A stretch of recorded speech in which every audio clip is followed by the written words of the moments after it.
Okay, they're turned on now. They're turned on now.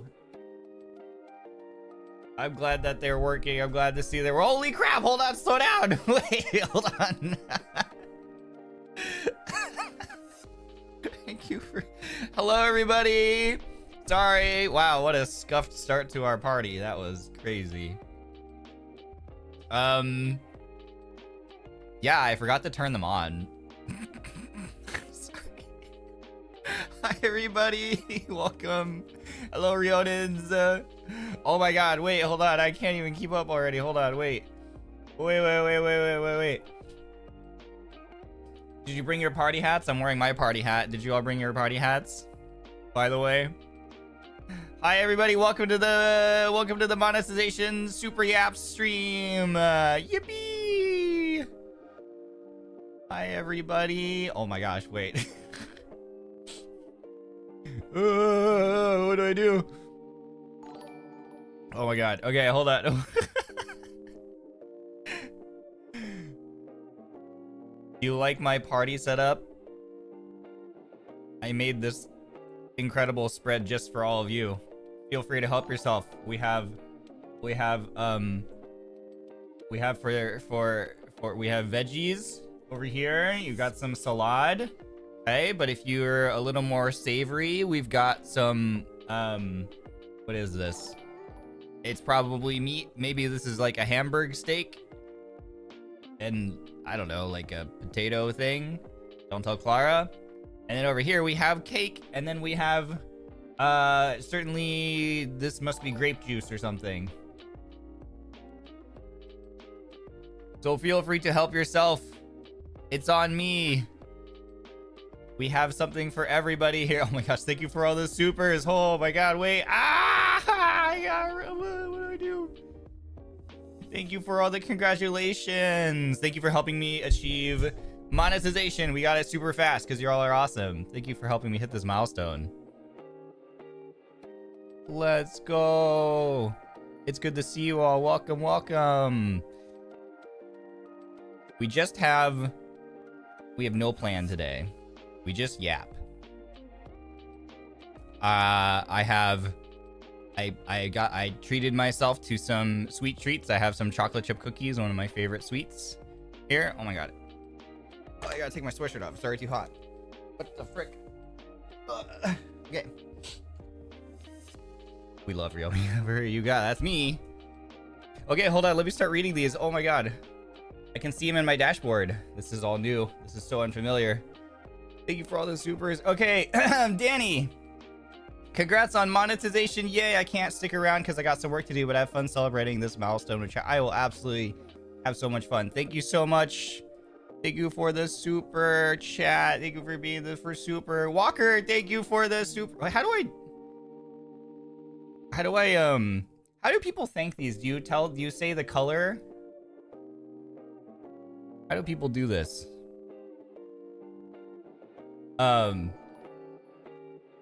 Walker, thank you for the pink super. Yippee, yippee. Let's see. Suke, is that how you pronounce this? Thank you for the super and I think these are the super stickers. Red is Akasupa. Okay, okay. You read the okay. Usually name and message. Okay, cool. Thank you for the cool dog wusha sticker. I don't know how to read this one. I have to improve my Japanese. Hold on. Hold thing. Term.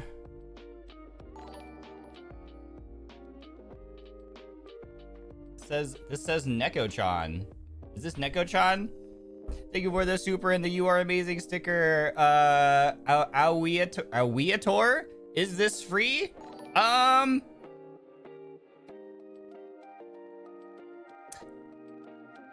don't think so. Thank you for the super. Oh, I haven't been hearting these. I'm gonna heart all these. Wait, how come I can't heart all these? Why is my UI not letting me like it? I want to like all of them. Why can't I heart you? Okay, well, I'm gonna heart all the ones that I can figure out how to heart. Let's see. Emil is a blah blah blah orphan. How could you forget your own monetization celebration, Ryo-ji-san? Listen, I showed up to the party at least. Well, I was gonna say on time, but I wasn't even on time. That's not my fault. I clicked the start streaming button, and then OBS was like, "There's an error," and I was like, "What the heck?" Okay. So OBS said no, and then I had to restart. And then, yeah, I just kind of forgot about I had to click the thing in the dashboard. But now they're on, and now we're here. Is this Isaiah or Isaiah? Isaiah? Thank you for the Akasupa. Ikuzo. Thank you so much. Let's see. What is this? Oh, what's this little cool... Is Otan? I'm not sure. Whoever has this cool crab profile picture. Thank you for the super. Orikojima Yataro. Congratulations on monetization. Thank you. Thank you. He sounds like a dad trying to learn technology. Ban that person right now. I'm learning, okay? GB Print 01, congrats, Ryoma. Thank you for the super. Alyssa, thank you for the Akasupa. Congrats, Ryoma. Omedeto. Katachiganai. Arigatou gozaimasu. Thank you, Alyssa. Emil, free supas. I don't think they're free. They're not free. They don't work that way. Thank you, Emil, for the super. Bon, congrats, yippee. Thank you. Yippee. What a crazy day. Oh my god, the thing just like scrolled because people keep supering. Sakura, free supas. Let's go. They're not free. You mind your finances. They cost dinero. That's Spanish for money. Mind your finances. I think the translator says Luria. Ryoma, congratulations. Thank you. Ooh, what is the like? Oh, how do they have these balloon things over here? What am I looking at? Draco Krieger, congratulations on monetization. Thank you. Why do some of these in my dashboard have like the number 3 and like some balloons next to them? They're cute. Thank you. Oh, is that the sticker? Is that like a sticker? Subide.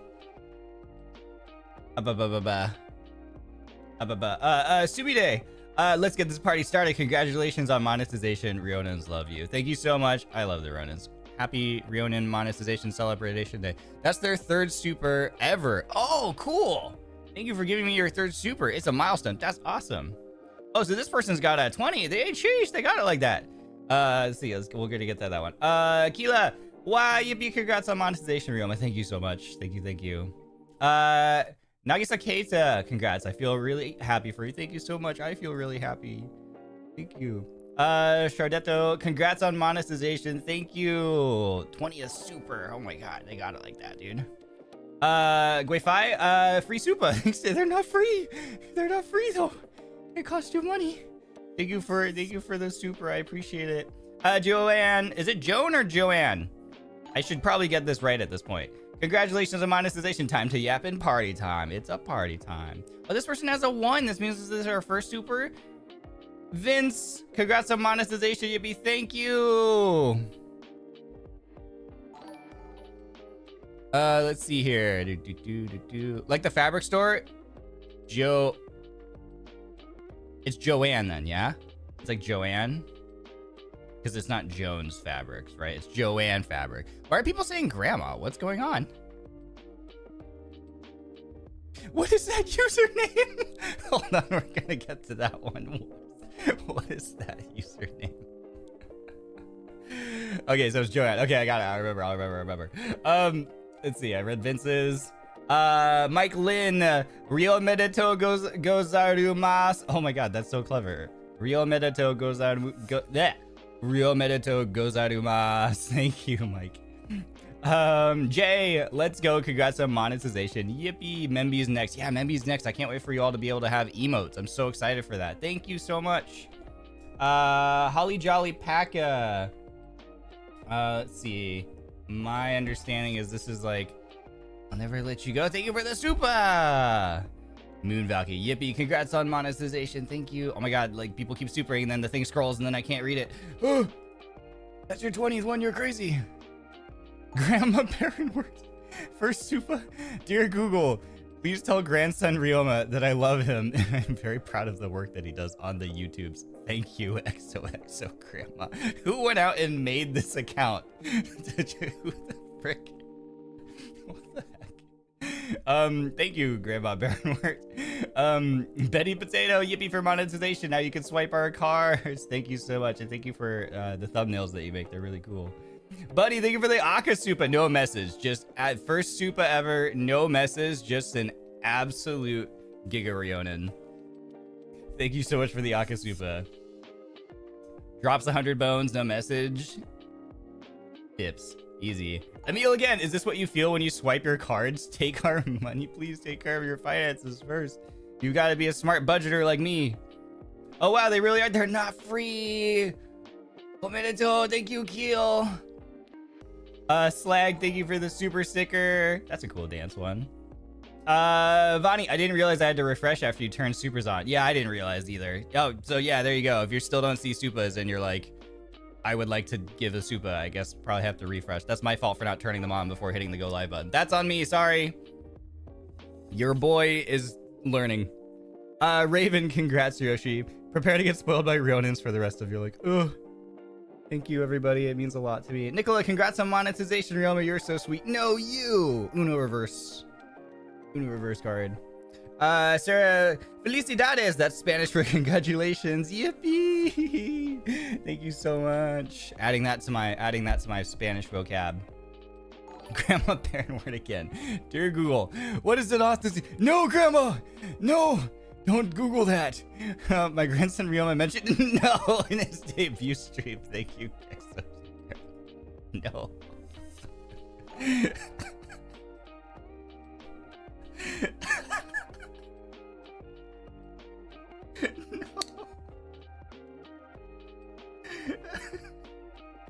No. Someone take Grandma's computer away. No. I heard there were free supas. They're not free. Thank you for the super chat. Oh my god. Oh, speaking of, okay, God, my child, I'm very proud of you making this far. Make me proud and steal Aluna's card. I got you. Thank you so much for this. What is actually happening? What in the world is happening, dude? You guys are ridiculous. Comfy Cat, yippee, congrats on Super Chat, Ryoma. Now we can swipe our cards to support you. Thank you so much. The support means a lot to me. Thank you. FX, congratulations, Ryoma. We love you so much. Here's my first super. Come and take it. Thank you so much for giving me your first super chat.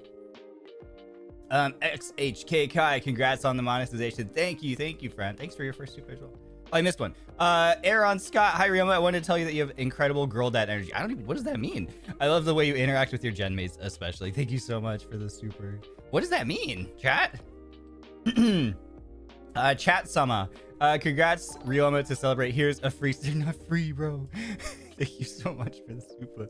My big toe, thank you for the super sticker. What does that mean? They're saying you're old? It means you're being the dad of a girl. Girl dad energy is a good thing. It's a good thing? Okay. Is it because I'm bye hi bye Byleth. Tongue twister. Bye Byleth. Thanks for being here. Catch you on the flip flop. Nika, happy monetization to my Oshi Ryomis. That Oshi, you would English is my first language, I promise. Happy monetization to my Oshi Ryoma-san. Here's to more happy days with you and the Rionans. I love lots. I'm so happy and proud. Thank you so much. Thank you for the super. I'm proud of everyone too and myself. Thank you. I did it. I read the things. You really do have girl dad energy, huh? Yeah, it's like I'm like the it's often more it often sometimes feel more like the meme, you know, where there's the parent and they have the leashes, like, you know, the children have the backpacks with the leashes on them, you know what I mean?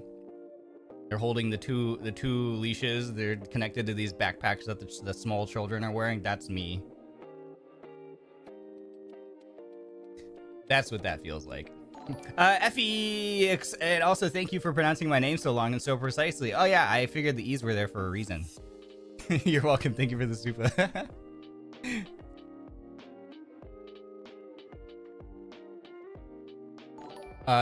What did someone say? Twisty might need that. Oh, for sure. And then Clara is like, I know Clara seems all cool, calm, and collected, but I think she's secretly oh no, she's here. I think she's secretly super amazing and always cool, calm, and collected, and prim and perfect. And what are we talking about here? We're talking about how awesome you are. Happy monetization. Have a good stream. Thank you. Thank you.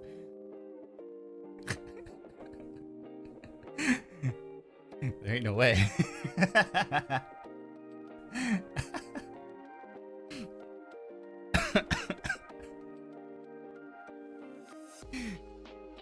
Saved. Whew. Saved. That could have been awkward. Betty Potato, now that we have these, I can finally ask. 1 or 2? What? 1 or 2 what?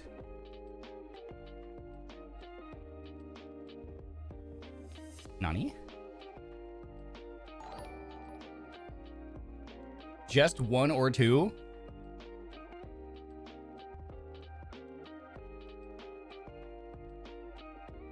What? 1, 2? You better be a tour. Huh? It's 1, trust me, bro. I don't know what this means. Oh god. 2 because 2 is better than 1? That's what I'm thinking. If I'm gonna get 2 of something, I want multiple. I want multiples. I want 2. I go with 2. Give me 2 of whatever we're offering. Unless it's a bad thing, then I only want 1.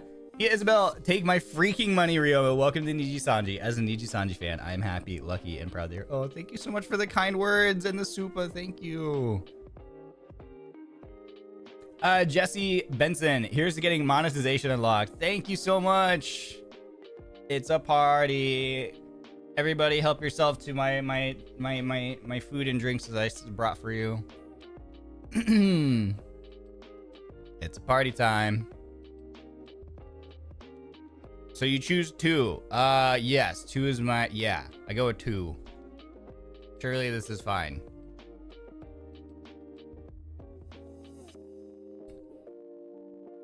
Grabs the whole wine bottle? No, not wine. It's a non-alcoholic beverage safe for all ages to consume and enjoy. Ken, thank you for the super. Thank you. Thank you, everyone. Genuinely, like, thank you so much. I really appreciate it. I understand very well like the value of money and like how hard it can be to come by. So you taking your hard-earned money and giving it to me, I really genuinely, it means a lot. I appreciate it. Thank you so much for your kindness. Thank you so much for your words. I appreciate it greatly. You're amazing. I love you. Thank you. Let's see. Oh god, they just don't stop coming. 2. Okay, Betty says 2. Okay, all I always say is keep your eye on the art tag. Should I be scared? Should I be scared? Should I be worried? Thank you for the super. Han, I want to give Mr. Streamer my money as well. Congrats on monetization. Thank you so much, Han. Ken. Hey, Ryo-chan, are you ready? Am I ready? Unserious answer, I was born ready. Real answer, I have no idea what the fuck is going on or what I'm doing. So, no. Serafina, yippee! Card dash. They're dashes, by the way. Thank you so much for the super. Thank you. Ryoma with his hat on makes him look like an outsider. Outside umbrella over the picnic table. No, it's my party hat. It's a joyous celebration with party hats, and this is my party hat that I brought to the party.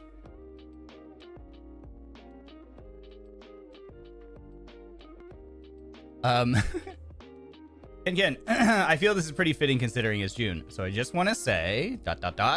Thank you, Ken, for the super ... Luminous! Yo, congrats, Rio. Thank you so much, Luminous. Oh, first ever super. Thank you. It's giving those silly propeller hats. There's no propeller!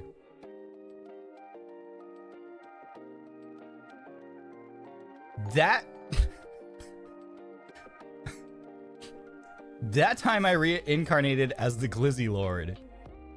Thank you for the Glizzy super sticker. What? You guys are so unserious. I fucking love it. I would watch that anime. We should and we should let Claude know. I would watch that anime or read that light novel, and we should share it with Claude, with the homie. Peony, I'm late, but let's go. Congrats. Thank you so much. And thank you for your art. Or is this the same one on Twitter? I just went ahead and assumed. If you are the artist on Twitter, thank you for your art. If you're not, thank you for the super regardless. Yay. Ken, that has been such a wonderful time with you and the Rionans. You're super fun, sweet. Have made such a lovely community already. ... Thank you so much for thank you for all the supers, Ken. Is your wallet okay? Is your card okay? Grandma Barrenwort. Dear Google, please send this super sticker to my grandson. No! Why is Grandma... Thank you for the fruits, Grandma. I don't think that means what you think it means. Can we...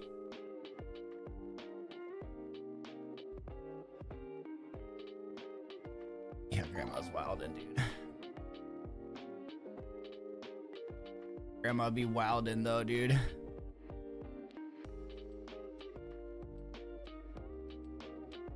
That's not a super sticker.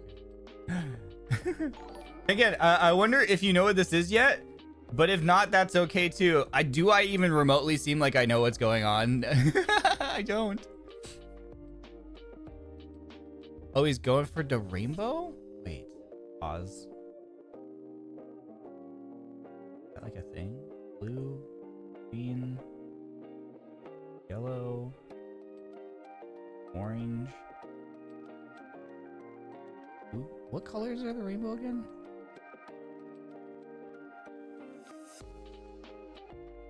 Is Roy G. Biv the rainbow, or is that different? Kenken, thank you so much for the supers.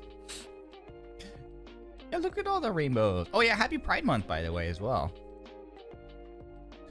It's rainbow time. Not another one that don't know a rainbow. I'm new here. I'm new here.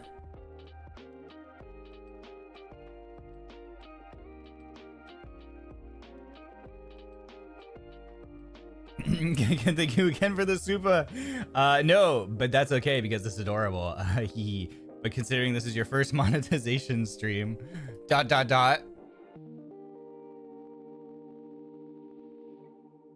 Hi gay, happy Pride Month. I hope you get this. I hope that reaches whoever it needs to reach. Luminous, be who you are. Word. Facts. Factual facts. Zyle Moon? I hope I'm saying that correctly. Congrats, Hiroshi. I want to say I'm really glad you're here. I'm really glad I'm here too. Thank you so much for the super chat. Thank you, thank you.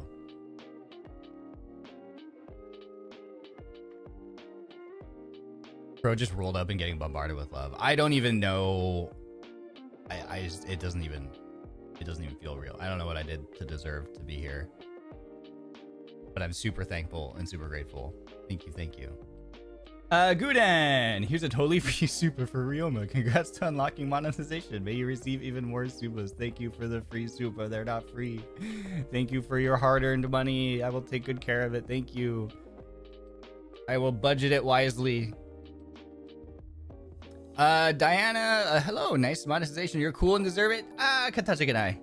Thank you, thank you. You deserve all the love, Ryoma. Thank you, everybody. It means a lot to me. I really do appreciate it. I'm so excited for memberships because then people will also be able to get like badges and emotes and stuff.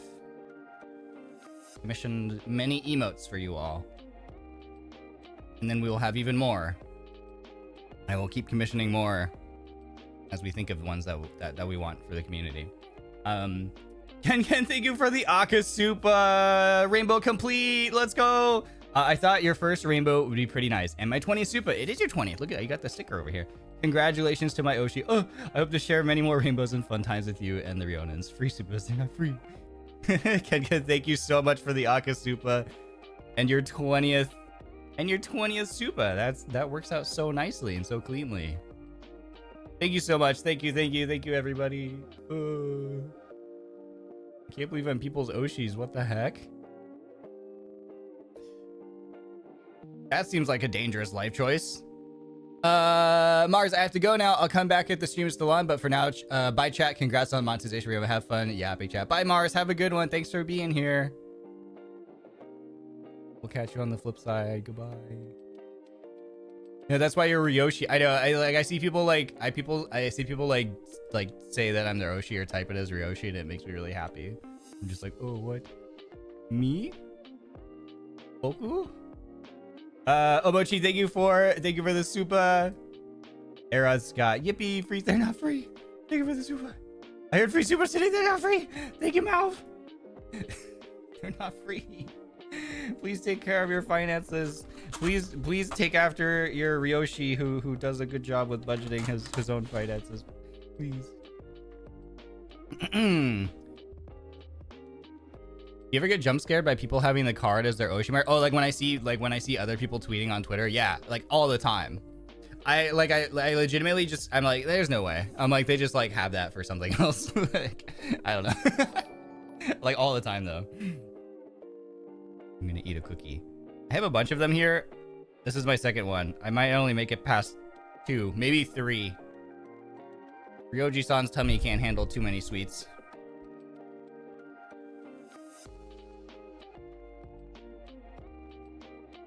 Actually, Grandma Barrenwort is my Oshi, so based.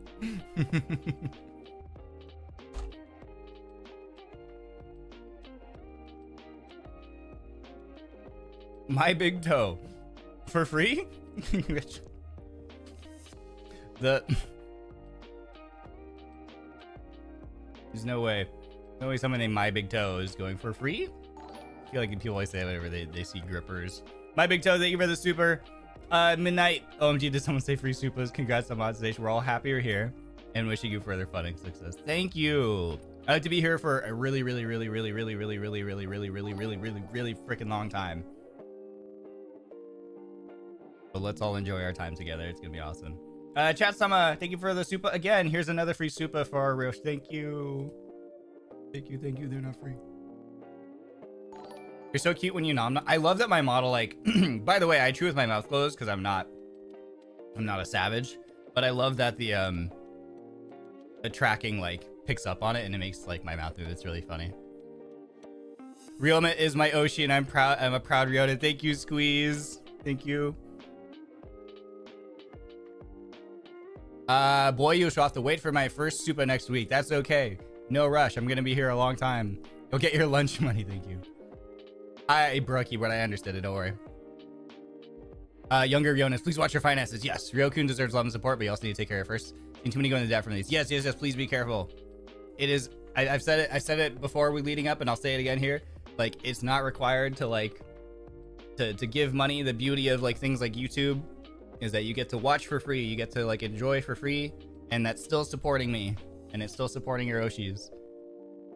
I do not think of people who are able to super or membership or anything like that any differently than other people who just quietly support. I love and appreciate you all. Thank you. So please, yes. Grandma Barrenwort. Who made this account? Dear Google, what is an ouch? Oh my god. Thank you for the super grandma. Holly Jolly Packet again, serious super now. Congratulations. Thank you so much for the super again. Quirks da bomb. Free supas? Say let. They're not free. What the pink one is like, that one's gotta be more respect. What? Celine Lind, happy monetization day. So happy to meet Ryoji-san here. I'm so happy to meet all of you. Thank you. Even if I want you to give you my dinero, I can't yet. Just you wait. Why does it sound ominous? Dinero. That's Spanish for money. Grandma. Okay, grandma. Yeah. Okay, grandma. Let's get you to bed.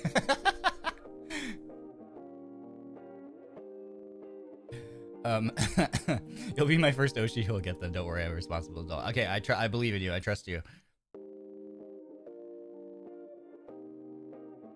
Grandma seriously typing EXO. I haven't seen XOXO in a while, and I am old. I haven't seen XOXO typed in a while. I feel like last stream where we were talking about like AIM, like AOL Instant Messenger, and like MySpace. I feel like that's the last time that I saw people type XOXO like unironically. Like, I'm not even kidding. Emil again. You are Ryoshi and Ryoji-san. I like Ryo Toast. Oh, okay. Thank you, Emil. I heard about the shoes being the wrong shade of beige. I'm so sad. I'm gonna reach out to them and see if they'll be able to do anything about it, but if not, it's fine. I'll figure something out. It's been 8. Yeah, unironically, I have not seen someone type XOXO unironically in a long time. We should bring that back, maybe. Grandma Barrenwort is single-handedly bringing it back right now. Ryotos are supreme? No. Ryotatos are supreme. Don't you agree, chat? The potatoes. Ryonin's potatoes. The Ryotatos.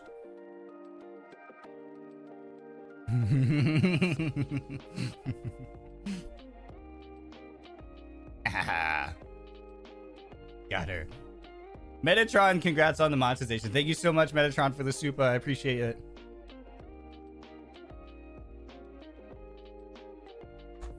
Ryotatos. You know, you want to know a funny story, chat? You want to know a funny behind the scenes pre-debut story? Is there was a point in our Slack where all of us were like like Twisty and myself, but not just us, but also Staffson, like changed our profile pictures to like pictures of like potatoes or like pictures of us. Like Twisty had like a picture of her. She like photoshopped a bunch of like potatoes around her profile picture. And then I changed my profile picture, like my face, I like found a potato and then I photoshopped I photoshopped my hair and like my face and like eyes and like mouth and stuff and nose onto the potato. Yeah, Staffson started it. That's right. Yeah, Staffson literally started it. Potato Heroes. Yeah, yeah.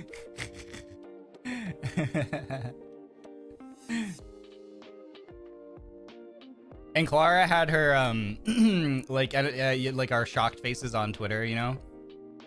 Like we all have our profile pictures on Twitter set to like our surprise like shocked faces, like, you know? And so that was like hers, and then she had like some potatoes like around her that was like, oh, potatoes. It was funny. It was cute. Good times. Good times. By the way, I can't hear it. Is when people supa, is there like a sound that plays? Is there a sound effect? And is it too loud? Because I can't hear it.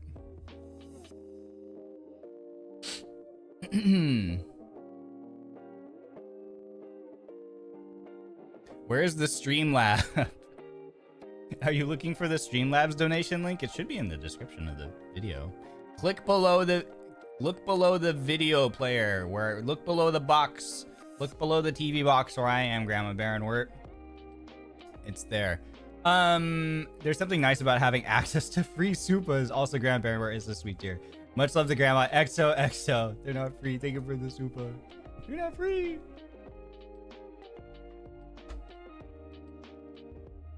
There's no sound? Okay. I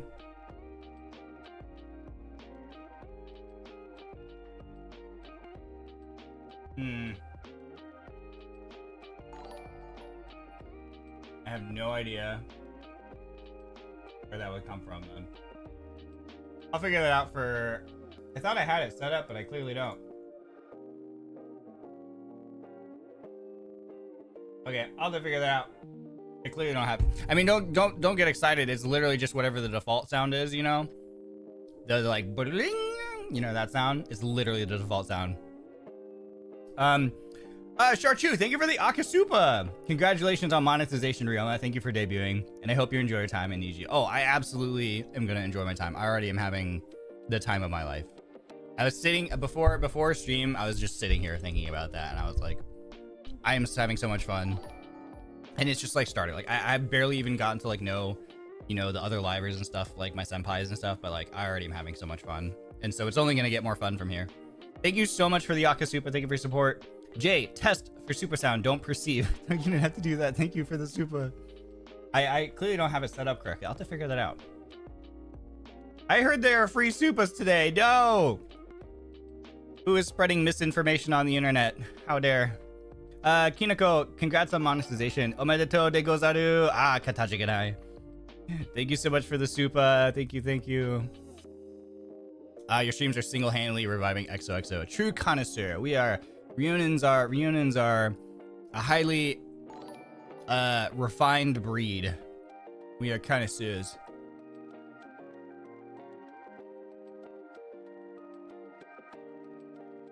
Oh, it is playing. Oh, is it delayed? Ah.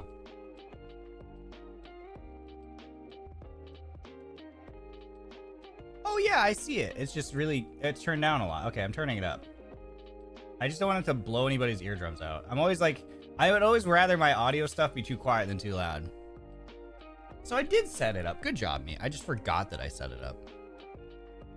I just forgot. I have to go now. Everyone, Ryoma-san, I have to rest because I'm sick. No, feel better. Also, congratulations on monetization. Sorry that I can't attend the whole part. That's okay, Jasmine. I would rather that you rest and feel better soon. I love spreading misinformation online. Stop! Don't do that. Don't do that. Me when I spread misinformation on the internet. I think it's because there's so many supas, the system's a little delayed. Yeah, it might just be like backed up and playing it. It might just be backed up. Food, exercise, and diet, Jollibee hamburger. Thank you for the burgers. Chat, are burgers healthy or unhealthy? Discuss. If you think about it, are they unhealthy? Because you get protein and you get some carbs You know, you get your wheat. You get, you know, and this is assuming you're getting like the standard fixings, right? You've got some dairy. If you get cheeseburger. You got onion. Onion is good for you. You got tomato. You got lettuce. You know, maybe pickles, which are just cucumbers. I eat lettuce wrap burger. I want to try lettuce wrap burger because I think the lettuce is one of my favorite. Lettuce and raw onions are my favorite parts. So I think I would like lettuce wrap. They're healthy because they're just stacked up meat and veggies. That's what I'm saying. How is it different than a sandwich? Exactly. If it's a veggie burger, it's healthier. It's also healthy to get lettuce bun instead of bread bun. Otherwise, it's unhealthy. If you have them separately, it's healthy. That's my thought. Like, listen, if you deconstructed a burger and you put those separate things on someone's plate, it would be considered healthy. If you had like a piece of beef, you know, and you had some salad with some tomato and some onion, maybe some cucumber, you know, and maybe a little bread on the side for some carbs, you know, or some wheat. That sounds like a complete meal. I'm just saying. So, there you go, burger healthy.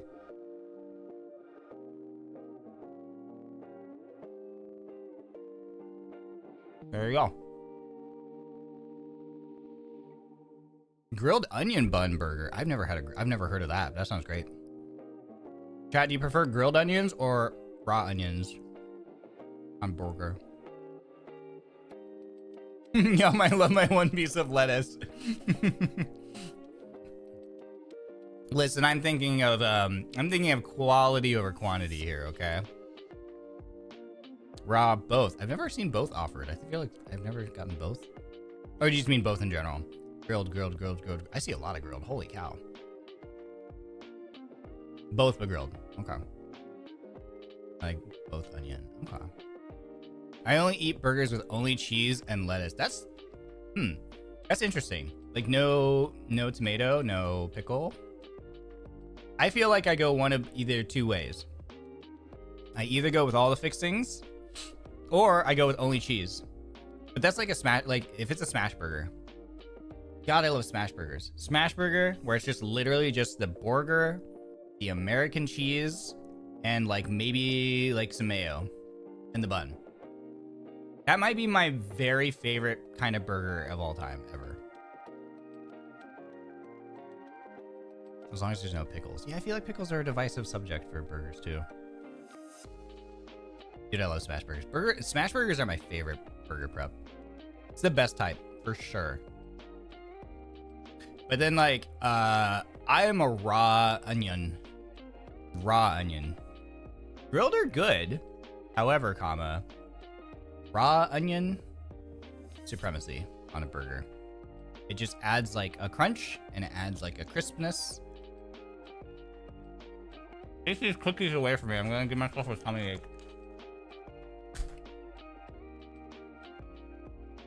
Can't handle too much sugary stuff.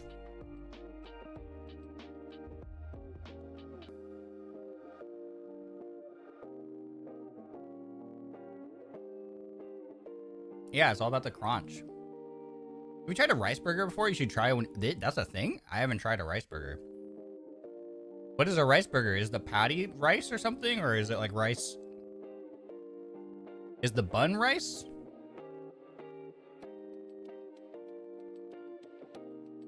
I miss gluten. I kind of wonder if I have like a gluten allergy. Because sometimes when I have too much of gluten, my tummy hurts.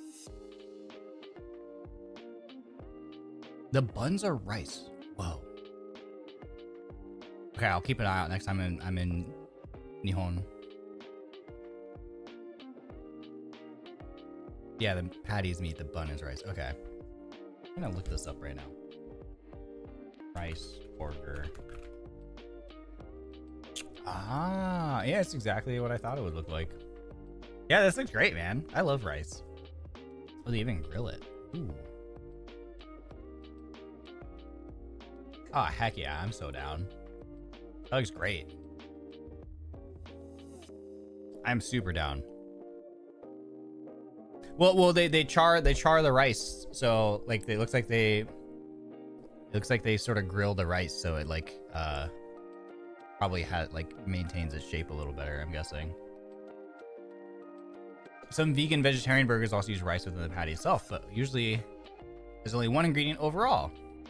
Mycoprotein? I don't know what that is. Yeah, that's literally what I thought. Is like this reminds me of like a musubi. I literally had that same thought. That's crazy. Same brain cell. Oh no, I'm late. Don't worry. You're still you're not late. You're perfectly on time. Perfectly on time. Have you ever tried a tofu burger? No, but I absolutely would. I love tofu so much. I love tofu. I'm laying in bed watching because I'm having a cold. No, feel better soon. My nose has kind of like been my sinuses have been kind of burning. I needed to talk to my doctor and see if I maybe have like sinusitis or something, because my sinuses have been bothering me for what feels like an eternity now. So I need to go get that checked out. But yes, feel better soon. I'm also gonna schedule. Hold me to this, everybody. Rionins, hold me to this. I need to schedule 2 days off from streaming this coming week. I will definitely take 1 day off, but I really should probably schedule 2 days off. I really should. So, hold me to that. Come yell at me if I don't. Zoe! Ryoma, thank you for showing up during this period when I was very tired. We all like your interesting streams very much and are very happy to be real. Oh, I'm so glad. Thank you so much for the supa. I'm glad oh yeah, points left, points right. Nice. Betty Potato, you said 2. Your prize is in the art tag runs. Okay, let's go see. Let's go look. Hashtag RealMart on Twitter.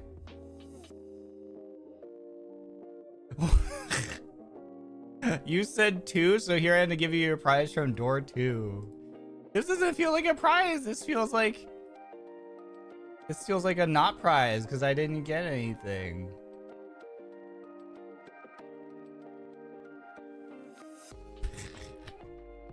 Huh? Can I change my answer? Thank you for the art, Betty. Thank you, thank you.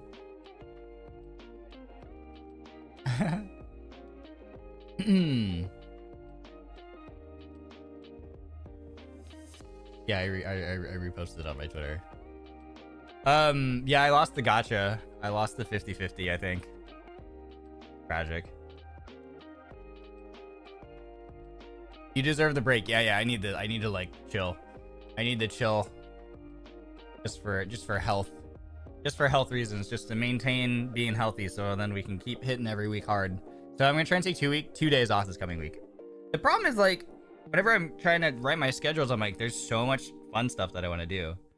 There's like so much fun stuff I want to cram into the week with all of you, so it's like hard. It's like I wish there was literally more days in the week. Dear Google, I am very proud of my grandson for wanting to rest after working very hard. Please give him a lot of money. No, you don't have to do that. Thanks, Grandma. Congrats on your 5th super chat. That's crazy. Yippee, congrats on monetization. Thank you.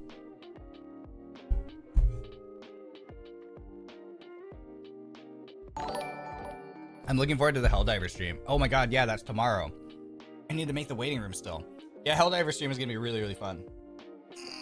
Thank you for streaming at this time. Currently, it's almost 12 noon here in SCA, and it's perfect. You're welcome. I'm glad that it's a good time for the SCA gang.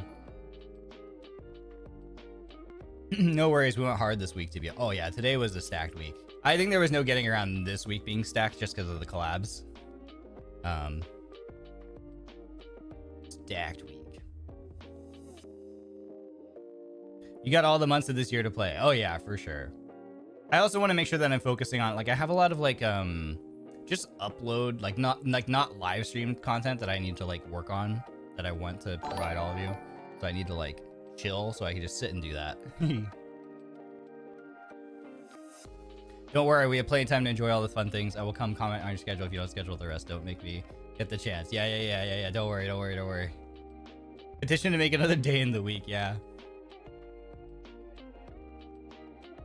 I could not enter the Streamlab. I'll ask my neighbor Jeff for help next time.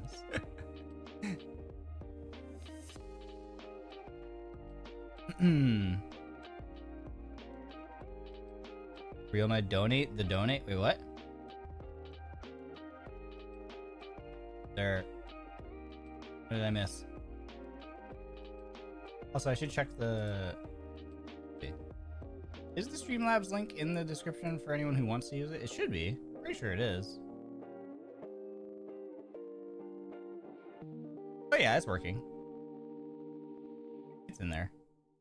If you'd rather, if you prefer to donate through Streamlabs, it is there too. What is Helldivers even about? I genuinely am not entirely sure. I just know that it's something to do with democracy and liberating Super Earth. I don't know. Have you ever seen the movie Super or wait? Oh my god, it fell out of my head. What's the name of the show of the movie with the alien bugs? Starship Troopers. It fell out of my head. Starship Troopers. If you've ever seen the movie Starship Troopers, I'm pretty sure it's just basically that. Yeah, I'm pretty sure it's basically Starship Troopers, where it's like you go to a planet and there's lots of like either alien bugs or alien robots and you have to fight them off, and it's just absolute chaos.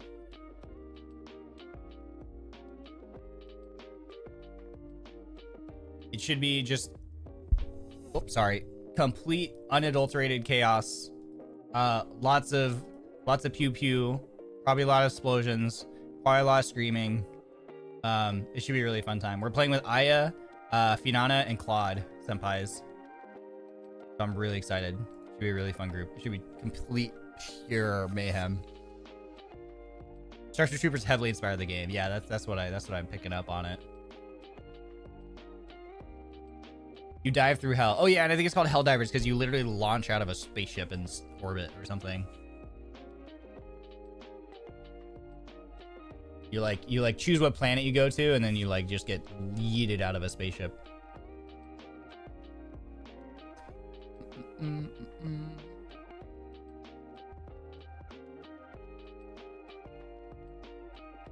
Monetization, one step closer to membership. Yeah, I'm gonna make sure that membership is all ready to go. And like today, I'll remember to have memberships ready to go instead of literally turning it on after stream starts.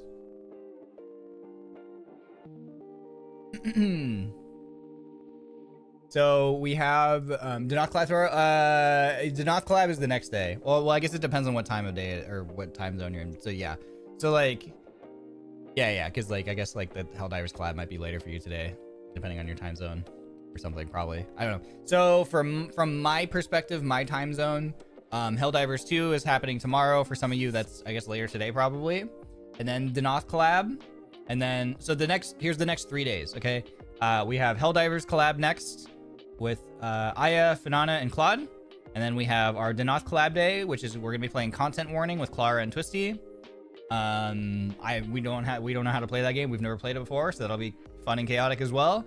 And then the next day will be memberships will be open. Yippee!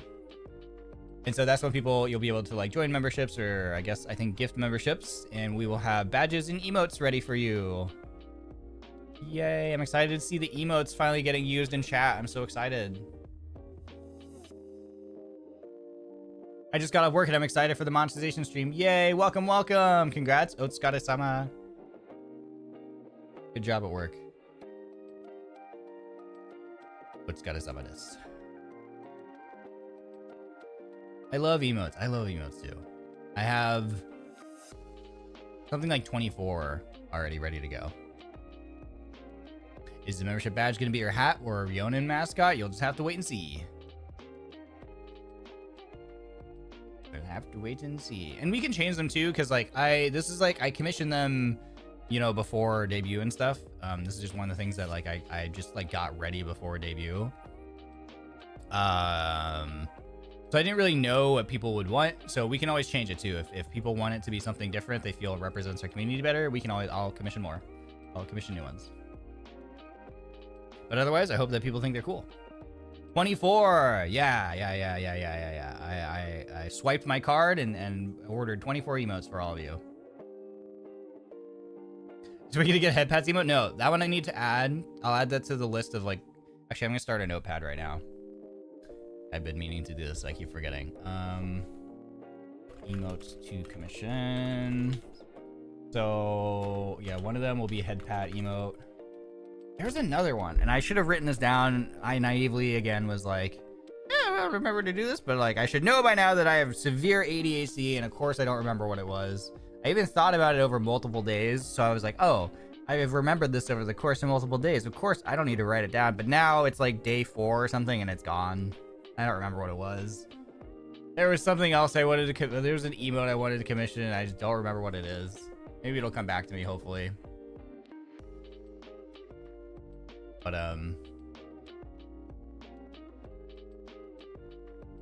Ryoma, I thought you could only count to 4. Listen, I've been practicing. I am gaming. I am leveling up.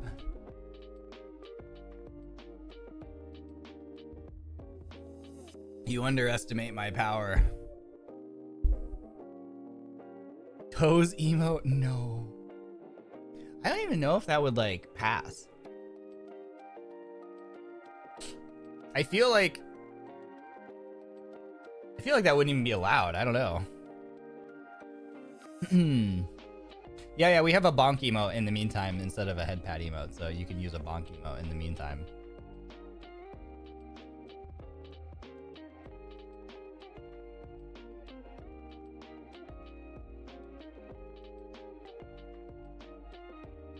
Your emails will for sure look cute. Yeah, they're so cute. I'm so excited. I know a lot of people. There is if people watched the collab, the Apex collab yesterday, I know people were commenting on my which was funny because it wasn't. I had the wrong thing set as my Fugi. So like on Esther and Claude Senpai's streams, you could see my reactive, you know, the little light up image. And I thought I set my thing to be the wiggle. I have a wiggle like GIF. But apparently I didn't set it up correctly. So the one that was showing on their streams was actually one of the emotes. It's like the thinking. I have the little like loading symbol on my head, just looking dumb and stupid like I always am. And everyone was like, oh my God, it's so cute. And it's like, that's one of the emotes. Bye chat. I'll have to listen to the stream in the background while working. Thank you for the comfy yap streams, Ryoshi. No problem, Toe. Have a good work. Peony, I hope I say your name right. I apologize if I'm not. I have to go to math class now. No. They got another one. No. Thank you for being here, and thank you for remembering my art. Okay, you are the artist. Yay. Points up for right. I can't wait to improve and draw more fan arts. And again, congrats on Modesty. Thank you so much. Thank you for the art all the time. No. F in chat. We lost one. The system got to them. You'll have to take the debunking math shorts to your professor and show it to them, and then from there we just pray, I guess. What's math? I only know Ryoma math. Oh, okay, we saved one at least. That's so tragic. I'm so sorry.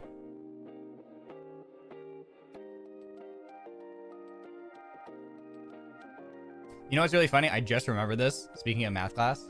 I remember when I went to college, when I went to school, oh, hold on. Cat feeder's going off. I gotta open the door.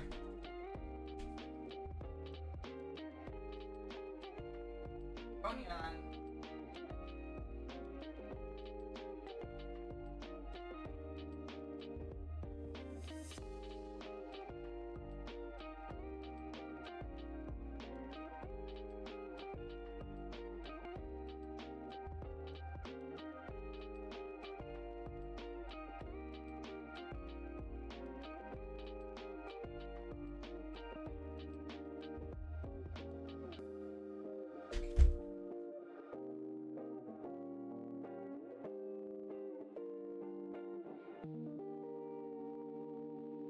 Okay. I had to like go find Lady Ronyan because otherwise Sir Ronyan will eat all her food. Otherwise he's gonna eat all her food before she gets here. She was like napping. What was I gonna?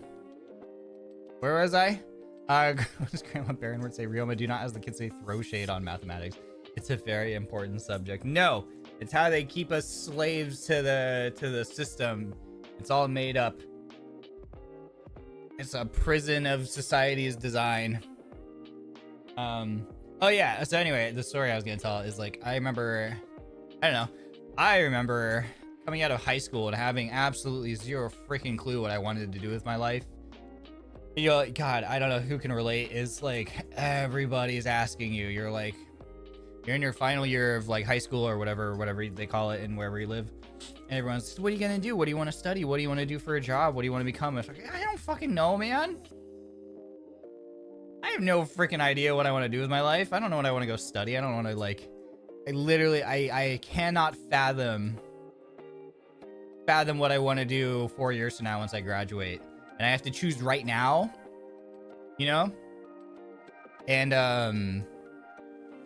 yeah, it's so real. Yeah, it's so stressful because like everyone just keeps asking you. Like every single grown up just asks you all the time, and it's like, listen, I barely survived high school, okay? Like I barely survived the last 4 years of my life, and you want me to now plan 4 years into the future? Like, no, sorry, it's not happening.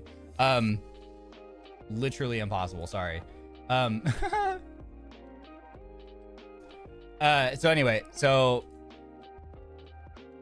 like several adults told me like, oh, well, you seem like very like business minded or whatever, so you know you'd probably be really good at business. You should go to school and like get like your MBA. I don't even remember what that stands for, but basically if you have an MBA, probably Masters of Business Associate or something, I don't know. Basically if you have that, you can like supposedly hypothetically get like really good jobs really easily. And so I was like, okay, sure, that's what I'll do. Masters of Business Habits, something like that. Yeah, I don't even remember. So I was like, okay, great. You know, that's what all the adults say. I don't have any idea, so I'll just do what they all say. So I went to a school where that was a thing, and like I was studying for it, and I just remember part of doing that is you have to take economics courses, which is also a lot of math, unfortunately. And which one came first? It was either micro or macroeconomics. I like barely. Do you have a master's? No. Do I seem like I have a master's? Thank you. No, I don't have a master's degree. Whichever one came first. Yeah, macro probably macro. I made it through that somehow. I made it through that, but I honestly just like passed. I don't retain anything from that, and I certainly didn't during that time. And then it was the next year when I started taking the next one, so like micro or whatever. And I just remember sitting there in like the first like week or something. I just had this moment sitting in that classroom like, this is not for me at all. Like I am not going down the right path at all, dude. This is bad. Oh, this is bad. I can't be here. So I dropped out of that. I was like, dude, I literally don't understand what's happening right now. They're just like going and they're just like, yeah, you do this and this and this, and there's these numbers, and like, I don't know, it just felt like they just assumed that like, you know, that made sense to everyone, and probably it did make sense to a lot of the people in the room, but then there was me, and I literally felt like they were speaking a different language, and I didn't like know where I was. I might as well have been in the wrong classroom by accident somehow. Like I literally was like, I was like, this is not what I can be doing. I can't be doing this with my life. Like this is not gonna work out well.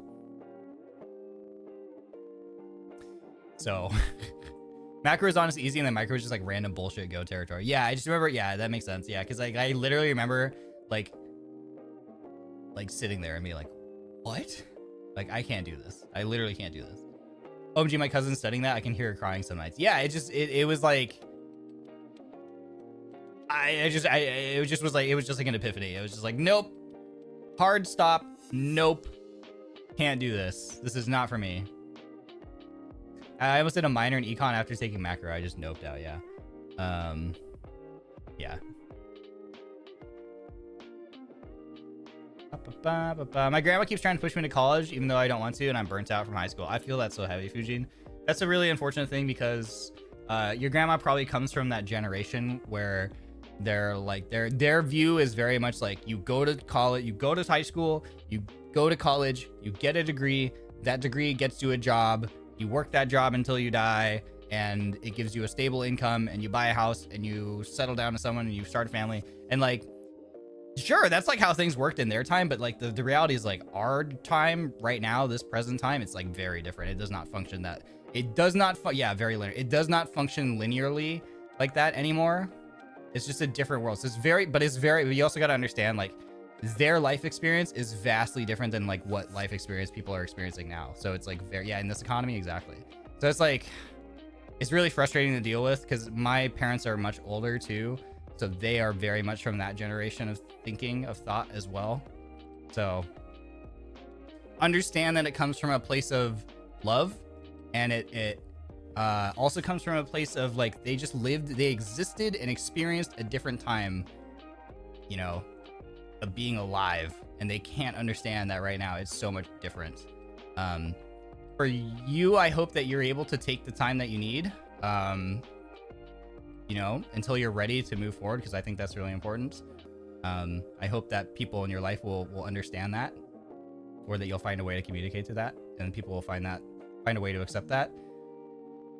And then of course, like, find, even if you do find yourself moving forward, like in college or whatever, and you feel unready, just make sure you find your thing that keeps you grounded, that thing that you can always come back to, you know, after your day of classes or whatever, that lets you unwind and like keeps you sane, and like lets you be like, okay, I got through this day, I get to do this, and I enjoy, and I reset or whatever, and we can just do it again. Family purchase quite happy. Yep. I missed a Supa. Hold on. Pastel Sonico, when did you realize you had to start managing your ADHD? I'm only starting to learn tips and tricks as an adult. Nope, that's me too. Literally within like the last, like, honestly, like a year. Within the last year. Half a year to a year. Realizing that I have really bad ADHD. And it's thanks to TikTok of all things, which is crazy to think about. But just seeing like more discourse around it, was like, oh yeah. This now all my life experiences suddenly make sense, and I understanding like why things are hard for me, or just the fact that like they are hard for me and my brain functions differently, like helps me find a path forward. And so I've been just like trying to figure out systems and trying different things and working on it too. So you got this. We both got this. It's hard as an adult. It's really hard as an adult because you're like, man, my entire life, if I had just gotten a diagnosis or something, or someone had told me, I could have lived my life totally differently. And that's like, I think the hardest thing about being a grown-up who struggles with being like neurospicy. But I think it's a lot of people. A lot more than I think is like, it's becoming more commonly known and commonly accepted, but for sure. You got this. We all got this. Remember that if you love Ryoma, Grandma's always here for you, no matter who you are and which path you walk in. I'm very proud. Oh, thanks for the kind words, Grandma Barrenwort. Who is that? Who made that account? My friend who has ADHD, more than me, helped me understand that I struggle with it too. Yeah, that's great. That's awesome. Good for them. I know the important thing from college besides the degree is networking. Yeah, that, and also like just learning how to sit down and like engage with a task that you don't want to for really long periods of time. I think that's another really important thing. The crazy thing is that you can learn to do that. You shouldn't have to spend a bajillion dollars to do it. Is the only thing that I take issue with.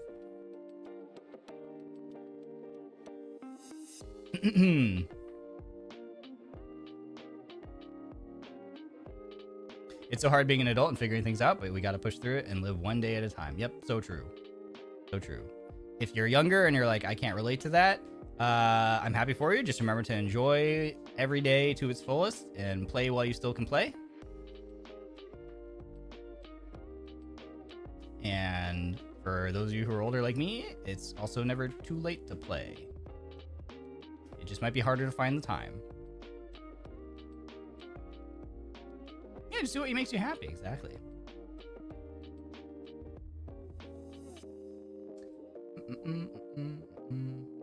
Yeah, doing tasks and studying ahead of time. Yeah, it's more about like the logistics management and stuff, in my opinion, because I don't retain any of the facts.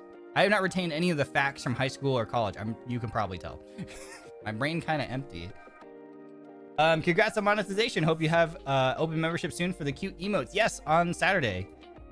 Saturday. Today is Wednesday for me. So 1, 2, 3 days from now, from in my time zone at least, maybe 2 days from now for some of you, we will have memberships open with emotes. Rin, congratulations on monetizing. Thanks for the chance to see you. I'm cheering you up in Japan. I love Ryoma. Oh my gosh, thank you, Rin. Katachikanai. Arigatou gozaimasu. Oh my god, I just noticed, I looked over at OBS, I just realized that like the chat is kind of like, especially with my hat, it looks like I'm being covered. I hope it's okay. I hope that's okay.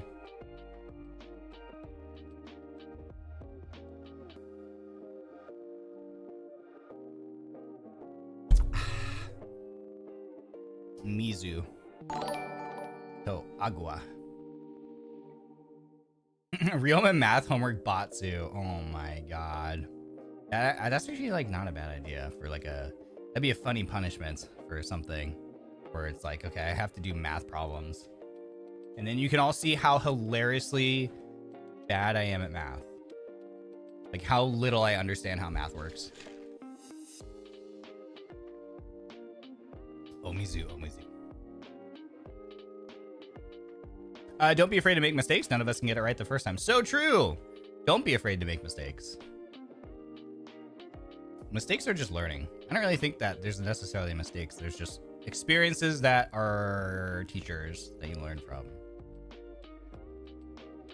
OMG, I thought you were going to give chat a math problem if we got banned. I would cry. Yeah, maybe if you act out of line, you have to solve math problems in front of the class. My windows shut down at the thought of math. Me too. Same. Huge same. Did any of you have like an actual favorite subject from school though? I can't remember any of my stuff that I learned. I do remember being more partial to like science class stuff though. Like physics and biology, I think, were two of the ones. Cooking? Did you have cooking class? I'm so jealous if you had cooking. I would have taken the crap out of cooking class, man. Physiology, any science class, yeah. Art, oh nice. Latin, whoa. Biology, yeah, biology was cool. English and psychology. Oh, I wish I had taken psychology. I probably would have liked psychology. Biology. I feel like biology is a pretty one that I hear pretty often. I don't know, it's cool to learn about that stuff. Math, oh my god, ban that person right now. English, lit, and anthropology. Ooh, anthropology, that's a cool one. Art class, for sure. Grandpa, I'm proud to say I'm good with science and philosophy. Nice. You had a cooking and a baking class? I'm so jealous, dude. I went to the wrong schools, man. I'm in sign language? They taught sign language? Where were these schools when I was growing up, man? Thank you for the super. Congrats on monetization. Super chat. Tascooter, I'm so glad. Katachikanai. Thank you for the super chat. Arigatou gozaimasu. Biology, sociology, and intro to film. Intro to film? My school also offered aerospace? What? Man, I would have actually probably liked school if I had access to classes like that. If I was hypothetically on math team for 2 years in high school, would I still be able to hang out with you here with you all? Very hypothetically, of course. Hypothetically, I'm going to pretend I didn't read that. So yes, you can still hang out with us. I liked woodwork and fashion design. Bro, what are these? Where were these schools? I want to go to your guys' schools. I wish I could have taken robotics. Oh, me too, but I couldn't take it because I'm a girl, so I took it. What? They didn't let you? That's stupid. Photography sounds great though too. I would have liked photography. Yeah, sign language in high school is awesome. What? I want to take that. Used to watch a lot of documentaries in bio class. That was the best. That was the best day in school is when the teacher pulled. Well, I don't know if people can relate to this. Back in my day, the best days in school are when the teacher pulled out the television on the rolling cart, and you just knew it was gonna be a movie day. Hell yeah, movie day in class. Let's go, dude. I don't know, maybe they pull down the thing and it's like on a projector. We had that too. Yeah, the CRT TV. Yeah, they rolled the TV out on the cart, and everybody collectively, you just feel the energy in the room lift. Like, oh hell yeah, we're watching a movie. Doesn't even matter what it is. We're watching TV today. No more scribbling down notes in our notebook off the whiteboard frantically. We're watching a show. Japanese studies was cool because you got to go to Japan and attend high school. Dude, I went to the wrong school, man.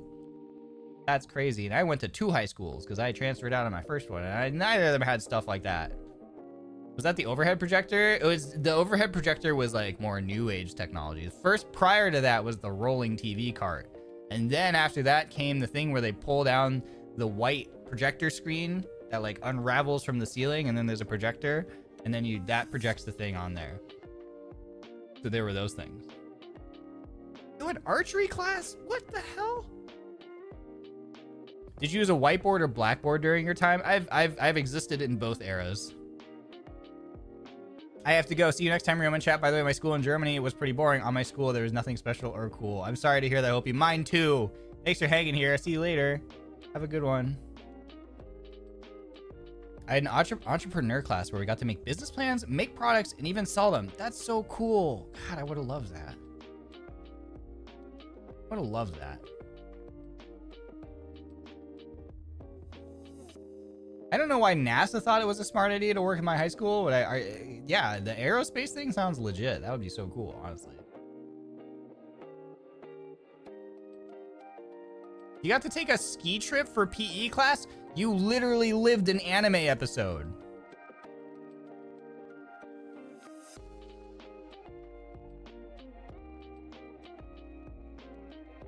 You literally got to experience the ski trip anime episode from like a slice of life or like a rom-com. That's crazy.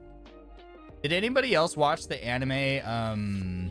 Hold on, my cat took a poo-poo. Hold on, it stinks. I gotta clean the litter box really fast, and then story time continues. Hold on. Oh no, my earbud got stuck in my ear. No. Okay.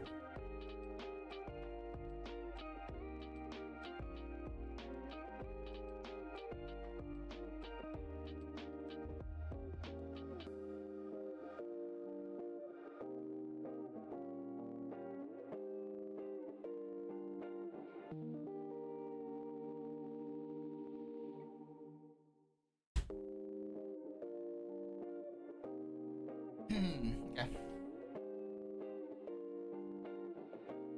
It sucks having to, I have their litter box in my office, which sucks because it obviously stinks. But like, Sir Ryonian is pretty prone to like UTIs, so I have to like monitor his bathroom habits pretty closely. So, what was I saying before that happened? I forgot. You guys gotta tell a story. Oh yeah. I was asking anime. Yeah. I was about because there was my train of thought. This is how my brain went. Someone mentioned the ski trip. I was like, you literally lived an anime episode, and then I was like, I literally just watched an anime where they had a ski trip episode. Did anyone else watch the anime? I think it was last season. What's it called? Hokkaido Gals are super adorable. Did anyone else watch that show? I think it was last season, but they had a ski. Well, I guess it was Hokkaido, so I guess there's a lot of snow. But they also had the like ski class ski trip episode. So that was where my brain. You can see like how my brain operates. I like read that, and I was like, oh, I can relate to that because I watched this episode in this anime. Sir Ryonyan is my Oshi. It'd be nice if you all have Niji Cat collab. We all love whenever people draw Denauth as cats because we joke that we're Denauth, you know.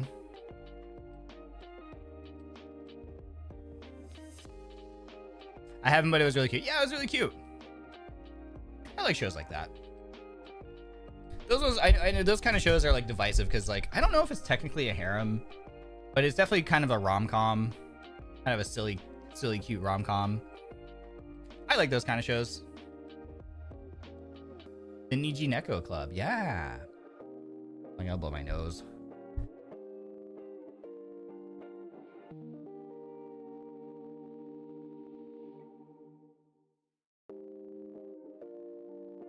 Okay. Hi Ryoma, hello, welcome.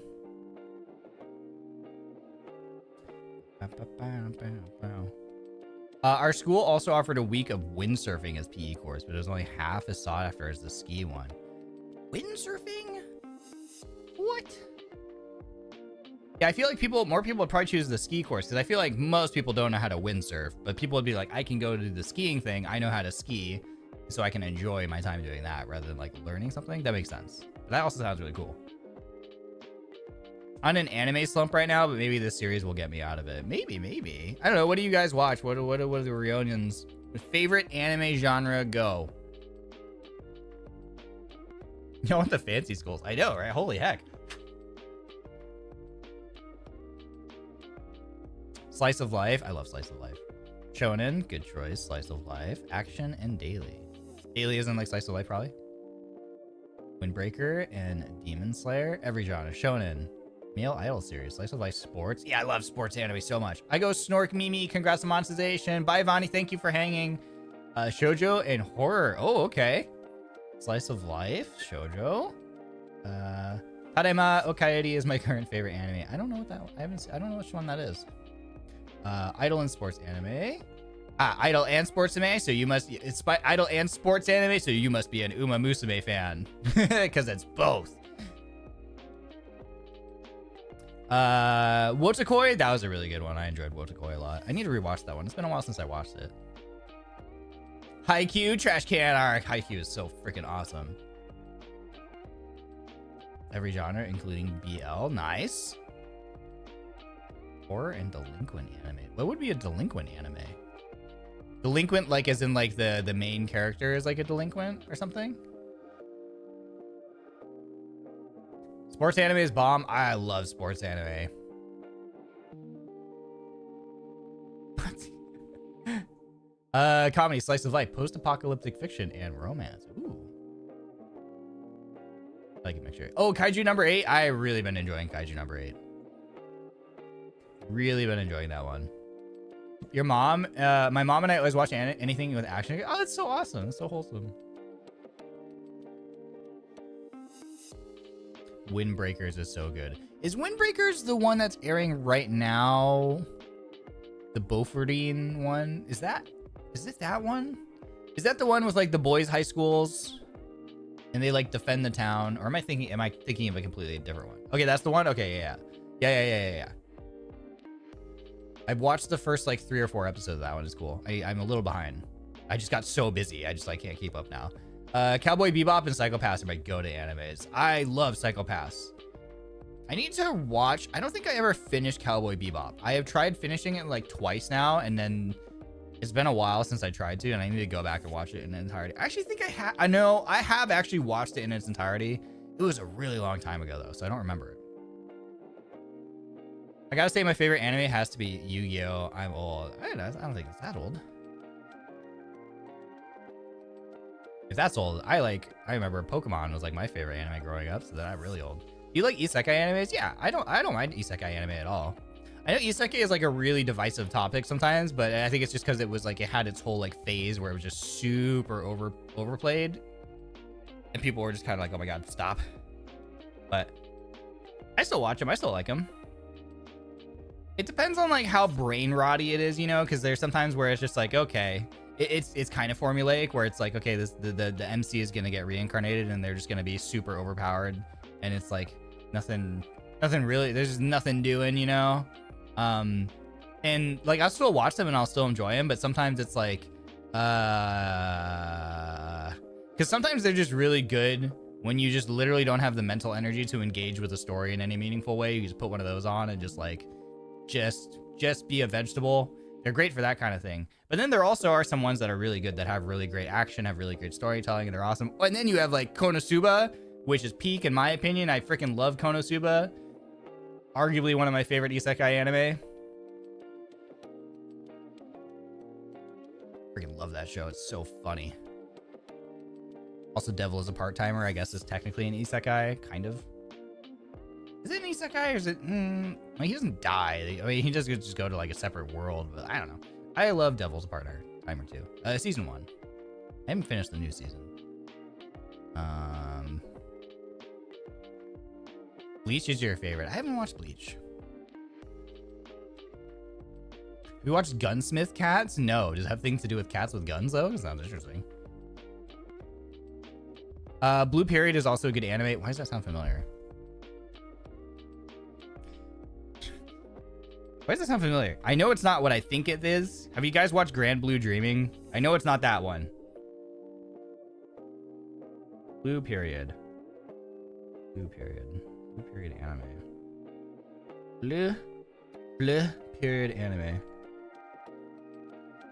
Oh, is this the art one? Is this the art one? Yeah, I haven't watched this one yet. I remember watching the trailer and thinking it looked really interesting.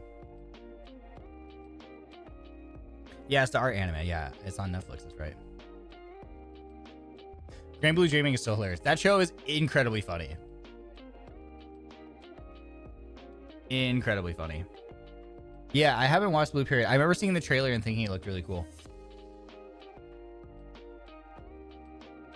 Banana Fish, but I don't recommend it without warnings. Why? Unless it's inappropriate to type in chat. Grand Blue is like, yeah, Grand Blue Dreaming is really funny. Gunsmith Cats is a late 90s action manga. It's a bit like Miami Vice, but with girls. Oh, okay, cool. That does sound rad.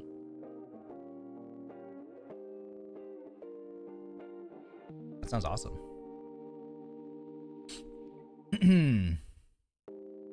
Gakuen Babysitters. The kids are so cute. I don't know that one. It'll be spoilers if they say. Okay, yeah, okay. Don't spoil then. Idolish 7 has everything from comedy to action to drama to music. Idolish 7. Let's see. Oh, Bungo Strain Dogs? Yeah, I remember watching that one. That was a really good one. I know they have newer ones that I haven't seen, like newer episodes that I haven't seen.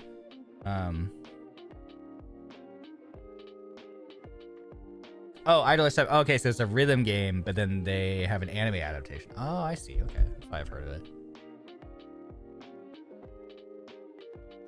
Apothecary Diaries says, yeah, I watched most episodes. I haven't finished Apothecary Diaries, but I was before I got super busy, I was definitely watching it and really enjoying it.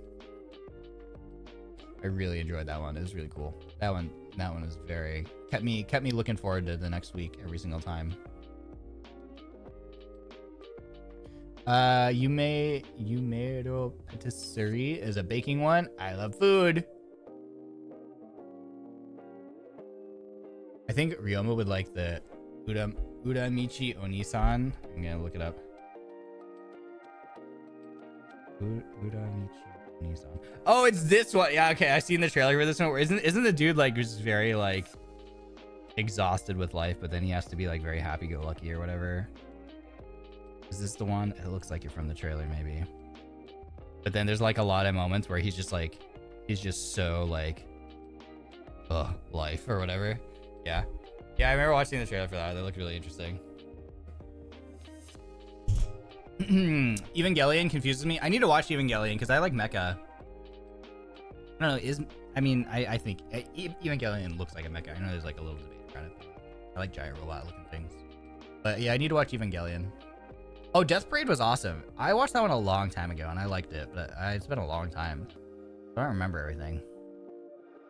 Do you have a favorite anime that you could watch over and over without getting? Yeah, I do. So like whenever people ask me what my favorite anime are, I often like my answers. I it's hard to choose one. I think my go-to right now probably would just be Haikyuu. I think I've watched it like 3 or 4 times and I can just watch it again because it's just like really, I like sports anime and it's just a fun show. But then like in terms of like my list of shows, like the ones that always make it onto the list of like favorite shows are just like the ones that I can always feel like I can go back and rewatch, you know? So like shows on that list that I've watched multiple times are like Haikyuu, obviously. Black Lagoon I've watched a bunch of times, like many times. I've watched Jormungand over and over again. I've rewatched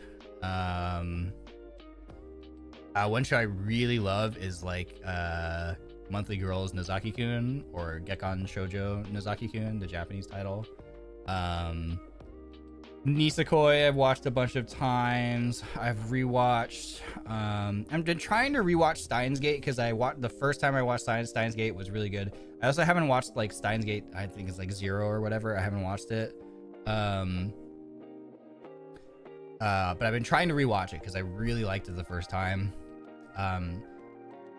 Robotics Notes I've rewatched a ton of times, which that one's like a much lesser known show. I feel like I don't know if many people watched or know Robotics Notes. It was just one that I watched because I like robot. I was just literally just looking for anything that had to do with mecha, so that was one that I watched. But I just really liked it for whatever reason.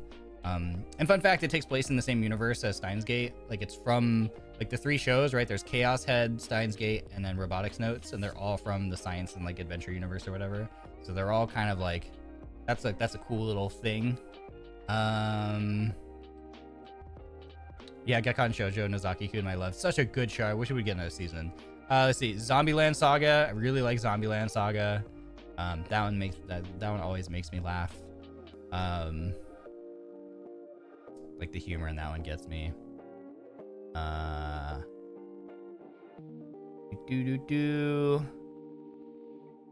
What else? High Drivers? Never heard of it. Code Geass? Yeah, Code Geass was rad. I need to rewatch that sometime because I remember watching it the first time. It was awesome. Have you heard of 86? Yes, I watched 86. I haven't actually finished 86, but I really liked it. That one's really good. 86 is definitely really good. Gundam Iron Blood Orphans, fantastic show. Love Gundam Iron Blood Orphans as well. Just like any Gundam, honestly. Like, I just love watching Gundams. I love seeing the like mecha designs. I really love Gundam 8th MS Team for whatever reason. I don't even know why. I couldn't even tell you why. Gundam 8th MS Team just like really stuck with me after I watched it. So that's one of the ones that I really like. Oh yeah, Kuroko no Basket. Yeah, Kuroko's Basketball. Awesome. I need to rewatch that one. I don't think I've ever watched it twice, but I really loved it. Haven't watched JoJo. I really need to watch JoJo's Bizarre Adventure because it just gets referenced so often. I just need to watch it for, if no other reason, to just know all the references, you know? Have you seen the anime series that has Godzilla in it? I have. Those are like not bad. I like those. Those are pretty decent.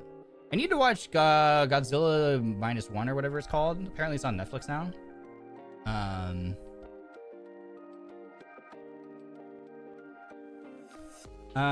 What else? Soul Eater. I haven't watched Soul Eater. Have you built any Gunpla? I haven't. No, I haven't. I have like one that I started, but I haven't finished it. I need to.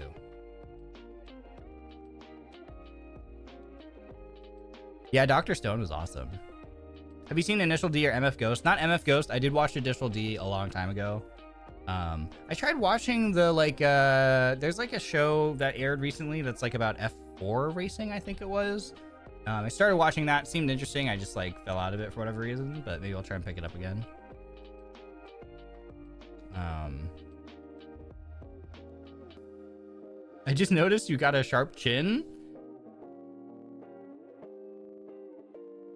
I guess so. Sure. With that strong, sharp jawline. Kill la Kill. Yeah, I watched Kill la Kill. I haven't rewatched it though. That was like one that I watched one time. It was good though. I haven't rewatched it though. Have you watched Angel Beats? I did watch Angel Beats. That was another one that I haven't watched in a while. That was a good one. Yeah, I watched Ergo Proxy and I didn't understand it. I need to probably that's one that I would need to watch and just like have a bunch of free time and a bunch of like mental energy to like really engage with it and be like, okay, what is going on here, and try and like understand what's happening. Stylistically, the reason why I watched it, because like stylistically it's really freaking cool. I didn't understand anything going on in it, but stylistically it was awesome. So I would actually really like to rewatch that one and try and understand it. Oh, Mashal is awesome. I haven't finished it, but Mashal was awesome. That show was hilarious. Hunter x Hunter. Yeah, I watched about 100 episodes of Hunter x Hunter. Maybe not 100. Maybe just shy of 100. I actually don't remember where I stopped. Maybe I can find it. Maybe I can look it up. I could also be gaslighting myself. Have you seen Charlotte? I think I know which one that is. Is it the girl who carries around the video camera? Charlotte. Yeah. I watched Charlotte. Yeah. I liked that one a lot. I like the like expression that she makes when she's like really like annoyed. Cracks me up. Let's see, how many episodes did I watch of Hunter x Hunter? Okay, I watched 85 episodes of Hunter x Hunter. I watched up to episode 86. I haven't watched Dead Mount Deathplay. Oh, is that the one? Is Deadmount Deathplay the one where there's like the woman's head? Like the person carries around the woman's head? Like she's just a bodiless head in a cage? Is that the one I'm thinking of? I watched like the first episode and I thought it was interesting. That's all I've watched. Zetsu no Tempest a really long time ago. I don't remember anything from it.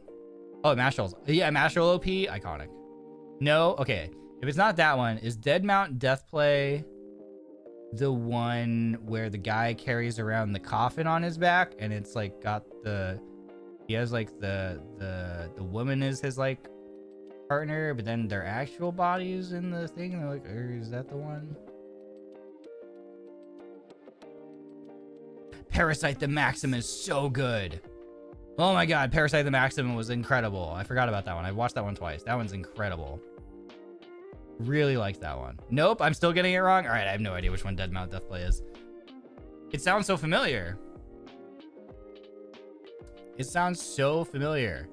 BNHA Freak, hi, new here. OMG, your VTuber design looks so good. Oh, thank you. Welcome. Welcome to our party. Help yourself to our delicious spread of snacks. Uran host, high school host club. No, I've heard of that one. I need to watch that one.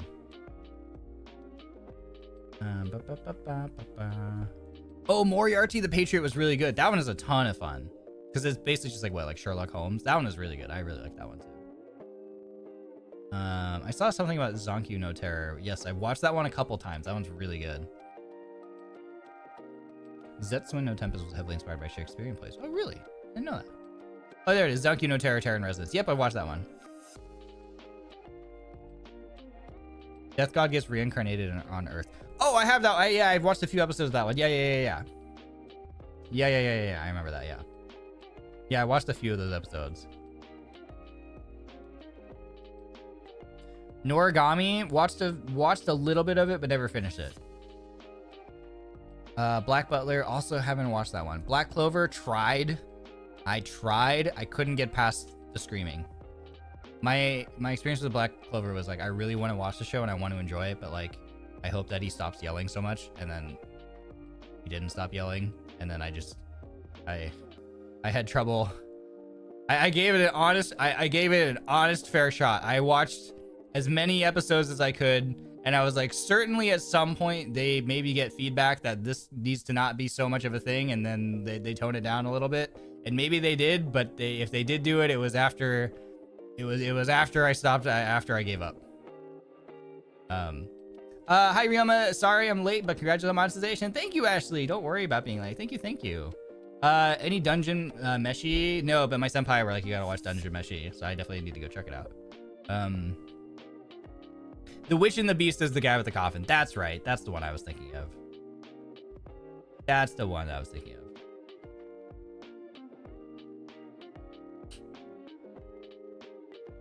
Please the screaming. Yeah, I really genuinely, because I thought it was interesting. I was like, one of the shows that I watched really early on in my anime watching journey was like Fairy Tail. So, you know, I didn't understand that like shonen is just a genre, but I was like watching that. I'm like, oh, this kind of gives me Fairy Tail vibes. I really liked Fairy Tail. Let me try to watch this. And I genuinely gave it a fair shake, man. And I couldn't take it. I gotta go, Ryoma. Have to work and be a slave to capitalism. No, congrats on getting on monetization. Have fun with chat. Thanks. Thank you for being here. I hope you have a good day at work. Catch you later. Have you watched Free Run? I watched the first episode. It was incredible. I need to watch all the other episodes. Solo Leveling, really good. That's one of those ones where you're afraid because there's so much hype. You're afraid it's gonna disappoint you because there's so much hype, and you're like, what if it doesn't live up to the hype? I'm gonna be really bummed. Fortunately, it was awesome. Your Lion April, couldn't watch it because I knew it was gonna end really sad, and I don't like sad things. I tried, watched a bit of it, and then I was like, okay, I can see where this is going. They're not even trying to hide it. I know where this is going. My mental can't take this right now. My roommates keep trying to talk to you, and I'm like, shh, I'm watching Ryoma. You should just make them sit down and watch with you. There you go. Problem solved. Violet Evergarden is beautiful, but get your tissues ready. I think Clara really likes that anime, I'm pretty sure. I haven't watched that one, but I know I wanted to watch it because I was like, oh, dude, the art looks beautiful. Little Busters. Yep, I've watched Little Busters. Been a while. I would watch that one again though. Although, it might make me sad. I don't know. Same, I don't like sad ones. Yeah, sad ones are tough to engage with. I'd rather show make me feel happy than sadder. I suffered because I'm a music nerd. Yeah. Because I've already watched Clannad. I don't want to watch your line. Yeah, I haven't watched that one either. Natsume Yujincho. That sounds familiar. Hold on. Oh yeah, Spy Family is great. I'm watching that one too. That's one that I am slowly working through. That I've been watching like recently as well. That one's really good. Natsume. No, I haven't seen this one. I see a cat. Or is it a cat spirit? What is that? I don't know. Cat detected or something. Cat like detected. You should try Buddy Daddy. Isn't that a mecha? Pretty sure I watched that one. Maybe it's not. No, this is not. Oh, I'm thinking of Buddy Complex. What's Buddy Daddy? A parenting diary of assassin buddies. Oh, okay. I'm thinking of Buddy Complex, not. Sorry, there's a show called Buddy Complex that's about is a mecha, so they have very similar titles. Okay. They have very similar titles.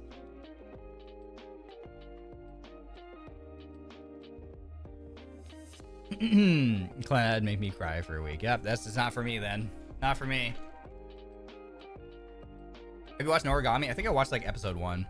I've heard Noragami is really good. Because I always remember like seeing like Noragami merch, you know, like in stores and at conventions and stuff. I'm like, this must be good. I'm gonna go back and like sit down and try and watch it.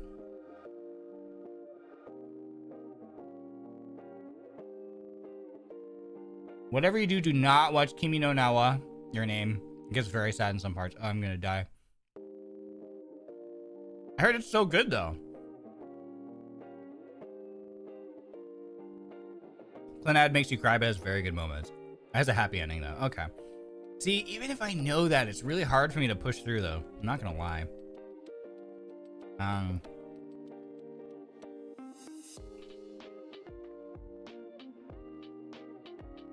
Even if I know it's gonna end happy, I don't know. I don't have the mental, emotional strength to like push through. You know what I mean?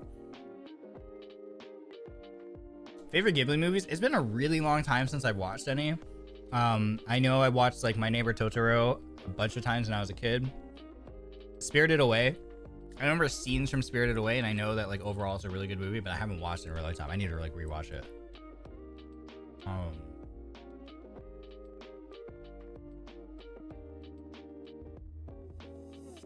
Assassination Classroom. I've watched some episodes. It's definitely interesting. Need to finish it. What if we watch and cry together? Watch alongs, maybe. Takes notes of all the sad anime, yeah. What, to watch or to avoid?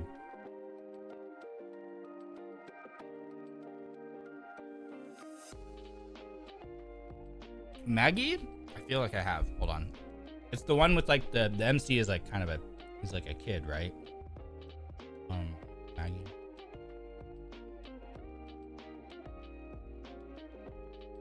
Yeah. I haven't watched this one.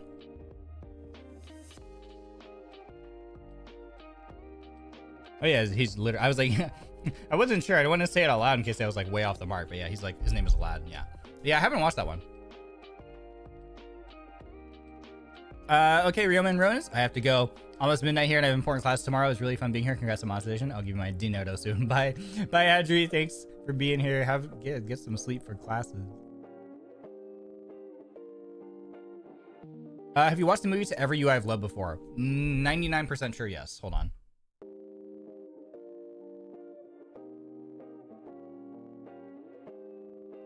%99 sure.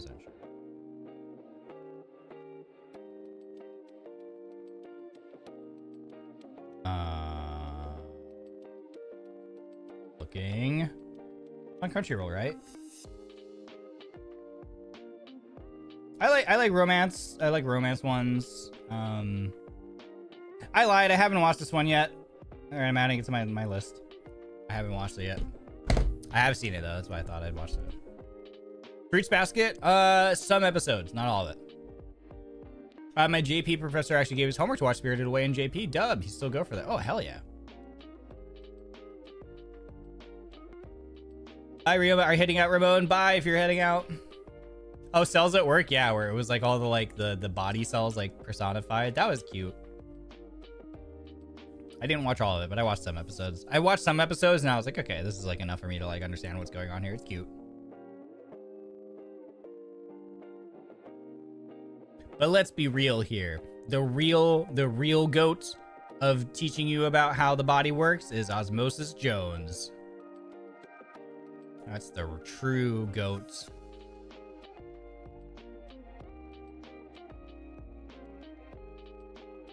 Question mark. Don't tell me you don't know what Osmosis Jones is.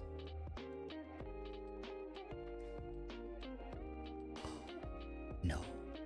You guys don't know what Osmosis Jones is?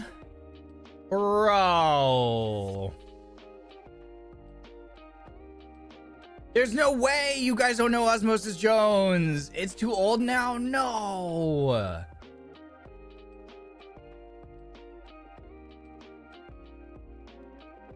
You're unlocking childhood memories for me. Yeah. Movie is the GOAT, yeah. Is this the generation gap? Is this that generation gap? It probably is, dude. It probably is, man. No. It's not an anime. It's not an anime. It's an animated it's an animated film. Just go Google. This is your homework, okay? You're can you still watch? Is it like streaming anywhere? Is it like on Netflix or anything? Go Google Osmosis Jones, okay?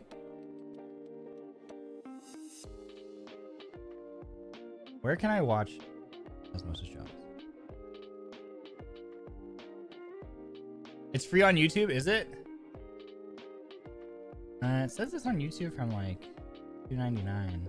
It's on Tubi, whatever that is.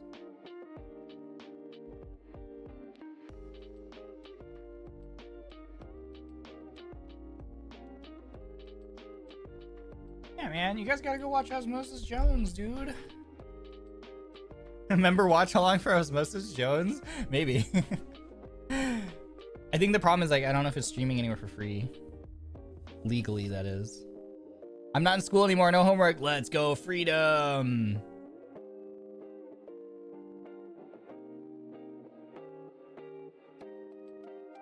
We just talked about how school sucks, but now we have homework. Listen, but like at least the school of Ryoma is cool school. Like I'm the cool professor. I'm the cool professor who like wants to be your friend, right? I'm not like the stupid strict professor that no one likes, you know? Anyways, I gotta go now, but you should def watch Terror in Resonance. Oh yeah, I love Zanki no Terror. That's a really good show. I've watched it like 2 or 3 times. A cajillion out of 10 for me. Anyways, bye chat, bye Ryoma. Have fun and don't stay up too late. Bye Peachy, thanks for being here. Watching Osmosis Jones is hardly homework. Yeah, it's hardly homework. It's not even like really homework, man. It's you're doing yourself a favor.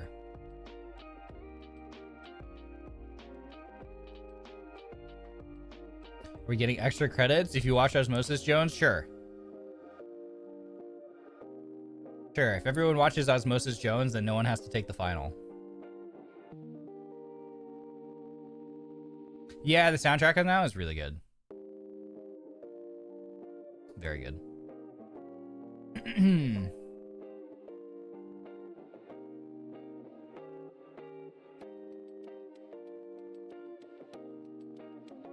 It won't be on the exam though, right? Only if everybody watches it.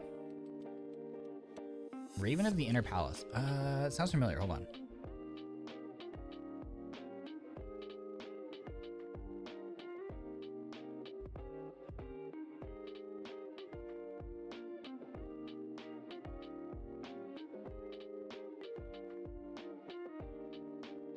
Did I watch this? No, I didn't watch this one.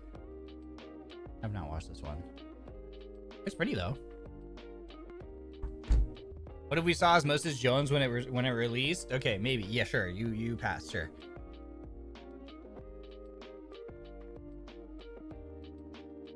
How much is the final worth? 90% of your grade.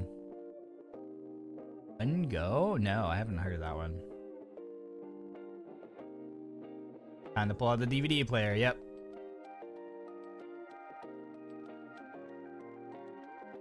Ryoma would be the professor that says we're having a class outside today. Yeah! That'd be me.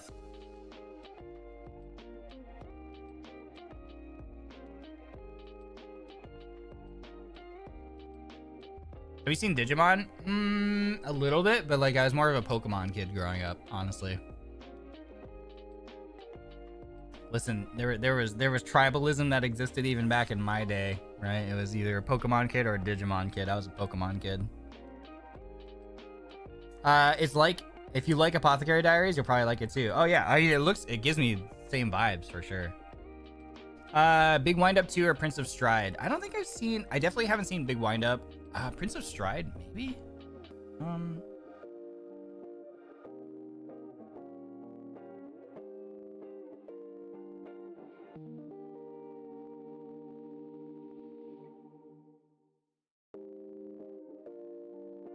I have watched one episode of Prince of Stride. I probably would watch more. I really love sports anime though. I definitely would watch more.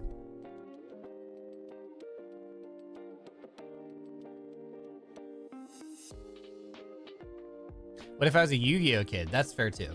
I guess there would be Pokemon, Digimon, Yu-Gi-Oh. Where's the trifecta maybe? The 3 tribes, the 3 clans of my time.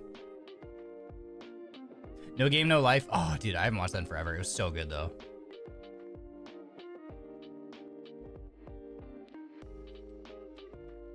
Have you watched Sword Art Online yet? Yeah, I've watched, I think most of them except any of the most, probably the like last 3. Like I haven't seen Sword Art like Alicization or however you pronounce it. And then like the couple movies that came out, I haven't seen those. Season 1 is awesome. I know there's another season of Gun Gale Online. I liked Gun Gale Online. And I think there's another season, right, coming out of SAO Gun Gale Online. So I liked season 1 SAO and SAO GGO. Have you watched Free? Yeah, Free is awesome. Really good sports anime. Yeah, I watched Chihaya Furu.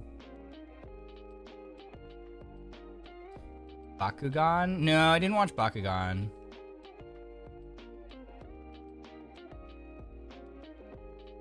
No Game, No Lice? Or No Game, No Life? Oh yeah, Beyblade. I played with Beyblades. What a Beyblade video game. I think there is a Beyblade video game. I don't know if it's on computer though. Wait, I'm gonna go to Steam right now.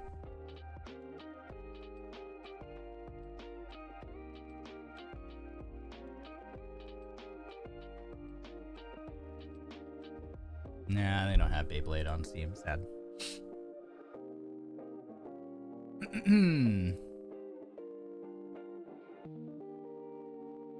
Digimon, Digital Monsters, we beefin'. Late, my bad. You're all good. You're all good. Free was your first sports anime? Yeah, it's really good. Durarara. I've seen like the first few Durarara is one that I've tried to watch because it's like very like popular. And I think it just has too much going on for my small brain. So like it's one of those shows where I try to engage with it, but I get overwhelmed and then I stop watching it. But I definitely need to like try to sit down and engage with it more. Because it was definitely interesting. Yeah, Amagi Brilliant Park, I like that one too. That was a good one. I would like to rewatch that one again because I remember it being funny. I watched that one in like the same time period that I was watching like other similar shows like oh god. Like I couldn't become a hero, so I got a what was it? What's the full title of this one? Couldn't become a hero. Oh yeah, I couldn't become a hero, so I reluctantly decided to get a job. So I was watching, I think I had just watched like Devil as a Part-Timer, and I was trying to find similar shows. So then I watched like this one, and then I think that also led me to like Amagi Brilliant Park, so I watched that one. I like those ones. Is it good? Yeah, I like I couldn't become a hero, so I reluctantly decided to get a job. It's a bit fan servicey, so just fair warning. I don't know if that turns anybody off. But it's just like a stupid stupid workplace comedy kind of thing. Metabots? I didn't watch Metabots.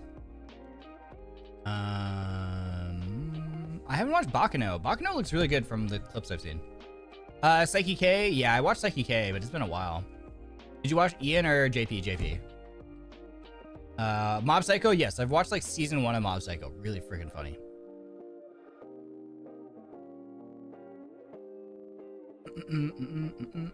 Those are all part of 2014. They might have been around the same time as each other. It would make sense. I haven't seen Pandora Hearts, no.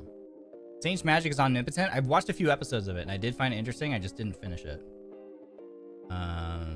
Ghost Stories anime's dub. I've seen the clips. It's insane. Time for me to go now. Congrats on monetization. Have a great rest of your stream. Good night. Later, Kocho. Have a good one. Duel Masters? Don't know that one. Oh yeah, Tokyo Ghoul. Tokyo Ghoul is really good. I haven't seen the newer season of Tokyo Ghoul, but the first season was amazing. One Punch Man. Watched One Punch Man. Season 1 and 2, I think. I didn't think I would like One Punch Man. One Punch Man, I thought I wouldn't like because I'm like, well, it's so predictable. Like, everything is so predictable. Like, he's just going to win every fight. But then once I actually started watching it, I was like, okay, this is really funny.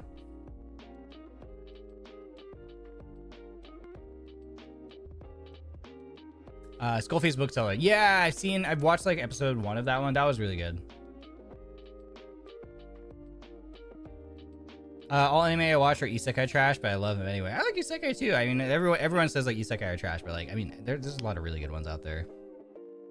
There are some that are just like actually do have really good writing and story, and some that have like, there's some that have really interesting, unique concepts. And then there's some that are like, if I just literally don't have the mental energy to engage with the show, they're perfect for that too, you know? Have you tried watching Attack on Titan? Yeah, Attack on Titan was really good. I need to, I watched the first season. I need to like go back and rewatch it. Because I remember when the show first came out, I watched it and I was so excited about it that it was like the first time I ever went out and like bought manga because I just needed to know what happened past the anime. So I went out and bought like some volumes of it so I could just keep like reading the story. And then they animated those things and then I didn't watch them. So I need to go back and like rewatch and then watch all the new stuff too. Would you do the One Punch Man 100-day challenge? No, I might die. I'm already so busy. Have you tried watching My Hero Academia? Yeah, I watched a fair amount of My Hero, but kind of fell out of it. Wasn't that I disliked it? There's so many. I mean, you'll notice this is a common trend with me. It's probably the way my brain works. It's like I'll watch something and I'll think it's really good, but then I'll just like forget about it. You know, my object permanence problems. You know. But yeah, do be careful with spoilers. Sorry if I hope I didn't say anything. The Royal Tutor, the math part makes me laugh. Yeah, I've watched some episodes of Royal Tutor. I don't think I've watched a ton of it though.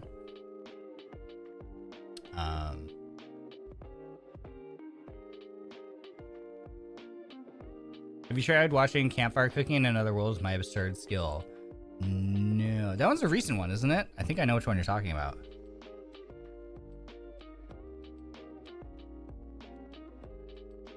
So said that Problem Children Come from Another World doesn't have a season 2. Yeah, I remember watching that one. I watched that one. Yeah, that's one of those ones that maybe people are like, oh, it's just another isekai trash anime. I was like, I don't know, man. I like these kind of things.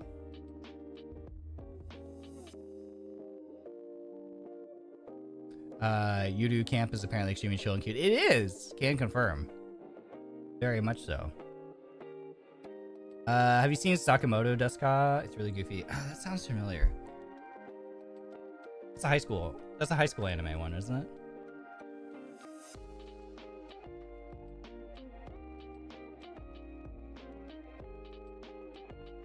Sakamoto Deska. Yeah, this one. I've seen some episodes of this one. This one was funny. How many episodes have I watched? Let's see. Why isn't it loading?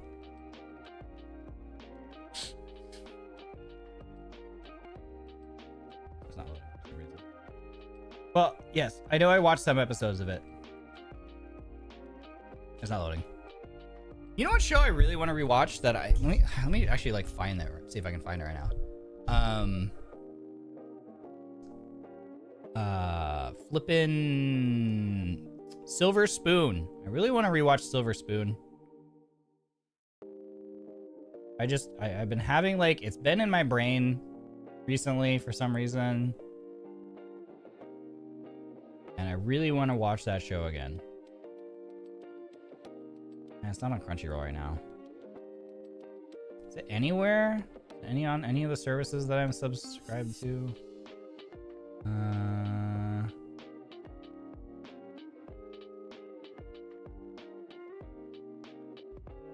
Silver Spoon.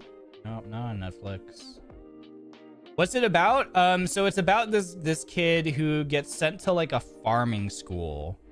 I forgot, chat. Is he from? Because like the idea of Silver Spoon is, right, like if you're someone who grew up with a silver spoon in your mouth, it implies that you grew up like wealthy or well off, right? Like well taken care of. Like, you know, your family was probably rich and you didn't really have to do any hard labor or anything. But it's about this kid who goes to I can't find it anywhere. Oh, it's so sad.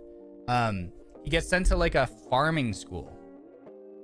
And it just follows the story of him and that whole entire experience of like he's at this school with all these kids where they're all like generational farmers basically, right? Like you have people who raise horses, you have people who raise chickens, you know, livestock, like whatever, that kind of stuff. Yeah, from like Tokyo University. Yeah, he's from like a well-off, like he's like a well-off city boy. And he's out in the boonies, out in the countryside. And it's just so good. It was really, really good. I really want to rewatch it. Do recommend. Very, very, very fun show. Just sort of a good coming of age kind of show, you know what I mean? Good coming of age anime. Bird, thank you for the super. Thank you. Oh, thank you for your first ever super chat too. Thank you. Thank you. Katsuchi Ganai. Yeah, it's called Silver Spoon, just like that. Silver Spoon. If you can find it. I can't find it right now. I'm trying to see if I can find it anywhere. I checked Netflix, I checked Hulu, I checked Amazon Prime, I can't find it. I checked Crunchyroll. Can't find it. Damn, I got to know you from the Totemo Hobby Shop live stream, so I couldn't join the other next streams. That's okay. Welcome back, Mooney. Can't believe you've been yapping for quite a while now. Thank you for keeping me the Rionan's company. Gotta catch up on some sleep. Good night. Proud of you always. Thanks, Nika. Yes. Sleep. Take care of yourself. Thanks for being here. Silver Spoon is the same creator as Full Metal Alchemist Brotherhood, so you know it's great already. I haven't seen that show either yet. Have you seen Welcome to Demon School, Iruma-kun? I have. Not all of it. But at least half of that one, probably. Because I like those kind of shows, too. I mean, would you consider that a rom-com? I like rom-coms.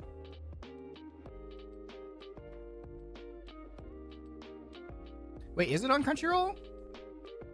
Do they actually have the episodes there, or is it just listed on Crunchyroll, though? Because sometimes Crunchyroll debates me, and it's like, here's the show, but then you can't actually watch any episodes. I don't see it, though.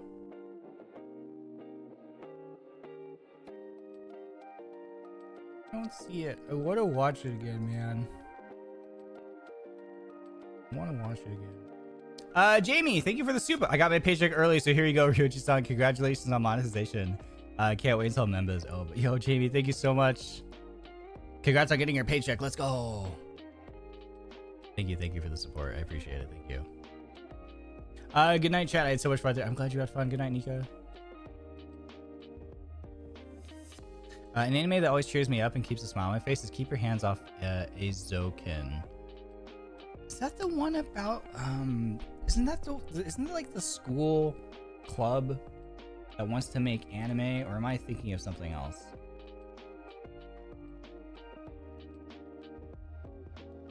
Keep Your Hands Off.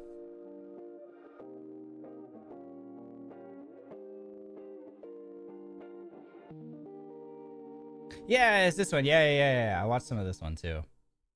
Yeah, that one was interesting. Blue Spring Ride is kind of rom-com. I haven't watched that one. I've seen it. I've seen it, like the title. I haven't watched that one. Romantic Killer sounds familiar too. Romantic Killer. I don't know. I don't think I've seen that one. Congratulations on unlocking the Niji bucks, by the way. Thank you to everyone who has super chatted me. I really appreciate it. Thank you kindly for sending your hard-earned cash my way and supporting me so that I can do this, that I can be here with all of you and do this as my job and live my dreams. Genuinely, it means so much to me. Thank you to everyone who also just like lurking, watching, supporting me, liking my videos and everything. I appreciate you.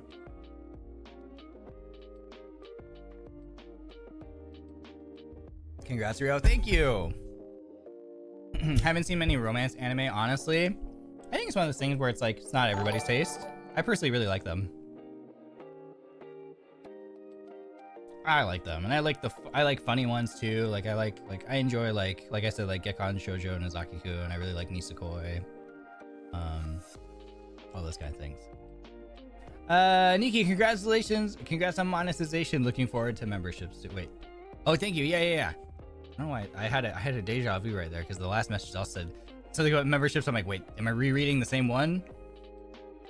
I had a deja vu. My old man brain just like turned over. Thank you so much for the super. Yeah, memberships in just a few days, everybody. Let's go. It only let me upload 4 emotes to start, but I'm fairly certain we're gonna unlock more slots, like probably quickly soon. So I'll just keep uploading the emotes as they become available. Sign of Affection is a sweet one. Yeah, that one I watched. I started watching that one too. It's the sign language one. I'm back. Welcome back, Mars. Any mangas you like? Ooh, that's a good question. So I'm like I started reading like Akame ga Kill 0, which is like the prequel to Akame ga Kill. That one I've been enjoying. I haven't read stuff in a really long time is the problem. But that one I have some I have like 9 volumes on my shelf that I see. What was one that I picked up the other, like, somewhat recently? I forgot the name of it. But it has to do with like theater kid stuff, but like it's the stage crew, you know, the ones who build the sets. I forgot the name of it. Someone might know. But I started reading that one. I like that one a lot.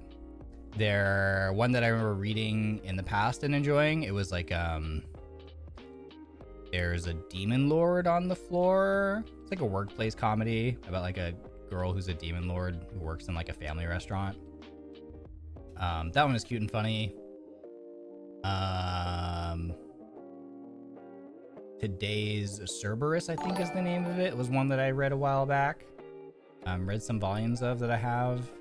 I think it was called that. I read 3 volumes of the Shield Hero light novel. The first 3 books of that one. And I enjoyed that. That's all I can think of really off the top of my head. Have you seen Red Psychopaths? I haven't read it, but I have watched it. Yes. I have the DVDs and the movie. Like I have the first 2 seasons on DVD and the movie.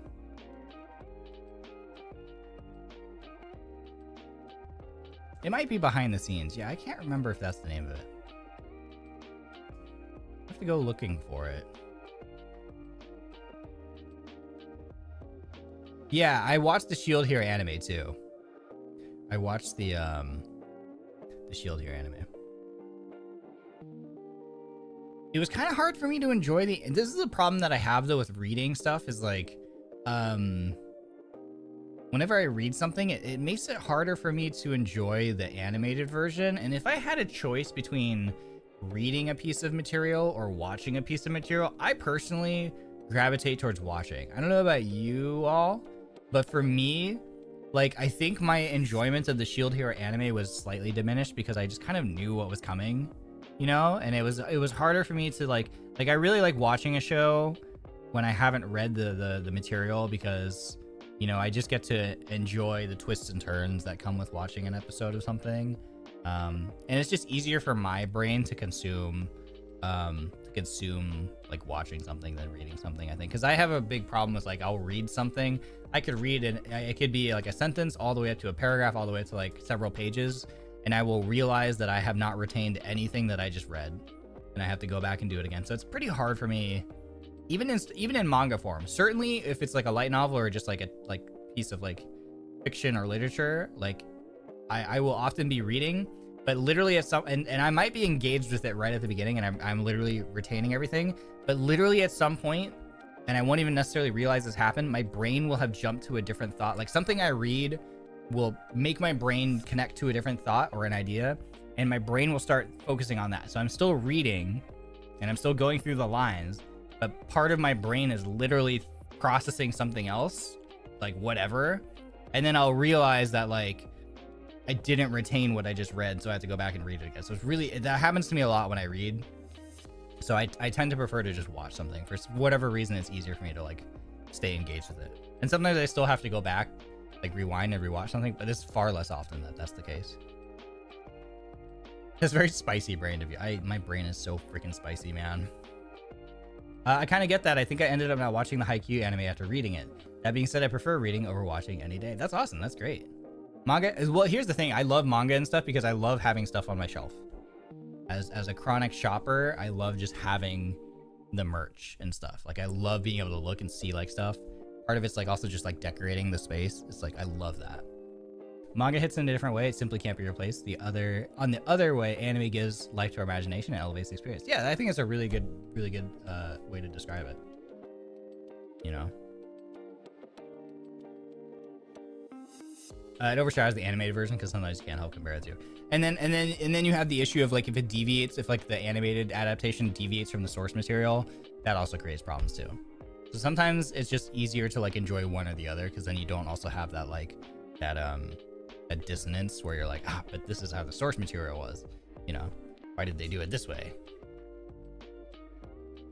Do you like murder mystery? You should watch Erased. I don't watch a lot of murder mysteries, but I do remember being really engaged with Erased. I enjoyed that one a lot, so probably could watch more. I also, what was the one that we talked about earlier? Because I've already forgotten the name, but it's basically Sherlock Holmes.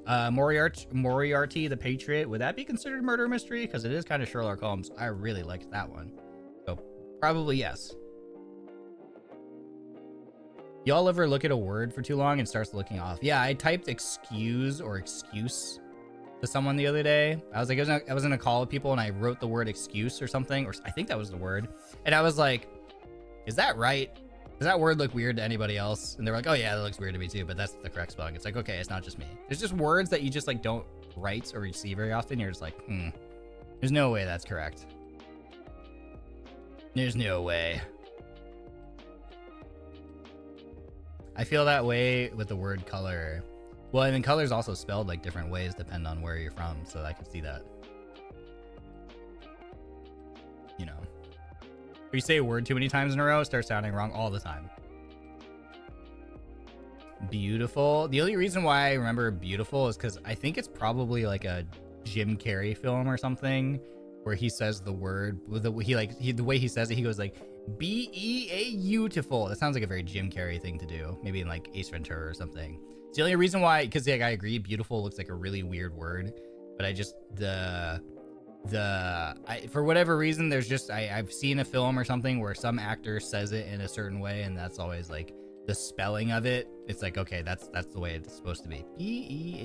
Beautiful. You should try watching ID Invaded. I did watch some of those episodes. That one messed with my brain. That was really interesting. That one probably required too much mental energy for me to like remain engaged with. Probably. Ronpo Kitan Game of Laplace. I have seen the I know what you're talking about. I don't remember if I watched it. Yeah, id. Is it id? Yeah, it's id. Id Invaded. Yeah, it's not ID. It's id Invaded, right? Because isn't it id? Because there's like the id, the ego, whatever the philosophy things are.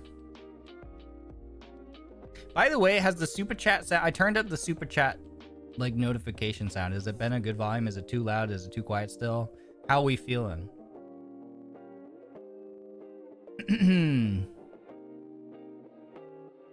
Millionaire Detective sounds familiar too. Millionaire. Oh yeah, I haven't watched this one, but I remember seeing it.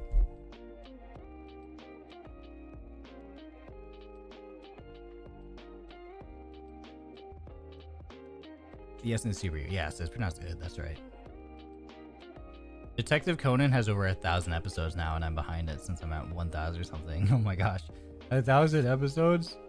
Oh, that's why it's hard for me to like watch. Like I haven't watched One Piece either. You know, there's something very daunting about trying to get into a series that you know has like a million, billion, kajillion episodes. You know what I mean? Good morning, everyone. Good morning, YV. How are you? Ron Kamonohasi is so good. I don't know that one. I just saw the time, so that's why my eyes are burning and I'm yawning. I need to sleep. Night, night, y'all. Good night, Shadow Cat. Thanks for hanging with us. Have a good one. Good night.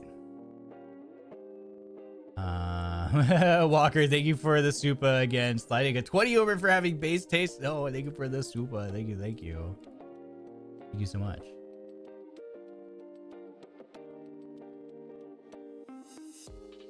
Oh, sorry, I keep bumping my microphone.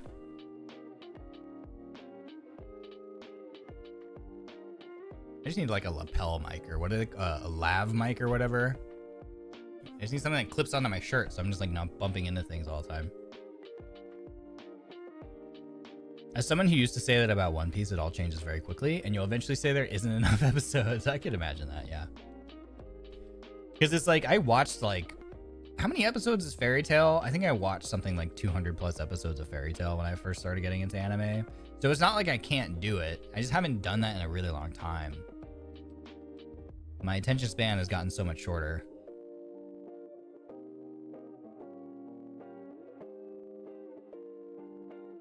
Oh, sorry. Don. Oh, stretch. Delicious in Dungeon? No. But my senpai were telling me that I would really like it and I need to watch it. That might be one that I need the next one that I need to start. When I sit down. When I sit down to watch one.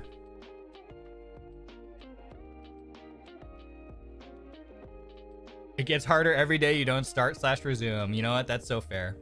That's so valid. Oh no, I have the hiccups. Help me, I'm dying.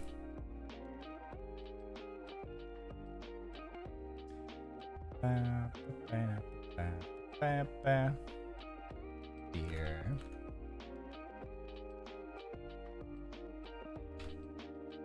Don't mind me. I'm trying to see if I have I'm going to check to see if I have Valorant installed so that I can hopcon Valo sometime. I know the senpai are playing Valo right now. I don't know if I'm gonna Valo tonight. I'm kind of eepy, but I want to make sure I have the game ready to go.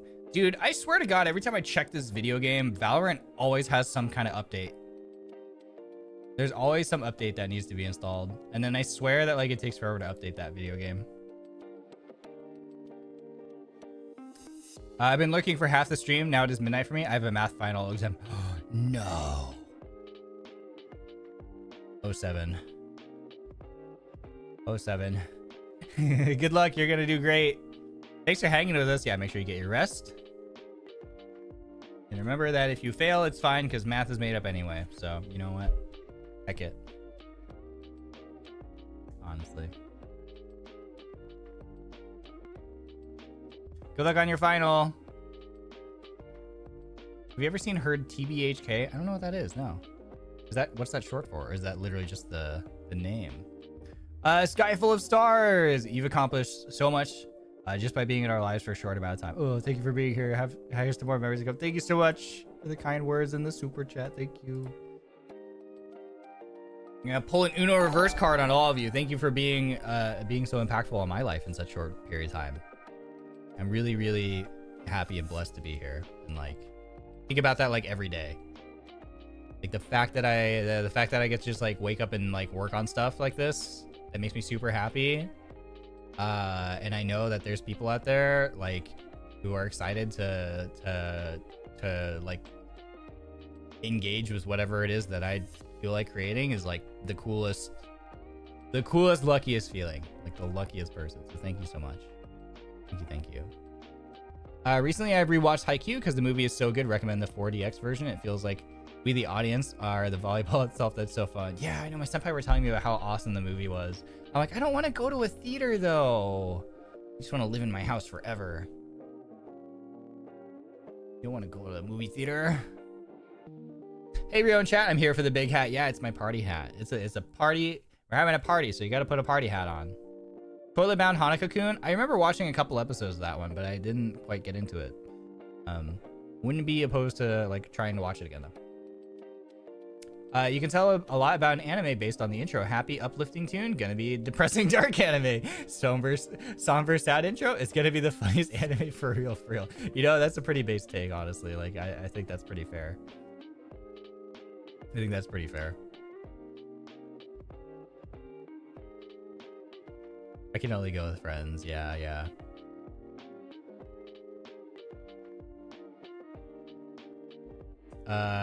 It feels so awkward for me to go to my movie theater sometimes since I used to work. That would be kind of weird. I feel that.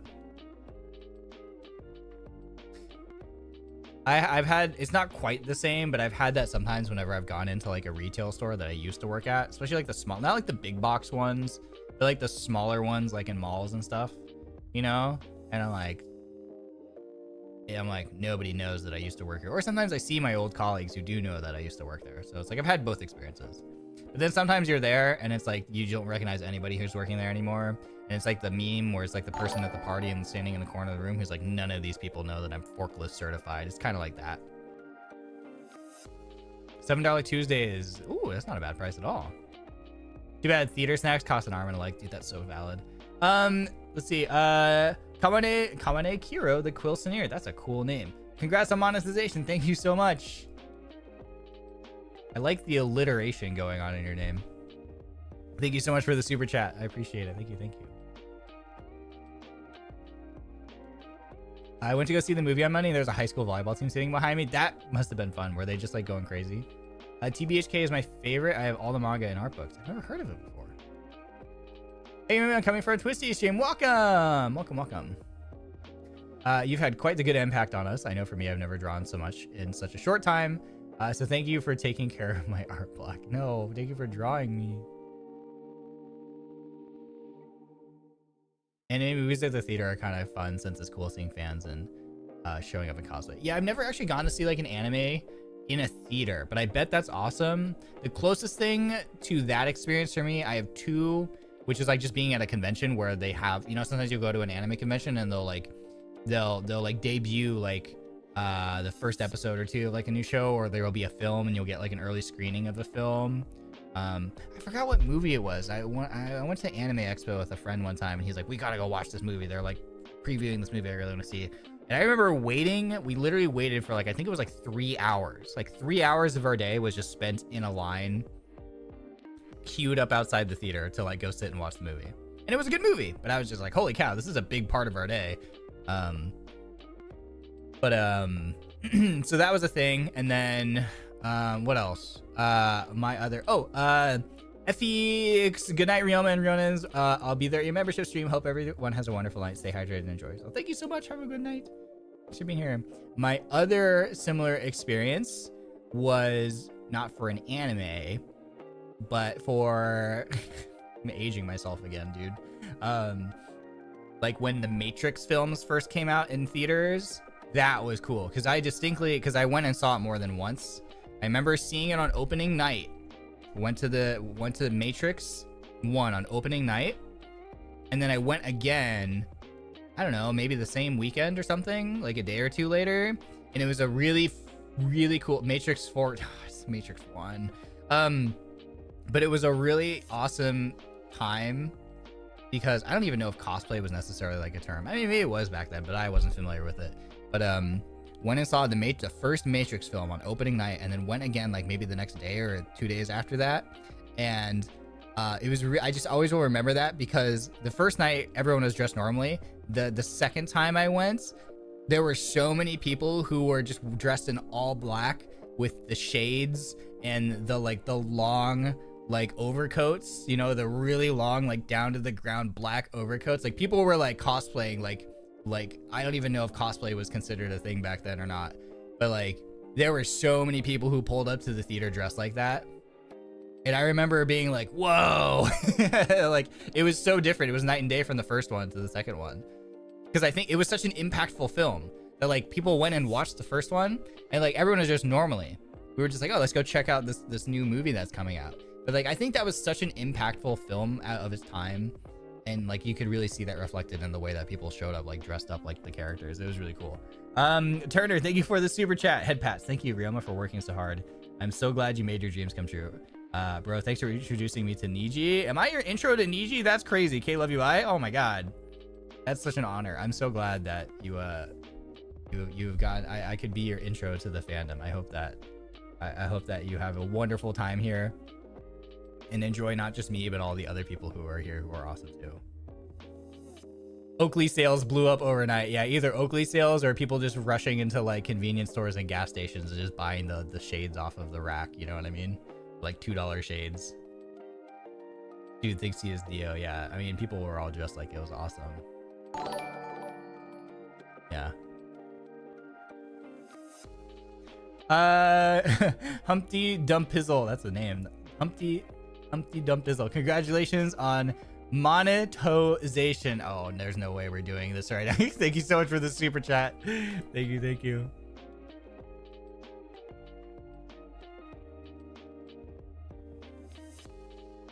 Oh, you've never heard of The Matrix? Oh my god.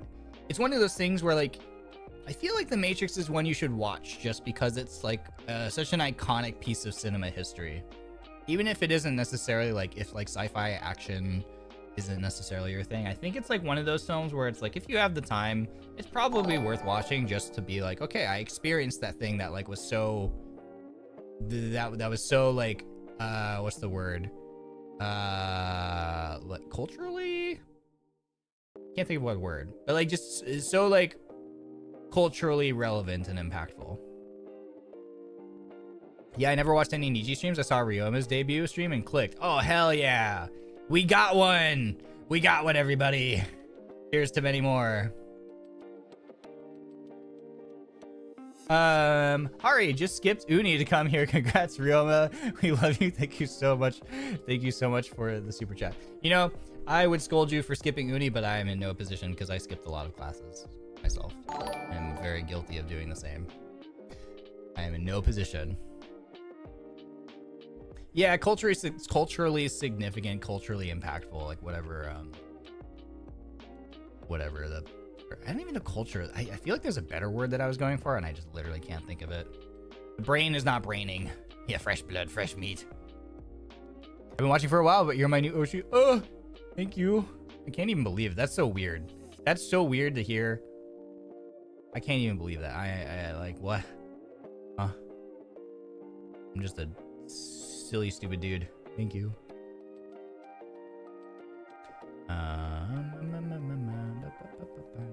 The Niji rabbit hole, welcome.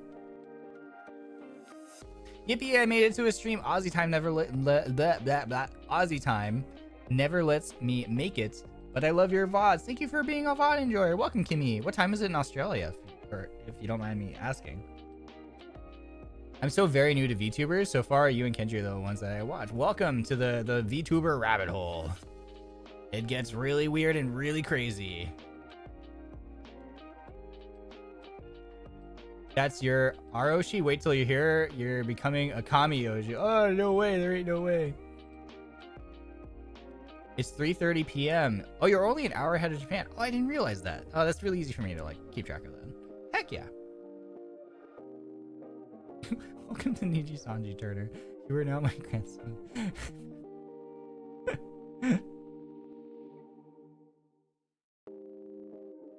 Why is it written that way? What the heck?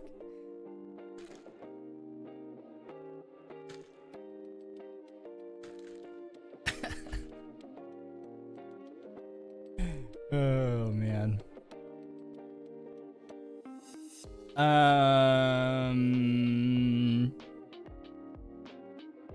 there any shows that are coming? Do we have teasers yet for next anime season or not yet?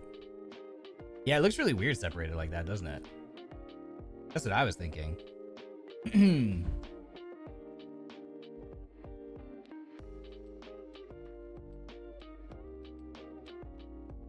I was watching shows from this season, but then obviously like I have been insanely busy since debut. I was busy pre-debut, and then this is like a whole other level of busy on top of that now. Not sure, maybe some. Okay, I haven't really seen. Analyst has a list of upcoming on there. My animus? Okay, okay. Do we have a grandma now? Yeah, someone made a someone that's not Grandma Barrenwort real. Someone made an account, but it's so happy Prideful month as well. Yes, happy Pride month. Happy Prideful moth. I think you forgot an N. You dropped a letter. You dropped the letter. What was I watching? Okay, let's see. I've watched 4 episodes of Windbreaker. I watched 3 episodes of The Many Sides of Voice Actor Radio. I want to watch a little more of that. I watched 5 episodes of Monster, which was interesting. I'll just say it was interesting. 4 episodes of Chillin' in Another World with level 2 super cheat powers. That one was cute. I liked it. It's very wholesome. I want to watch more of that one probably. As a reincarnated aristocrat, I'll use my appraisal skills to rise in the world. I've watched 4 episodes of that. Salad Bowl of Eccentrics. Oh, Salad Bowl of Eccentrics I've been really enjoying. Has anybody else watched? Because this one gives me heavy vibes from or no. Oh yes. Has anyone else watched the show Hina Matsuri? Because if you liked Hina Matsuri, there's a show called Salad Bowl of Eccentrics that's airing right now, and it's like gives me heavy vibes of the same one. It's so silly and so stupid. Sam's, congratulations on the monetization, Ryoma. Yippee! I can't wait for the rest to come. Thank you so much. Me too. We got so much more fun and adventures together. Thank you so much for supporting me. Thank you. Kimmy, yippee! Congrats again. I gotta go back to work and look after some patients again. Have fun, everyone. Thanks so much, Kimmy. Thank you for the super chat. Have a good day at work. Your patients are lucky to have you. Thank you. The latest episode of Remonster something else. I was like, what am I watching? I felt like I had that thought multiple times so far watching that show. But I like it. It's interesting. It's fun. I have been enjoying it. Hinamatsuri is so cute and good. Oh, I'm so glad someone knows what I'm talking about. You watch some of it, yeah. Hinamatsuri. Yeah, it's super funny. Which is ridiculous. It's so funny. Like, how do you summarize it again? Like, how would you summarize that show? It's like there's a Yakuza member. Is like a Yakuza member who like this girl from another dimension who has psychic powers just like shows up in his like apartment one day and starts living with him. And then that's pretty much it, right? Like it's just ridiculous. It's really funny. It's really funny and chaotic, but also sweet and wholesome. Do recommend it. That's a good summary. It's like, yeah, how do I describe it? So she just has like powers of like telekinesis and stuff. And there's other characters who show up from like their world. So there's like battle scenes, but there's like really ridiculous. It's a very funny comedy with just a ridiculous premise. And I 10 out of 10 do recommend it. Speaking of Yakuza, have you seen Way of the House? Yes, that one's really good. I like that show a lot. Way of the House Husband is also very good. Much more grounded in reality than Hinamatsuri, but also very, very good. Have you heard of Kaiju number 8? Yes, I've been watching that one. That one I definitely have been keeping up with every episode. I really like that one. Hinamatsuri is the one with the girl that comes out of the egg. Yeah. She like shows up in like an egg. The egg is like, I don't know. Isn't that how like Superman or something shows up on Earth from like planet Krypton or whatever? In like an egg-shaped vessel. She's basically like shows up in this guy's apartment in like an egg-shaped thing, but it's like way smaller. I don't know. It's ridiculous. It's a wild, crazy, stupid, silly, funny, wholesome show. Do you recommend it? Yeah, Anzu. Anzu is the best girl. I was sent home from work, so I have more time for Oshi. Love you, Stinky. Who's Stinky? Thank you for the super, Aaron. It's so chaotic. Yeah, it's very chaotic. Oh, Barakamon. Wait, no. Barakamon doesn't have any alien psychic people in it. Barakamon is like the very wholesome, like the guy. That's the one where the guy moves to the island, right? Yeah, this one. Yeah, Barakamon was really, really wholesome. I watched this one a really long time ago. I remember liking this one too. Yeah. Barakamon follows the story of Seishu Honda, a calligrapher who is punished from punching another famous calligrapher. That's right, is outlawed to a small island. That's right. Yeah, he's a city boy on a boonies island. Yeah.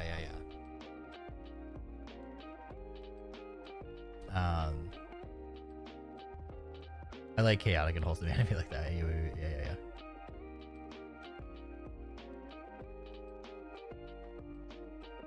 It's the sequel of Honda-kun? Wait, is it really? I didn't know. Ashley, I just got home from work, so technically this soup is free, right? Thank you for being you, and I can't wait to see how much you grow with this juice. Thank you so much for the super chat. Congrats on finishing your day at work. Otsukare-sama desu.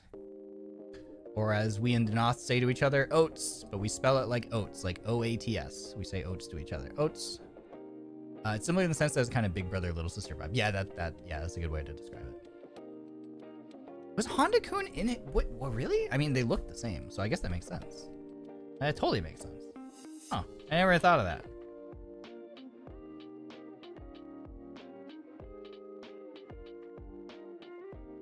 You know what? I never made that connection, but you're right. Yeah.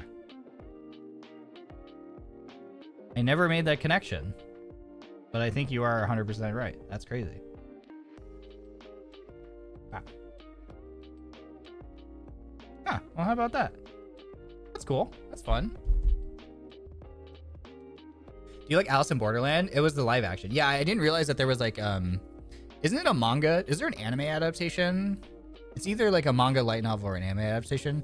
I've only seen the live action, but I really liked the live action a lot.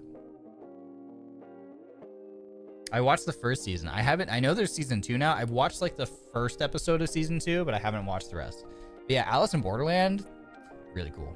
Definitely caught my attention. And then it was super cool going to Shibuya Scramble Crossing in Japan when we were in Japan and going there. Cause that's like, cause I had like, cause you know, like the first episode, like it opens up, you know, the scene is like Shibuya Crossing.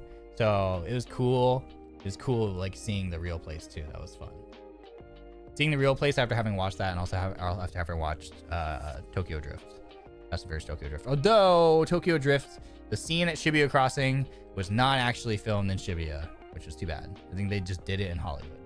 They just reconstructed Shibuya Crossing in Hollywood or something, or in LA, or I don't remember where they did it. Where did they do it? I don't remember. Anyway. Thank you, Ryodins. Yeah. Thank you for your super. Congrats on monetization. Thank you, Yuji. I didn't know Alice in Borderland had an anime manga. The live action is on my list of things to watch. I'm pretty sure there is, right? Am I crazy? I'm pretty sure there's either a manga or an anime. I thought it had an anime. I guess not. I thought it did too. Hold on, I'm gonna look this up. Alice in Borderland's anime?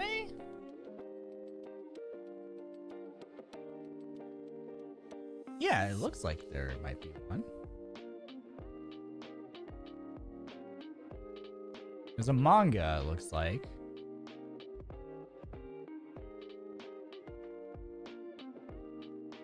Looks like, yeah, it looks like, oh, it might be an OVA or something.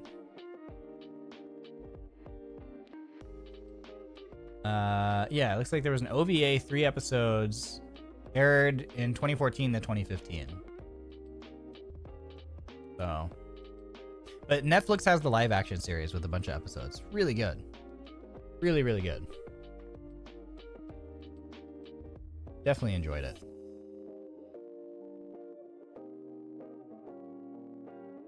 By the end of today's stream, I have a new list of anime to watch. I know we've talked about way more talked about. Like, I guess this is like delayed. This is like late 2.0 because like this is something I meant to talk about on 2.0, but like we just 2.0 ended up already being like a 4-hour thing or something, and it was like, okay, we gotta go to bed. The VOD is already too long for people to catch up on as it is.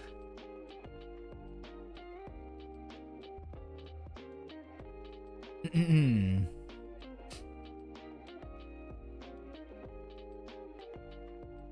about the manga. Yeah.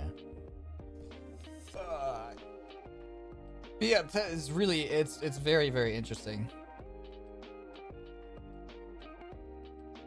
Oh, I just cracked my back. Oh, yeah. Oh, yeah.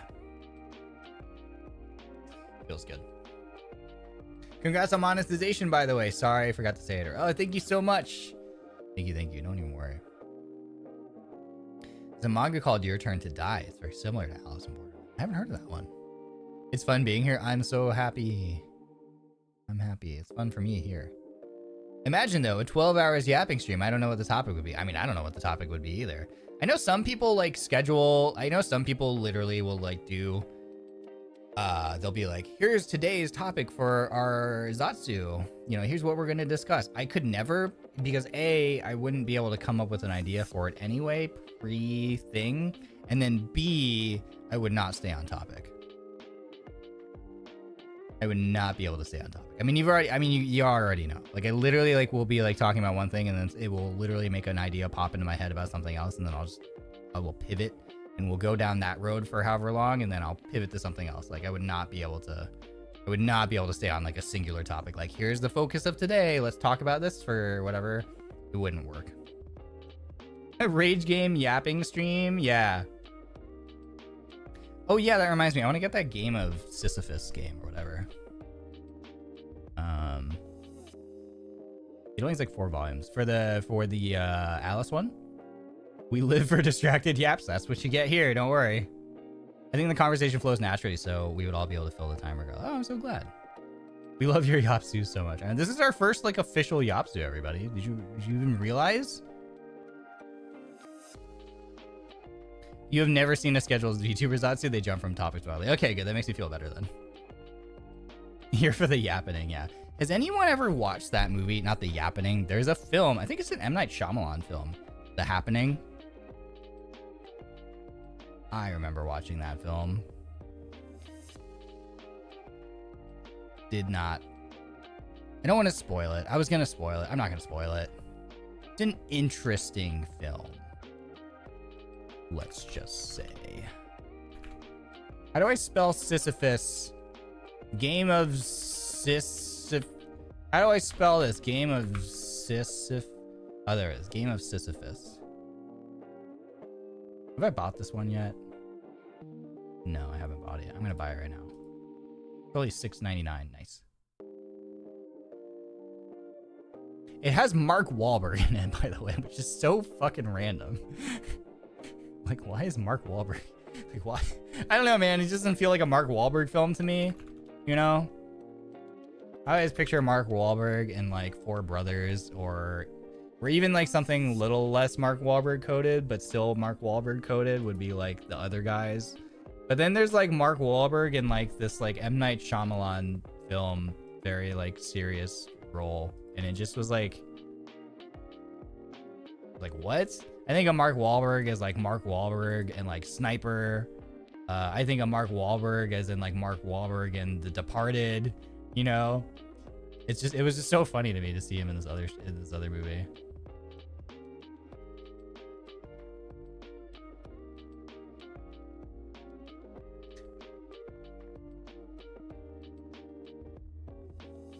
You're asking the wrong chat. Do you like rage games? I don't think anybody likes rage games. I don't know, but I haven't really, I haven't played, Grandma, no. Bad.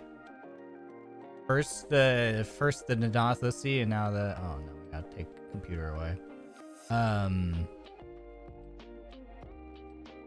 Oh my god!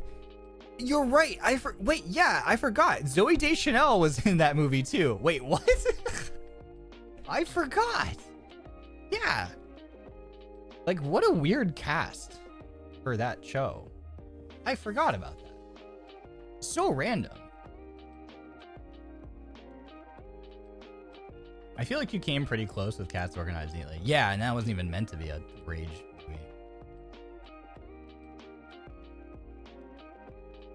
movie. It's called The Happening. It's a movie called The Happening. It was an interesting film. I'm just gonna say it was a film. It was a film. Has anybody ever watched the TV show New Girl? Where are my New Girl enjoyers in chat? That movie, yeah. That movie. What's happening in the happening? People are dying. I think it's meant to be like psychological horror, kind of. I don't even know if I call it psychological horror. You could probably just Google a review of the film if you're curious. Is it slasher? No. No. Like, you could go watch a trailer.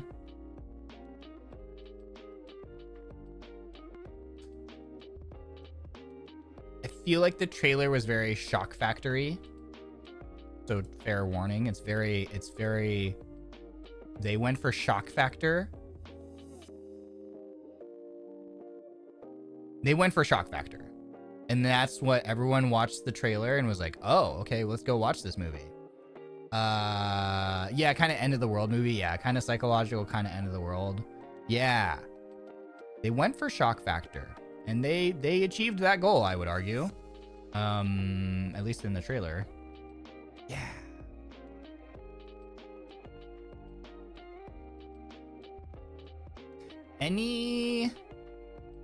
Oh, The Mist. I remember The Mist.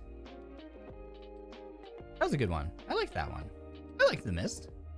Mist was good. I enjoyed The Mist. Do you like scary movies like horror or slasher? No. I actually, though, I really liked Silent Hill. I think Silent Hill is about the only movie that would probably fall into that category that I actually really like. I don't know if that technically counts. I guess I kind of think of it. Hi, Music Girl. Congrats on Monetization. Thank you. Thank you. I've watched Silent Hill a handful of times. I saw that there's like a new Silent Hill game coming out. We might try that. Maybe I'll pick that up and play that on stream. What do y'all think? Should I do that? Silent Hill was I think there are varying opinions on the movie. I personally enjoyed it. I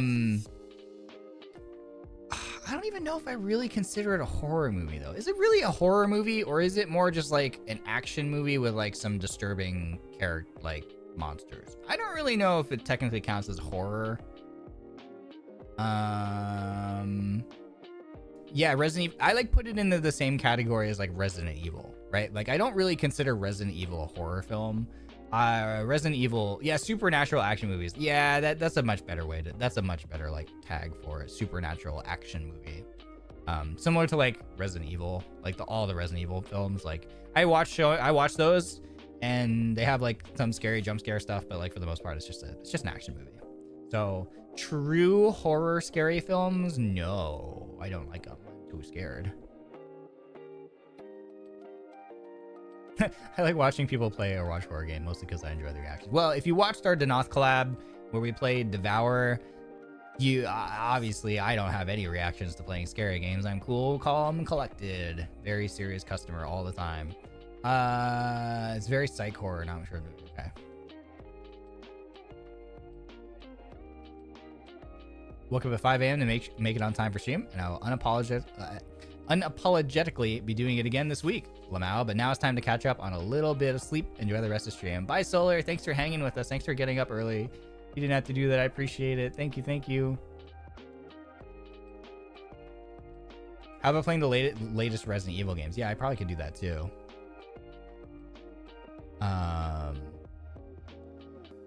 Of course I did. And oh yes, of course there wasn't a squeak in sight with you playing that. Thank you for the vouch, Ken. See? A happy customer.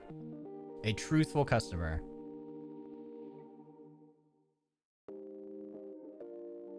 My mom scarred me with the shark movies when I was younger, so I can't watch scary movies. Are you talking about like Jaws? I don't think I watched Jaws. I don't think I've seen Jaws. I've seen clips of Jaws. I don't think I wonder where my fear of like the open water and ocean comes from.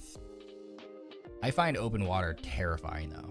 Sharks are just in general are terrifying to me. I know that it's like, you know, they're just creatures doing their thing, and it's not like they're gonna go out of their way to attack me, a human, but it's still They scary. I see it. If I see a video of a shark, just like seeing a shark, like a nature video, seeing a shark in the ocean, like just fills me with dread. Like I get chills. Like it's crazy.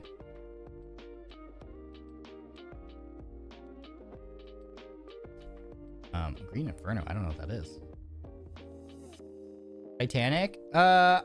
No. I haven't seen. I mean, I've seen Titanic, but not like in its entirety. You know. Maybe just not knowing what's in the ocean. Yeah, combination of knowing the things that we do know that are in the ocean that are horrifying, and then the fact that there's also way more things that we don't know. 80s and 90s were wild times. So many horror movies, no warning sight. Yeah. Oh yeah, Final Destination Saga. Yeah, me too. That one still gets me as well. I've seen that one. I've seen those ones. At least the first one, or one of them. The deep ocean scares me. Same. My dad took me to see The Exorcist on a movie date, and she stopped watching horror movies after that. Yeah, I can't do paranormal. Paranormal films in particular, I really can't do. I can handle like gore slasher style stuff. Like that's it's not my cup of tea. It makes me a little squeamish, but it's fine. Paranormal stuff hecks me up.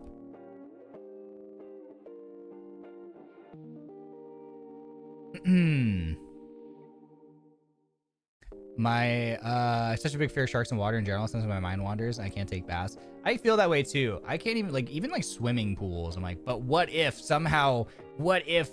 imagine if somehow a shark squeezed through the pipes, even though they're like the size of a baseball. But like, what if a shark squeezed through the pipes and wound up in this public pool somehow? We just would have no idea, and then we're all screwed.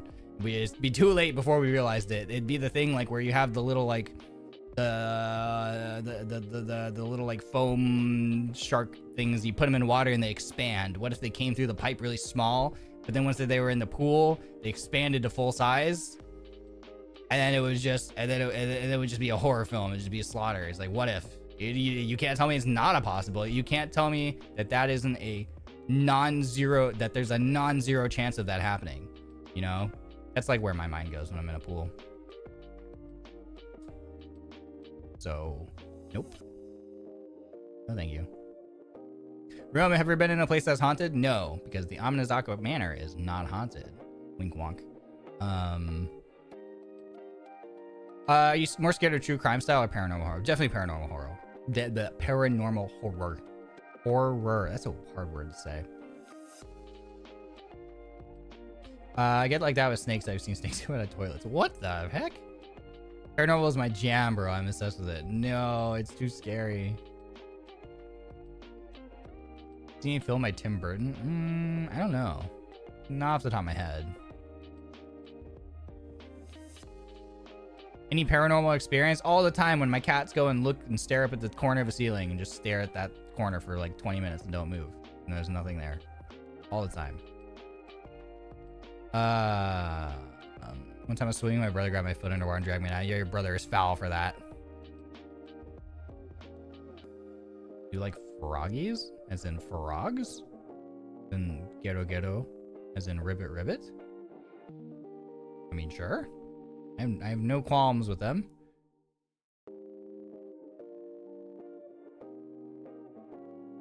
Spoopy animated films like Coraline or Monster House. I haven't, but I've seen some scenes from like Coraline, or, like images, and I'm like, oh, nope. No, thank you. I don't think I would like that, no.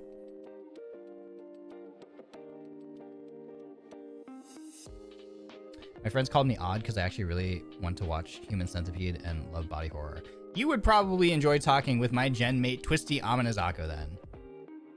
She showed us, like, a list of films that she's, like, either... I can't remember if she's watched or that she's working through. And she, like, described a bunch of them to me and Clara, and we were just like...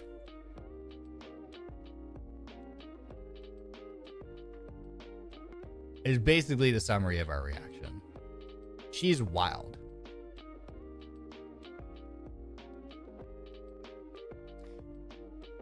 So, you and Twisty would get along. Hi, Ryoma. Congrats on monetization. I forgot the stream was today. No problem. Hi, man. Thank you for the congrats. Thank you.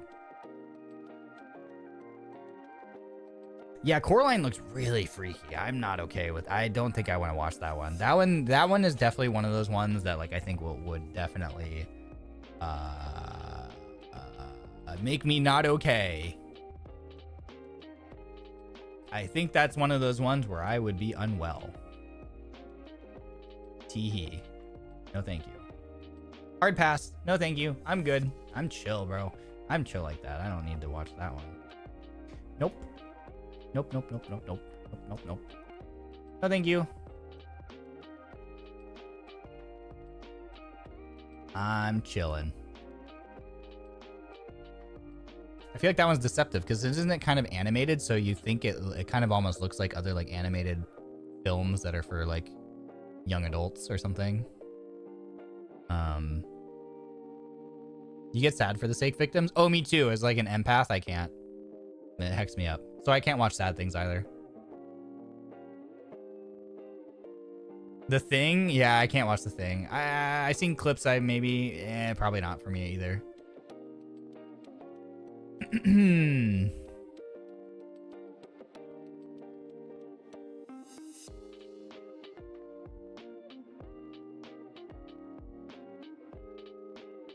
I've read it as well. I have heard that it has a good story. Hi, Ryoma. A little late, but glad I can make it. Congrats on your monetization. Thank you so much, Mads. Thank you.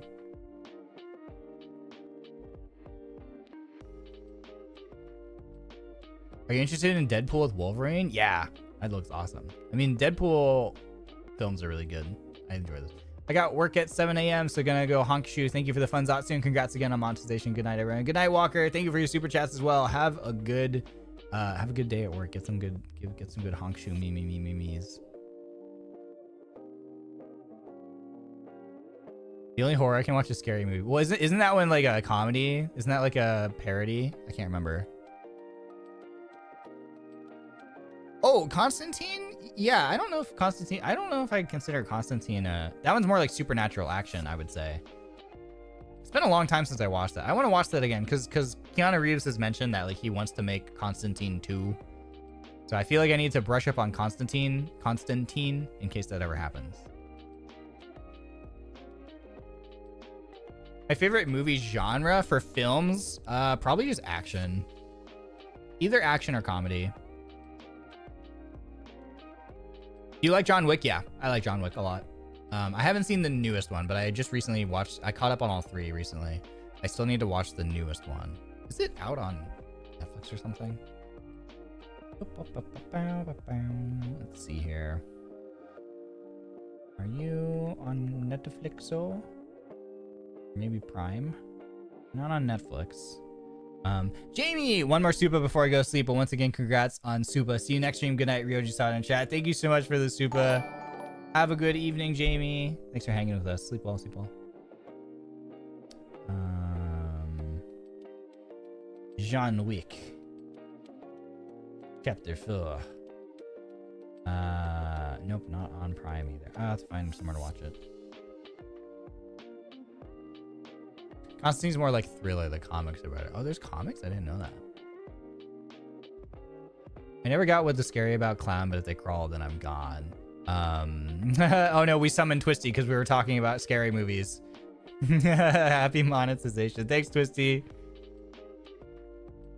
No, because when we were playing Devourer, the thing that probably freaked me out the most, because you know how we played like 3 levels of Devourer, and each level had its own like scary boss. The one that freaked me out the most was the spider lady level, but it wasn't even necessarily when she was spider mode, which was disturbing. Don't get me wrong, she was really gross. But the thing that scared me the most when that character got introduced was she was like in the cave and then she started crawling. There's something about seeing a human being suddenly shift into crawly mode that is so disturbing, like more disturbing than like her turning into a spider for me for some reason. She does that when she turns into a spider too. That's horrible. I'm glad I didn't see that transformation process happen then. Yeah, that moment from that level That was probably the singular most freaky moment of that night for me personally. You can block her from transforming if you stand in front of her nest places. Dude, Swissy knows all the strats. Oh, you would have loved The Exorcist. No, I cannot watch that movie. I refuse. I hope it don't sound rude, but who is Twisty? Twisty Amanazako? That is my genmate from the NIJISANJI EN's newest wave, Denauth. That is my genmate. So if you also enjoy talking about spooky, scary horror film thingies, then Twisty is our resident expert, I would say. Nope. If it crawls, I'm going into fetal position, accepting my death. Yep, exactly. Same. Same. Yeah, 10 out of 10. Like I said, if you like that kind of stuff, go check out Twisty. You can click on her name and go follow her channel. Subscribe to Denauth, subscribe to me, subscribe to Twisty, subscribe to Clara. You like maids? We got a maid. You like just a guy who yaps? You got just a guy who yaps. You like a young lady who lives in her own manor? We got that. Who is a cat as well? We got that too. I suggest the maid. She's perfect. You're not wrong about that. Yeah, Alpha Ojo-sama. Yeah, you want Alpha Ojo-sama, manor owning Alpha Ojo-sama, who is also canonically a cat, who speaks fluent cat. We got that too. The maid, you mean Clara? Yes, Clara Charmwood. We got Clara Charmwood. Tensai Combat Maid, yes. Our Tensai Combat Maid who speaks multiple languages, can cook, is artistic, like illustrator and photography genius. We got that. And uses a gun lance. Yeah, who's a monster hunter, gun lance wielder. We got all the things in Denauth. I'll keep lurking, but I may fall asleep. Good night, Rio-chan and Rionis. Thank you so much for the stream and congratulations again. Okay, love you. Thank you so much, Ken. Have a good one. Thank you for being here and celebrating with us and for supporting me. Thank you. I appreciate you. Have a good one. Thank you for all the rainbow supa too. I learned a new thing today. Thank you for the rainbow supa. Yippee. Cook, cleans, perfect voice, draws, speaks 50 languages, great at games. Yep, that's our Clara. Clara Clam Chowder, don't let her hear you say that. Why is my boom arm so squeaky? I need to it's so loud. I'm so sorry. I've gotten better. I like to adjust my boom arm, but I know it's really loud, so I try not to do it too often. Ryoma's charm point is old and the hat. Old hat, yeah. No, okay. You know what? I want to argue with you, but I kind of feel like, damn it, that's kind of a good summary. I'm not gonna lie. I can't even really fight that one. Damn it. I don't really bring much else to the table, let's be honest.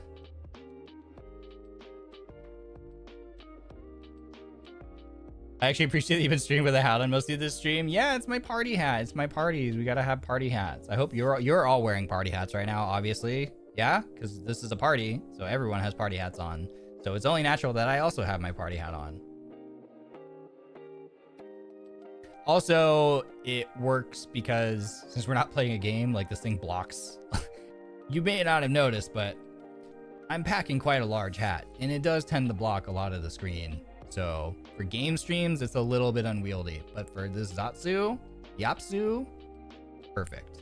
We can do it. Clara also loves to eat scorpions. You know, I think love is a strong term. I think we could say that she is more than capable, as she has proven, of eating scorpions. Does she love eating scorpions? Debatable. Is she capable of doing it? Absolutely.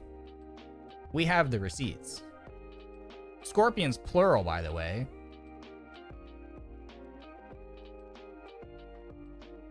No one was compelling her to eat a scorpion, let alone 2 scorpions, by the way. You also bring the Kari app and the NTG nerd. Ah, that's very true. I do also offer those kind of things as well. I thought it was a given that we were wearing hats. Yep, yeah, you had to be checked at the door for a party hat. The bouncer wouldn't let you into my room without the party hat. So obviously you're all qualified party hat havers right now. She eats scorpions. Go watch her debut stream. Go watch the Clara Charmwood debut VOD. You'll know what we're talking about. She ate two. She ate two of the things. She had a... Was it a milk chocolate or dark chocolate one? I don't know. One was like milk or dark chocolate. I think it was milk chocolate, and the other was white chocolate. And she ate both of them in their entirety. Because she's a gigamaid. I thought it was one. You would expect it to just be one. You would think so. However, comma, there were two. There was simply not enough time to show the entirety of the video during her debut stream. Because as you might expect, it took some amount of time to consume two scorpions.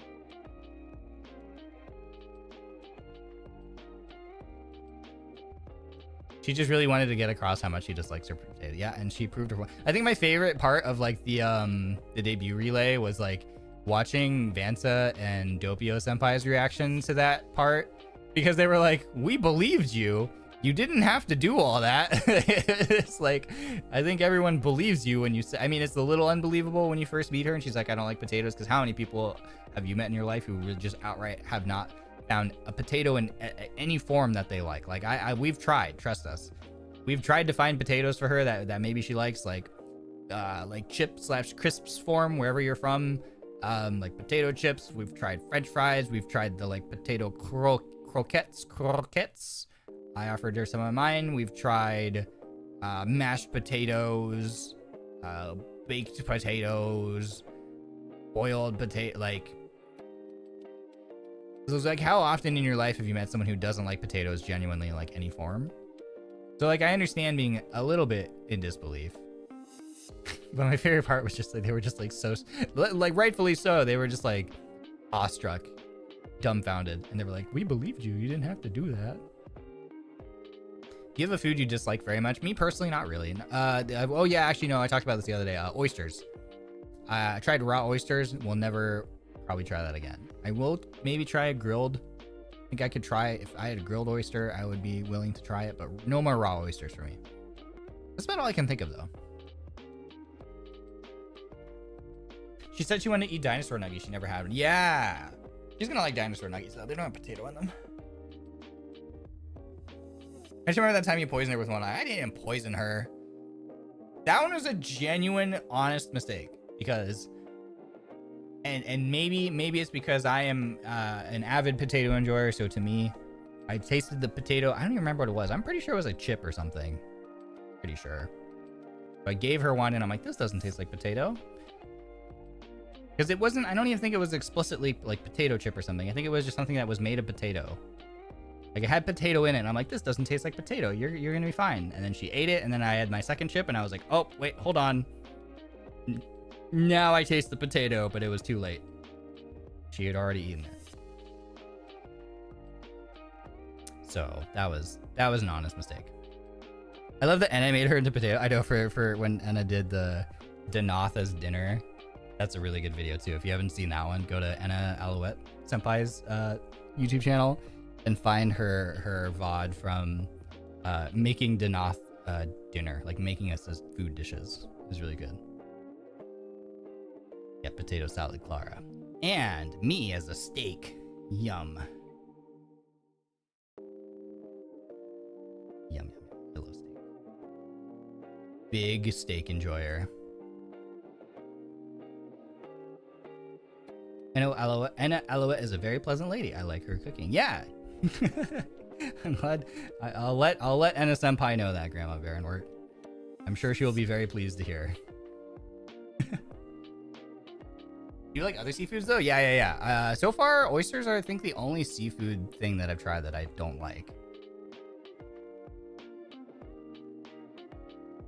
And I like clams and I like mussels just fine. Something about like a raw oyster. I did a raw oyster and just wasn't for me. No, thank you. OMG, I made it. Congrats on monetization. Thank you so much. Yippee, we did it. Thank you again, everybody. I said it a bunch of times, but like genuinely, thank you so much for helping me achieve the milestone. Thank you for everyone who cheered, who did the super chats today. I really appreciate it. Thank you. I recognize like very heavily the importance and value of money, and I know that is the fruits of your hard labors, and so for you to share that with me, I greatly appreciate it. Thank you. Thank you for supporting me so that I can continue doing this and be here with all of you. Have you tried weird sushi like fugu? I don't know what that is. Because when we were at the Any Color office in Japan, they got us sushi one day for lunch. And I didn't know what 99% of the things were. I recognized like the ones that had raw salmon on them. Like they had the very basic pieces that were, oh, is it blowfish? No, I haven't tried blowfish. Or pufferfish? Haven't tried that either. I mean, maybe I did. I don't know. They just literally got us a spread of sushi. I saw there were some that were just raw tuna, some that were just raw salmon. I really like those ones. Like raw salmon, if it's just literally a piece of rice with raw salmon on it. What is that? Like that salmon nigiri, I think you call it. That's like my favorite. It's just super basic, and I just get to enjoy the salmon. It's like my favorite. And then there were just a ton of other things. I had no idea what any of them were, but I just literally grabbed like one of everything. I tried to eat all of it. I ate everything. Like I tried to make sure I got almost like one of everything. Hey Ryoma, I tripped and now you have money. It just like fell out of your pocket and straight into my pocket. That's crazy. Thanks, Nicola. I appreciate it. Thank you.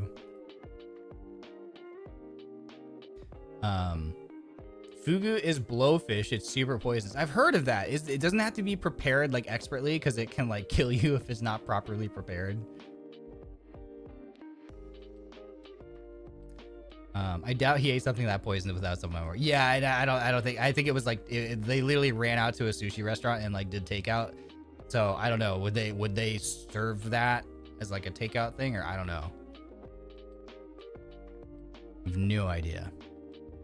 Is it reverse pickpocketing though? I didn't have any action in this. It literally just fell out of their pocket and landed in mine. I think that's different.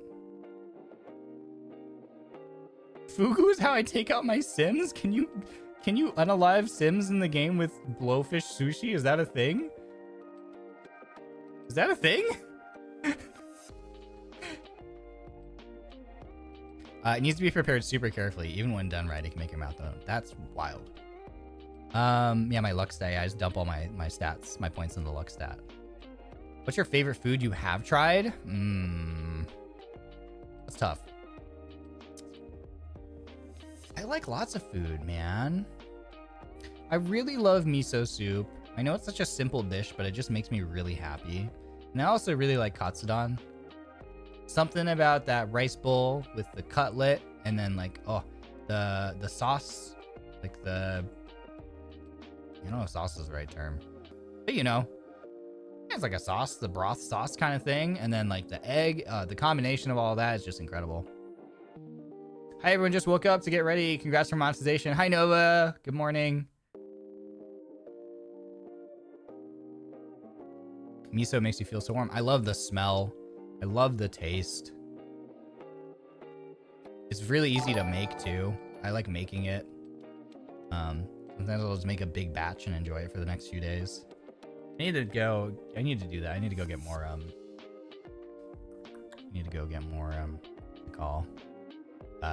tofu so I can make it again. I have the dashi powder in my fridge. I need to get tofu and scallions. Yeah. Hello, welcome. I had spinach and tofu to my miso. Heck yeah, I haven't tried it with spinach. I always do seaweed. I like seaweed. There was something I was gonna say and I forgot. Oh, yeah. Yeah, dude, the blowfish thing is really fascinating to me because there's so many things. There's so many foods. You ever think about food? And like, there was a point in time when nobody knew whether or not a food was safe to consume or like had never prepared a certain type of thing a certain way. I would have loved to have been alive during one of those instances when things were still being like discovered and experimented with, because I feel like that would be a absolutely fascinating process to watch go down. Food is my Roman Empire. Yeah, I feel that. Think of all the poor souls that drank raw milk. Yeah, because if you think about like, there's things like, for example, like the blowfish thing where like, okay, we now know how to prepare it so it doesn't murder us, but it also can still make your mouth go numb. Think about the entire timeline of getting to that point and the fact that like people persisted. You know? You ever stop and think about cheese? I've been honest, senpai. I've been honest, senpai. You ever think about cheese and how we arrived? I hope that you had a fun stream. Welcome, everybody. We are celebrating my monetization and super chats being open, and we're now talking about food. We have yapped our way through many topics, and we have arrived at food now. Yeah, you ever, well, okay, what about cheese? So to catch everybody up, welcome Ryu Guards. Hello, everybody. To catch everybody up, what we were talking about is people were asking, what, actually, I don't even remember, it fell out of my brain. I was told a story. Congrats, thank you. Told a story about how we had sushi in Japan and how, oh yeah, because people were asking like, is there food that you don't like? And I said, the only thing I can think of that I haven't liked so far in recent history is oysters. Raw oyster, not for me. But I do like other seafoods. And when we were in Japan, we tried a bunch of different sushi. I had no idea what 99% of the things were. I just made a point to try everything, and it was all great. Some I liked more than others, but I couldn't even tell you what the things were that I liked and the things that I didn't like quite as much. And then chat was like, have you tried fugu, which apparently is blowfish sushi, which is, or just fish, blowfish in general, which is poisonous and can kill you if it's not prepared properly. And even if it is prepared properly, then it can still make your mouth get numb. And I was thinking, I wish I could have been alive during the times, because like nowadays in the modern times, we just have all these things, you know, we're like, okay, you know, you can eat blowfish, but it has to be like, imagine the trial and error process. Imagine being alive during the time when people were like, no, this is, I think it's safe to assume people were unalived, but then people were like, no, but we're going to figure this out. Okay. We have to persist. We've come this far. We can't give up now. Let's keep going, you know? And then that makes me think about like cheese. Like I wanted to be alive during the process of discovering how cheese could be made. I wanted to be alive to witness that conversation. Like, no. Yes, this is like just mold, but hear me out. What if we ate this though? It stinks. Normally, common sense would dictate that this milk that we left out would probably not be safe to consume, but hear me out, okay, bro? You ever think about like, the cheese had literal maggots in it? No, I haven't, and I don't want to, because I think it will ruin my perception of cheese forever. It's already like borderline hanging, you know, like we're close to like not eating cheese already. Yeah, but like they died, but before they did, they said it tasted real good. So people are like, okay, hold up, maybe they're onto something. Oh my god, dude. But like, yeah, you ever think about that kind of thing? Because like, I feel like we take it for granted these days. We're just like, okay, yeah, cheese.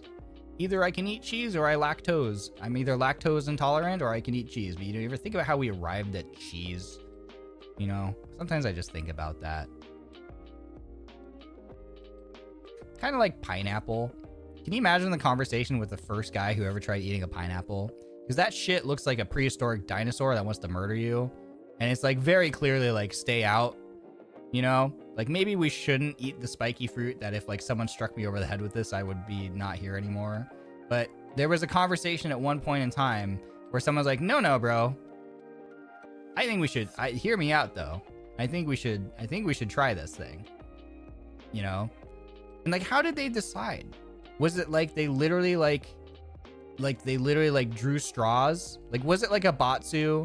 Was it like the village got together and they were like, okay, whose turn is it to try this new thing that we found, you know, out in the woods, you know? And it's like everyone drew straws and everyone was hoping that it just wasn't their time. Or do you think it was like a volunteer thing where someone was like, maybe there was like, maybe that was their literal job, but they were like super into it. Like, it's a fascinating thought experiment to me where I wish I could have been alive to witness that firsthand, you know?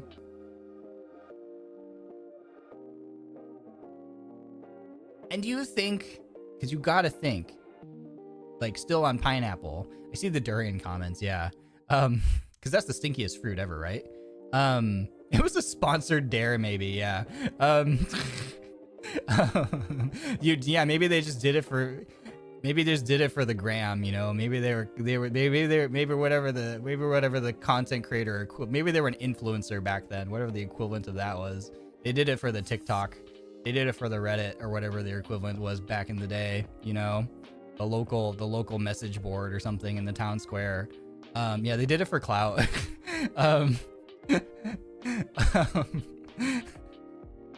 The old stone. Yeah, they got their little hieroglyph written on the wall with like blood or something. I don't fucking know. So you gotta also imagine, still on the pineapple thing, that someone at some point in history was also like, okay, but we got to figure out if the skin is edible too. Like, clearly the juicy inside, like, okay, we figured out that this thing, once we cut into it, the murderous fruit that looks like if it was an animal it would kill you, you know, would turn into like a fast rolling ball and take you out by splitting your head open. We have determined that the inside of this is actually delicious, but at some point they were also like, okay, but we have to try everything. So someone has probably tasted the skin and tried to eat that, like the spiky shell and the leaves. They probably did try eating the skin first, and we're like, nah, bro. And so that's what I'm saying. And then someone was like, but we need to go further. We need to go deeper. Pineapple EC2, the enzymes dissolve fingerprints. Wait, what?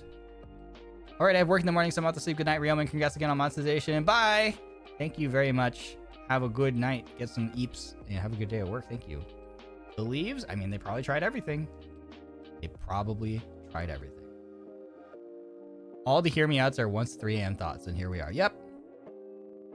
Pineapples have an enzyme that eats through protein. Maybe they enjoyed the tingling. I don't know, man. People are wild. Bro, we gaslit ourselves into liking peppers. Yeah, that's another really good point. Yeah, no, literally, yeah, literally peppers evolved to be so spicy that it would deter people. Like, yeah, literally.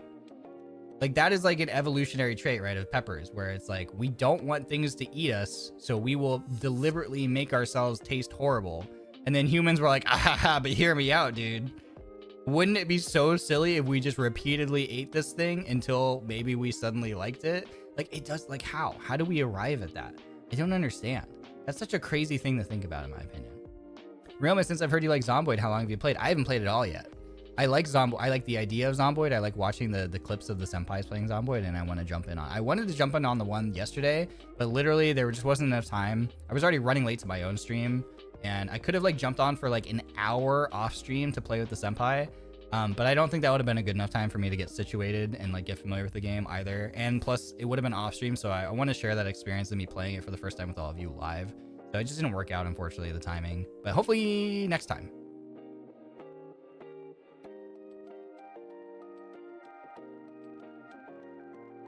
Can't you technically eat the green part of watermelons? I don't think there's anything wrong with it. Maybe, but don't quote me on that.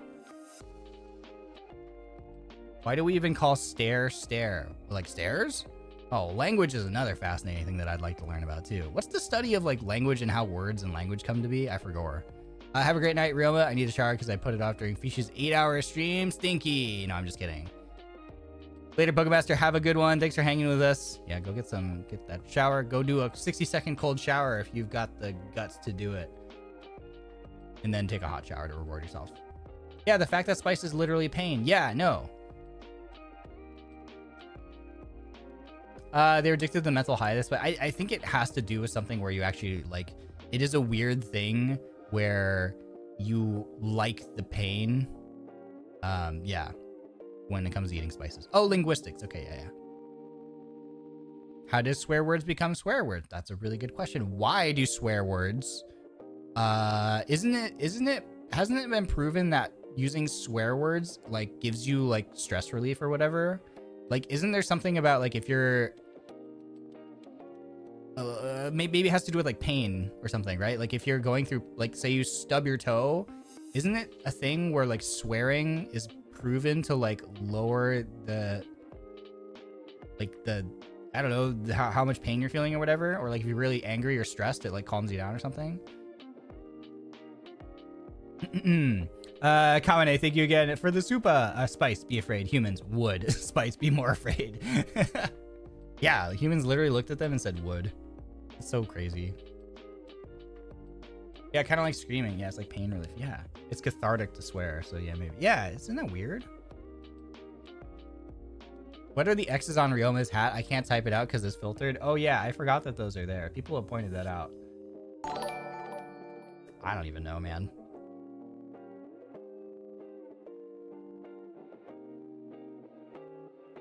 There's been a study proving that. Didn't Mythbusters do an episode of that? I'm pretty sure I saw Mythbusters do an episode of that. What wasn't the Mythbusters episode like didn't they have people put their like hand or something in like an ice bath? And then like, oh yeah, I think if I remember, I think the experiment they did was like you were like in an ice bath, maybe it was just your hand or your feet or something, and I think the test was to see who could stay in it the longest. And it was like probably one person was allowed to swear and then one person wasn't. I could also be gaslighting myself and I made this whole thing up, but I feel like I watched an episode of this a long time ago.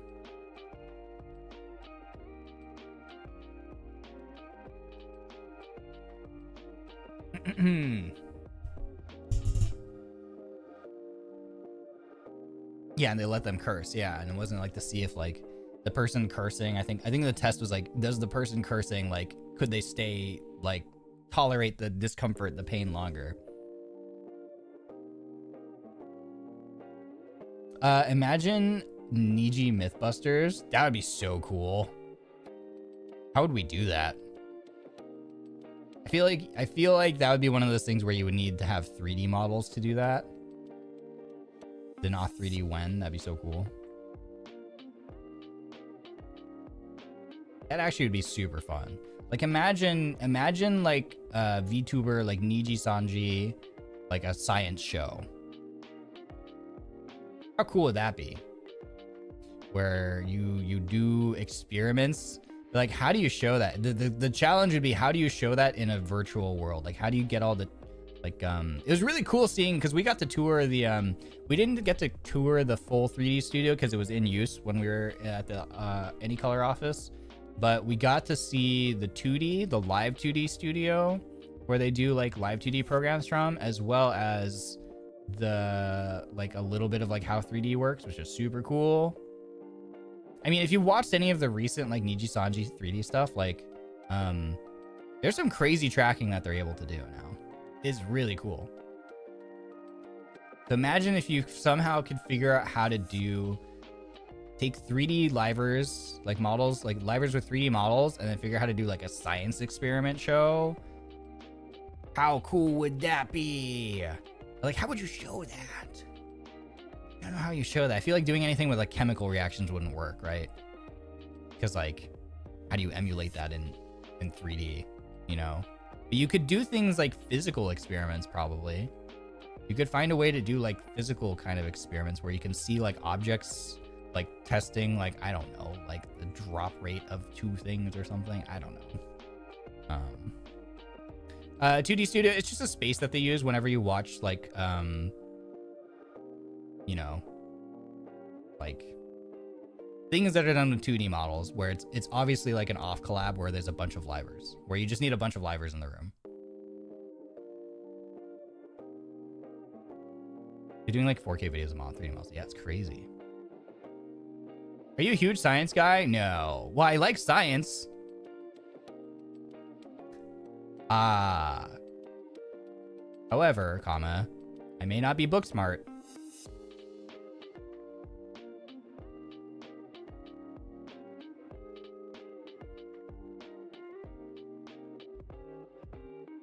I do think science is cool though. Ryoma the science guy. Oh my god, dude, this is my childhood's Bill Nye the science guy.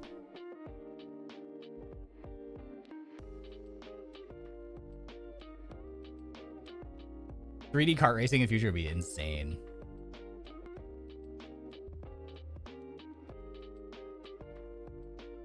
The Ronin is street smart. Yeah, I think I'm more street smart if anything.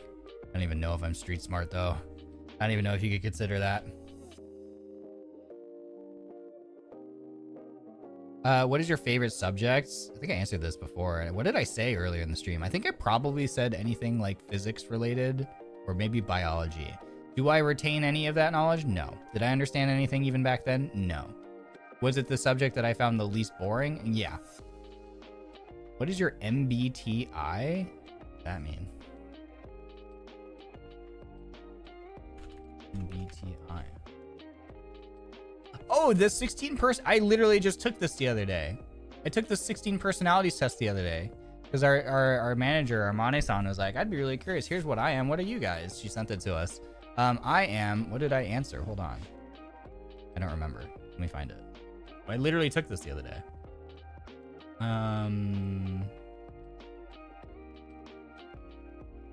Gotta find my response. Gotta find the chat. Where's the chat? Which channel was it in?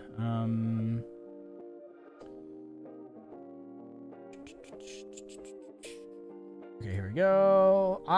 According to the test, I am INFP-T. Here, I'll type it in chat. INFP-T. Which I think they said was the mediator.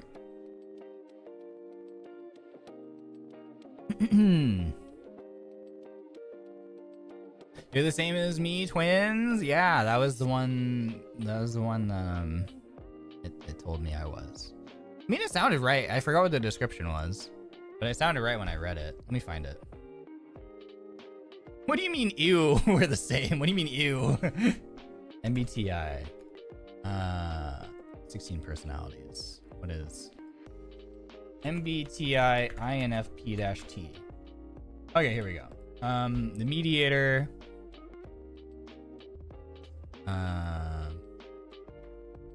Oh, this is not the summary that I was looking for. I can't find it. Although they may seem quiet or unassuming, people with INFP personality type have vibrant, passionate inner lives. Creative and imaginative, they happily lose themselves in daydreams, inventing all sorts of stories and conversations in their mind. I think that's just the voices in my head that I'm talking to, but sure, that's a nice, lovely way to put it. INFPs are known for their sensitivity. These personalities can have profound emotional responses to music, art, nature, and the people around. That's very true. Sometimes when I hear someone sing, I literally get chills. They are known to be extremely sentimental and nostalgic. I'm so nostalgic. Often holding on to special keepsakes. Yep, this is me. And memorabilia that brighten their days and fill their heart with joy. Yep, that's me. Idealistic and empathetic, people with INFP personality type long for deep, soulful relationships, and they feel called to help others. Yep, that's me. I'm in this space I want to make friends, but I understand that being a content creator, most people are not here to make friends. Most people are here focused on their careers, which I understand and respect. I think I'm like kind of a little bit of an oddity where I'm like, I don't care about that kind of thing. I actually just want to find like genuine friends. But I'm in the wrong space to try to do that, unfortunately. It is possible though. I do have some friendships that are really, really are very special. Due to the fast-paced and competitive nature of our society, true. They may sometimes feel lonely or invisible, true. Adrift in a world that doesn't seem to appreciate the traits that make them unique, true. It is precisely because INFPs brim with such rich sensitivity and profound creativity, I don't think I'm creative, that they possess the unique potential to connect deeply and initiate positive change. I don't know about all that. I'm just a guy on the internet. Yeah. Okay, yep, that's me. That's my personality thing. That's just being spicy brained. Yeah, real. Creative, open-minded, authentic, sympathetic, empathetic. Yeah. That's mine. How do you take the test? Do you search it up? Yeah, just search up MBTI or search up 16 personalities test. I just saw a gif of a Shiba Inu paddling over a bath, and it made me think of Ryoma's ice showers. Yeah, I think I know what you're talking about. There isn't really a scientific basis to that kind of personality test, so perhaps be a bit cautious. Oh yeah, for sure. I believe that test site also says it's only exploratory. Yeah, I mean 100% for sure. It's like, I mean, you're just answering questions and they just give you a range and you just are like, I think this makes the most sense. So it's definitely not like truly scientific in any way, but it is an interesting like thought experiment. It is a like thought, like a very fun, like you said, like thought exploration to like frame things, you know, maybe frame your better understand or frame the experiences that you have or the reasons why you feel the way about certain things. Hi Riona's Ryoma, happy monetization. Having a really bad shift today, but glad to listen to hear you yap again to cheer me up. Hi Leanne, I hope that your shift gets better. You can do it. It'll be okay. Am I an introvert? I'm definitely more introverted than extroverted. You know, because like introvertism, is that a word? Is like on a spectrum. Since being a content creator, I definitely have shifted to becoming more of an ambivert. Before being a content creator, extremely introverted, extremely shy, extremely introverted, extremely just bad at communicating, expressing myself, the whole 9 yards. Since being a content creator, it has definitely like helped me grow, and maybe grow is not the right word, but it's definitely changed me, because grow implies that like being an introvert is like maybe not as good, which is not the case. That's not true. There's no like good or bad. But I've definitely shifted to developing more skills that put me now way more in the territory of being an ambivert, somewhere in between introvert and extrovert, but still more leaning towards introvert. I very much have a social battery. I wish I didn't, because it's one thing that sucks with being introverted is like you have like a very strong desire to be sociable and like interact with people, but you simultaneously are debuffed because you have a very short like temperament for it, because you have a very limited social battery. And so hanging out with people means you only can hang out with them usually for a limited time, or maybe you didn't even it didn't even get to the part where you hang out with them. Literally just other aspects of your life drained your battery before you even get to the social part, and then you just can't even do it. My shift is ended, but I need to write instant reports today. Patient was climbing about. Oh no, I'm so sorry to hear that. You can power through them. You got this. Yes, the damn social battery. Freaking sucks, man. Since a content creator, you become the introvert alpha. Yeah. The thing that I think that people find really surprising is that I think people that I talk to these days, like behind the scenes and stuff, I think they, and maybe you two listening to me yap, would be like, there's no way you're an introvert. And there's no way you're shy. And yes, I am far less now. I've had so many chances to practice like initiating conversations and talking to people and getting better at like flowing through conversations, but it's all very practiced from my side. It's very practiced and very deliberate. And I've just fortunately had a lot of opportunities to practice it, and but I'm still very uncomfortable. While I'm engaging in that, I am still constantly, the other half of my brain is like, is going through that whole like anxiety gymnastics of like, what do they think of me? Am I making a fool of myself? Do people think I'm being offensive or rude or silly or stupid or annoying, or like all of the self-doubt brainworms are just literally having a rave inside my brain while I'm doing that. But I am a lot better at still like overcoming that fear and like doing my best to engage in that. You know what I mean? So I do sometimes get the reaction when people think that I must be an extrovert after having like talked with me, but it's like, no, I'm like a chameleon, a mogus. I am the imposter. I've fooled you. I'm actually just a terribly squishy introvert. This contributes a lot to unintentionally leaving a lot of messages on red. The energy to read and respond is just like, yeah. I do that all the time. I feel really bad about it. I'm very, very, very guilty of that, where someone will DM me something, and I will read their message, and I just literally do not have the capacity to reply to it in the moment. Then you couple that with having like object permanence problems, where I close that message because I do not have the emotional or mental capacity to answer it in that exact moment. And then I completely forget about it and it can literally go like that for like months or even weeks, because if it doesn't have the little like notice symbol, I have to be really careful with my work messages on Slack, for example. Like if I'm going to bed and I have gotten pings on like Slack where they have the little like red circle to show that it's a new unread message, I will look at the summary to try to glean if it's, because if I know I just have absolutely no energy to respond or time to respond to it before going to sleep, like I'm literally about to pass out and it's something I have to address in the morning, I will look at the summary and try to glean whether or not it is a very urgent thing. And if I think it's not, but I can't click on it, because if I click on it and open it and it does turn out to be something that I need to do, but it isn't something I need to stay up and do it immediately, I will wake up the next day and not remember that it's a thing, because it won't have the new unread message thing on it anymore. Same thing with like DMs. Like if I get a DM, you know, like on Discord, for example, like it pops up on the left-hand column, it'll be there and it'll have the little thing like the unread tag.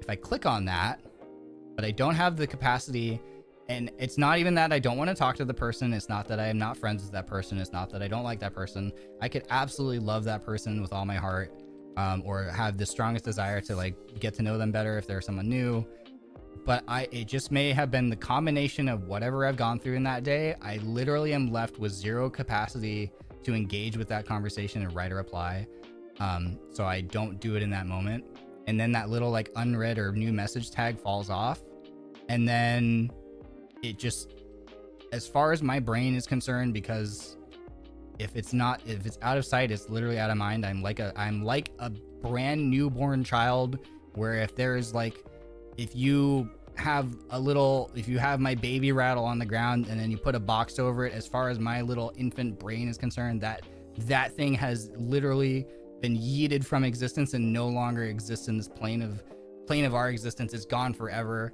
You know, it's been reduced to atoms.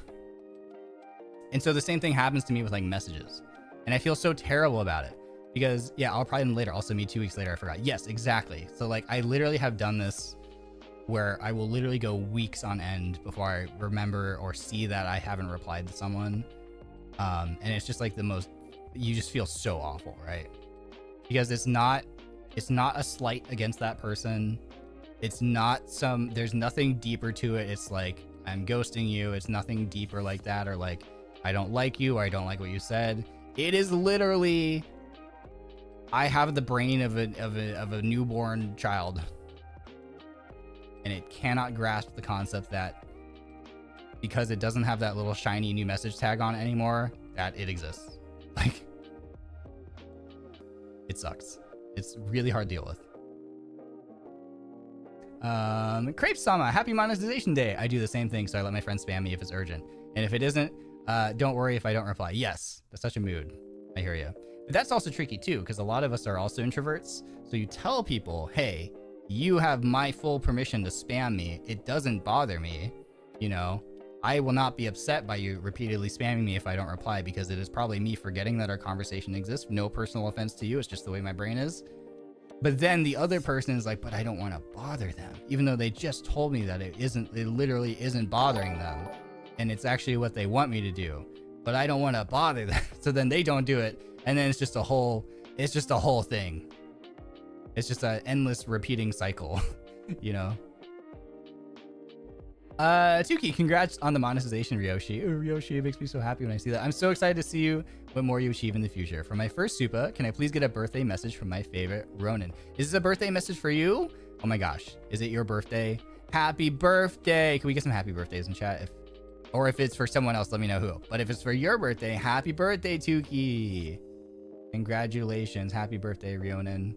Thank you so much for your support. Thank you so much for the super chat. Thanks for being here on my special day. I appreciate you. I hope that you have a wonderful special day as well as anybody else whose birthday it is, or belated birthday, or future birthday. Yippee! That's so cool.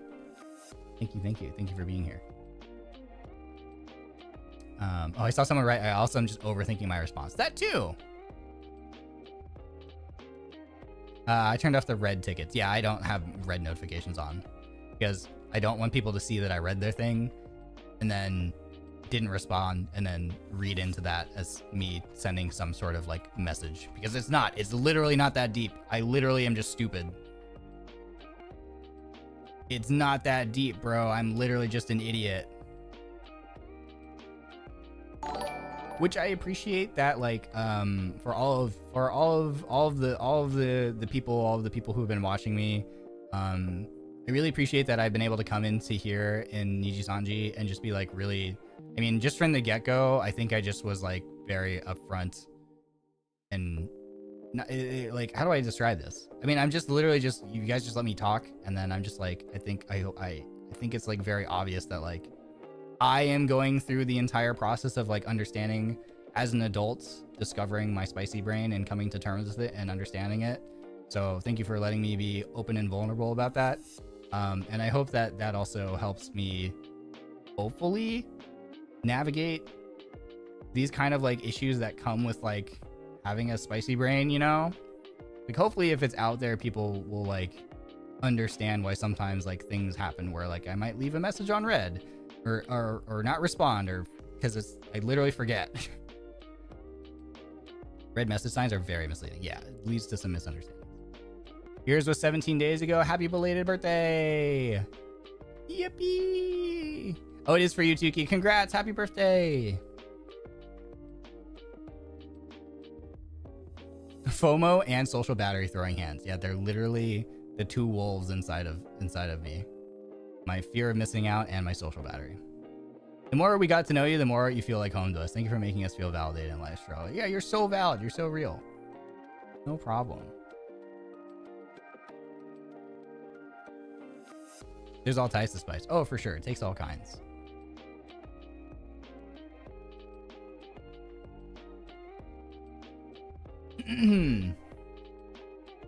We're here for each other. Points left for you. Yeah.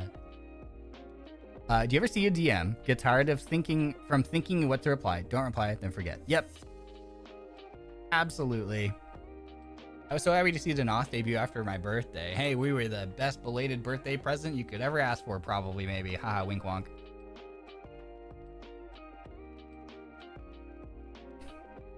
Remember that when you're here with Denauth, you are Denauth. Haha.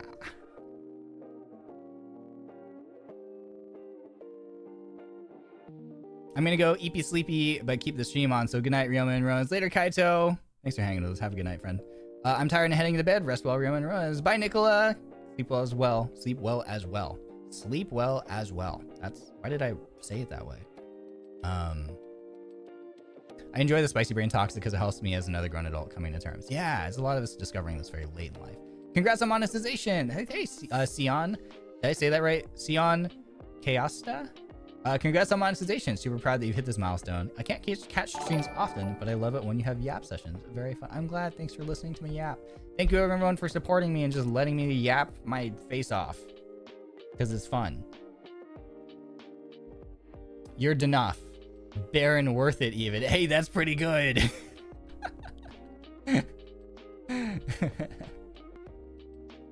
You are Denauth. You could even say you're Barren worth it. Finger guns. Your yaps satisfy my spicy brain. Is that a thing? Because I've seen a lot of people say that like they just like, for whatever reason, apparently like it's really easy to listen to me. Which I don't really know what that means, but like I've seen that comment a bunch on like Twitter where people are like, or in comments in chat where they're like, oh yeah, it's like really easy to listen to you for some reason, or like follow along. I don't know. Maybe it's all of our spicy brains just holding hands and like the flow just works for that reason or something. I don't really know.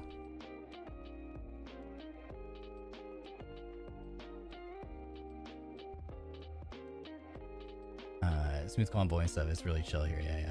I listen to you while working. It helps me focus somehow. Yeah, I've seen that a bunch too. People are like, yeah, I just listen. Like I've had people say that too about like Apex streams too, where they're just like, yeah, I just like, even if you're playing Apex, like you're literally like what I listen to while you play. While I listen to you play Apex while I work, and somehow it's very like focusing and calming. I'm like, that there's no way, because I feel like I'm a ball of chaos somehow. So I don't understand, but I mean, hey, if it works, I'm really happy. I'm glad. Yeah, it's incredibly easy, and I have ADHD, which makes it hard for me to listen to people sometimes, but you're different. Yeah, I wonder, that's so interesting to me. Because like, I definitely have ADHD, so I wonder if it's like, just like, it just must be, yeah, it just must all be interconnected somehow. The way that my brain goes from like through topics and conversations, and I guess it just like I guess I don't know, people must find it relatable. Like their brain is just like, oh yeah, this makes sense to me too. I don't know. Your stream helped me sleep once. That's crazy. I can't even sleep. I'm glad it helped you. Bro, you are a fun podcast. Yeah, every stream is a podcast.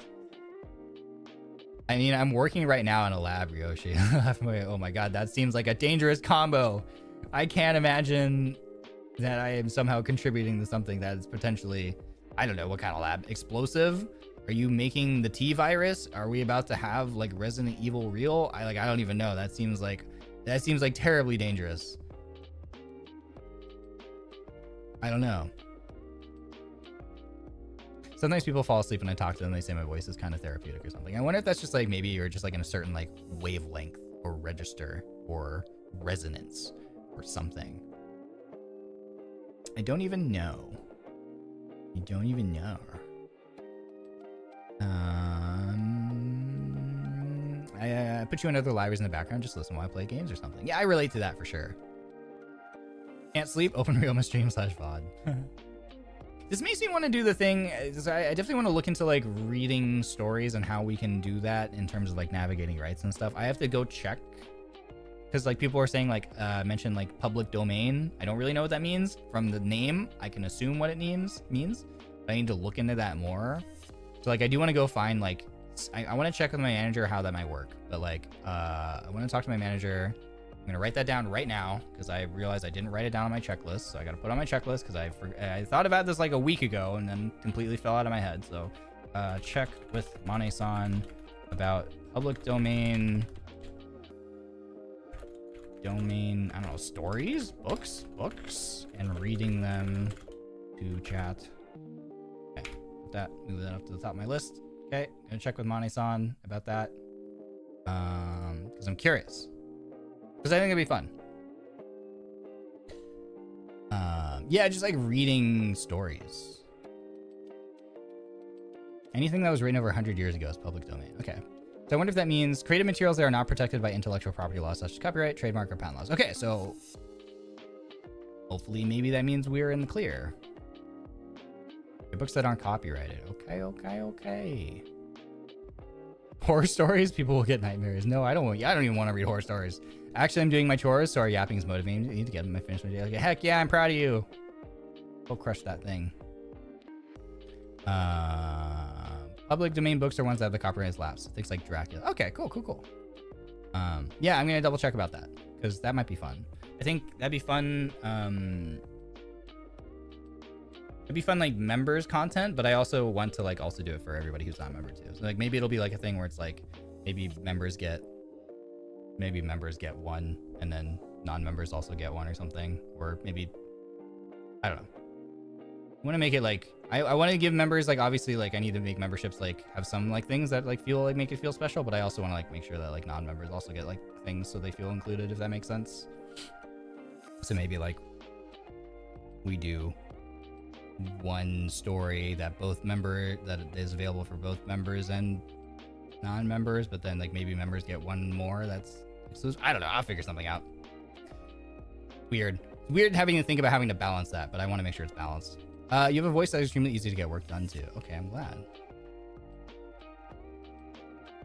I was thinking it's probably Ryoma feels safe, you know, like I call him grandpa sometimes because he's just like the fun grandpa who's retired hanging with us. Yeah. Meeting while you yap. Once I studied and for some reason my work speed increased a lot. Heck yeah. Yeah, maybe Memby gets like more or something. As a audiobook enthusiast, this would be fun to listen along to. Yeah, and it'd be fun for me to just like maybe kind of like dabble in like acting stuff out too a little bit when I read it.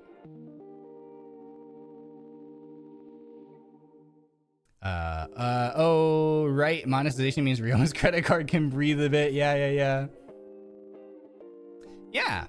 No, I genuinely, again, like unlocking monetization is definitely really important for doing this as a job. So thank you to everyone who has already like super chatted and even before this like donated on Streamlabs. Thank you so much. To the future members, thank you as well. I hope that you enjoy your perks. And to everybody who hasn't been able to contribute either way financially, just watching me is also extremely helpful.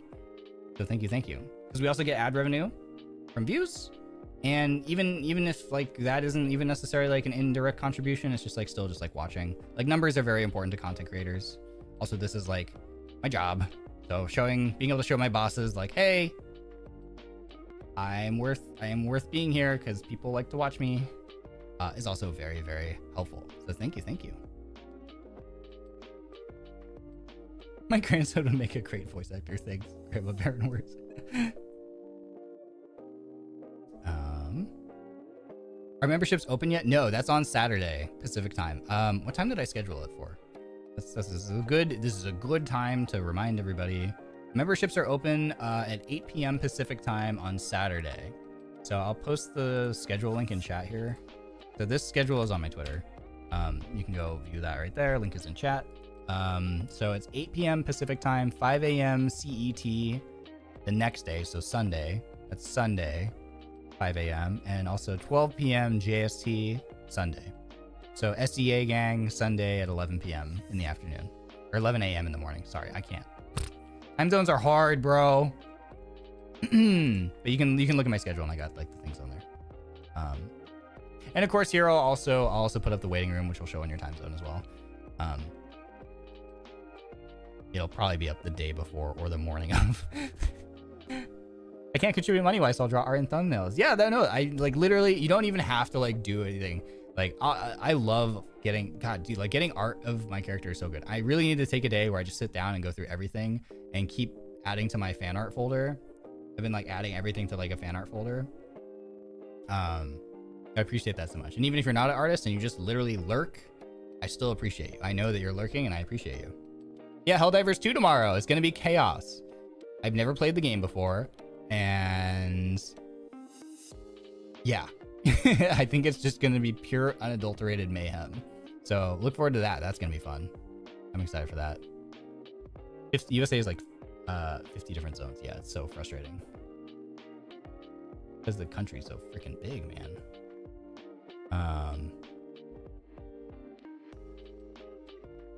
Yeah, it's gonna be chaos. Yeah, it's gonna be stupid.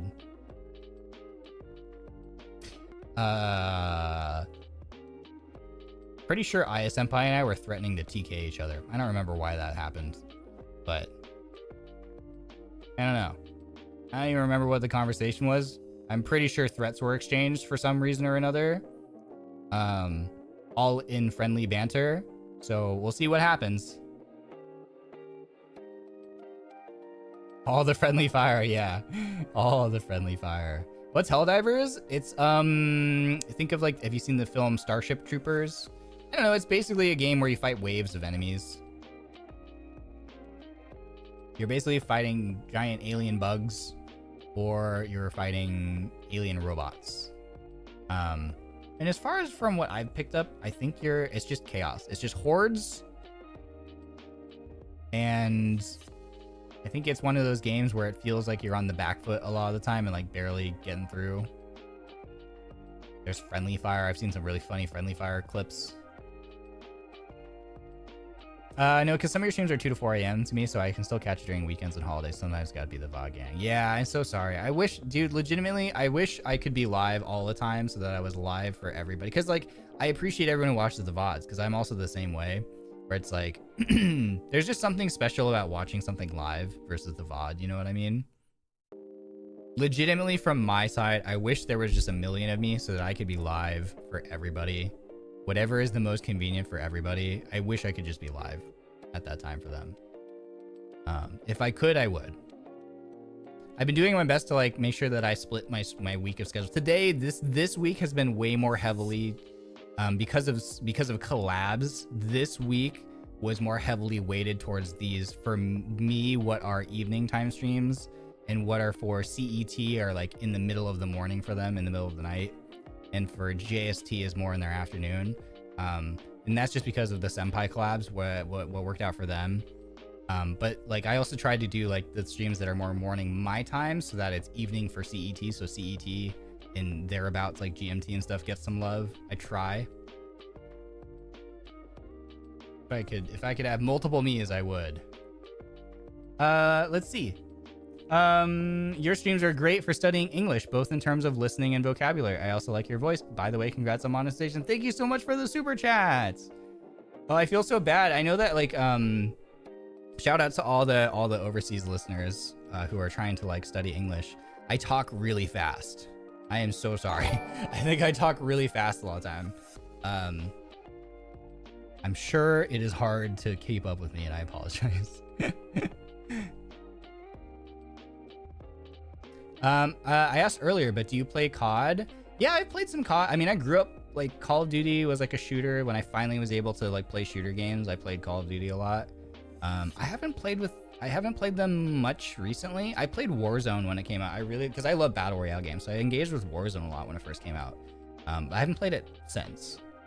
Pretty much last Call of Duty I played was whenever Warzone came out. And I haven't since then. Veli-chan, congrats on the monetization, Ryoji-san. Thank you so much for the super chat. Thank you for the super chats, everybody. Thank you. Thank you for the congrats. It means a lot to me. Thank you for helping me unlock this milestone, everybody. Just bump my phone. Shoot. You're definitely one of the easy ones to understand among NIJISANJI EN. Am I really? Wow. I'm really glad to hear that. I'm surprised. I'm shocked to hear that. What do you mean you're fast? Your spoken speed is def cash belt. Really? I feel like I speak words quickly. I feel like you do it at the perfect speed though. Oh, okay. I mean, I'm really happy to hear it if that's the case. That's great. I'm very happy to hear that. I love how you could see Ryoma's eyes bulge when he said, I grew up. Wait, what? Modern Warfare 2 and Black Ops 2 was fun back then. Yeah. I really liked... dude, Call of Duty 4, the original Modern Warfare was a life-changing experience. That was the first... That was really like one of the first games where I was like, oh my god, this like story, like the single player campaign, like blew me away. Like actually like one of the first, because I didn't have access to a lot of video games growing up.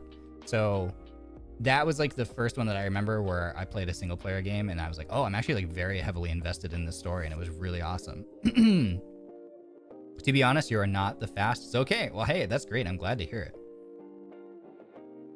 You talk very clearly too. Really? I feel like, well, I don't know. It's because I also say words stupidly. Because like I'll say purple like porple. I'll say burger like borger. Like I'll just mispronounce things for the funny. So I apologize for that. Are you excited for the new Black Ops? There's a new I didn't even know there was a new Black Ops. I didn't even know. Enjoy how when your model smiles, you look like a cat. I look like a cat? Yeah. You don't talk fast. Okay. I was mistaken. I'm glad to hear it. Funny words go burr. My brain go burr. My brain go funny. Brain go stupid.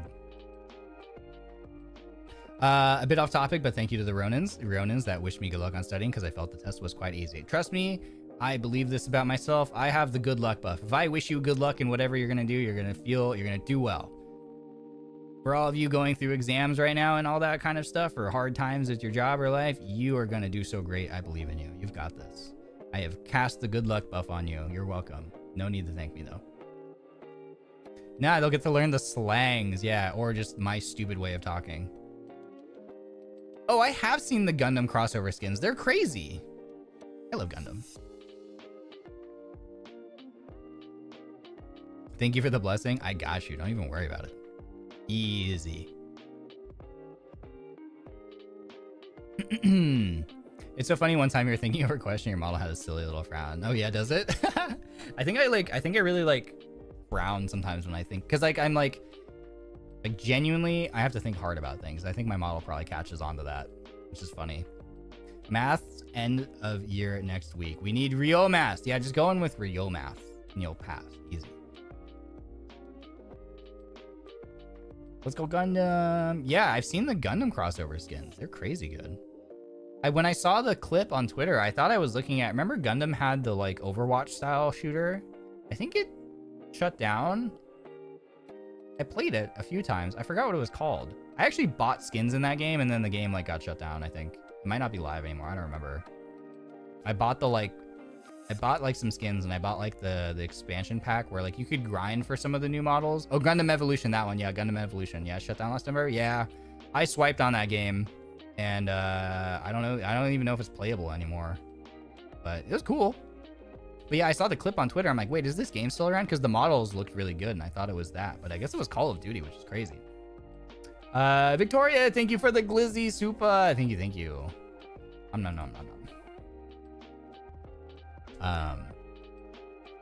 Did you catch the Gundam in Japan? No, I think they took, well, it wasn't anywhere where I was, so I don't think I would have been able to go see it anyway. But didn't they take it down already? I actually don't know when it got taken down. It may have still been up when I went, or it may have already been gone. I actually don't know, but oh well.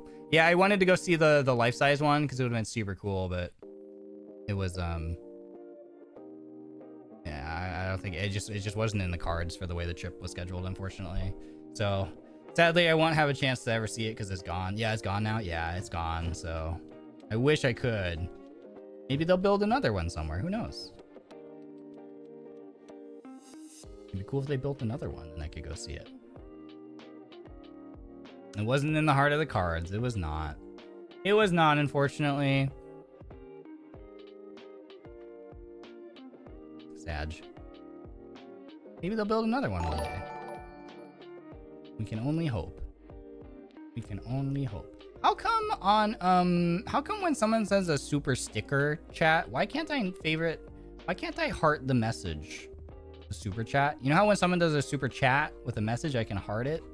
Why can't I heart the super stickers? Why isn't that a thing?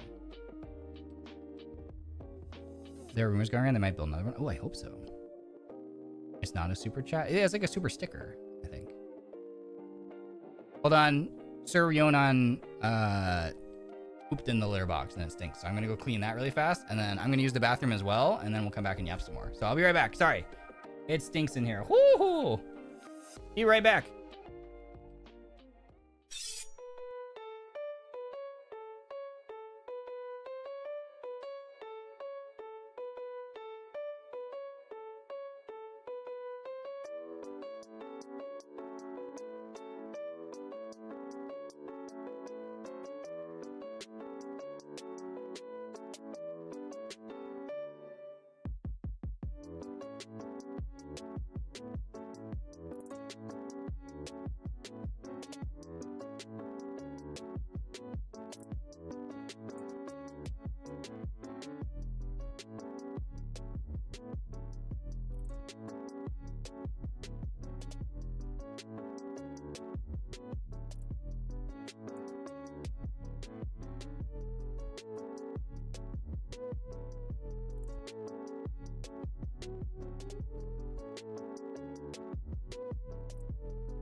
Okay, thanks for waiting. I am back.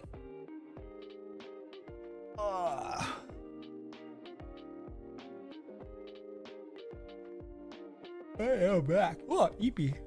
Eepy. Do y'all like my BRB screen? I love my starting screen, my BRB screen, and my ending screen. I'm so happy with it. I love Mominosa-san's art so much. I'm so glad that we were able to commission them.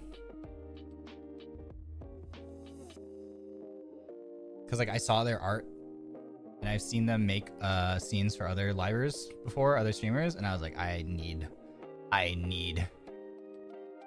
Wait, what's the ending screen? You haven't seen it yet? Here you go. I'll show you right now. Boop.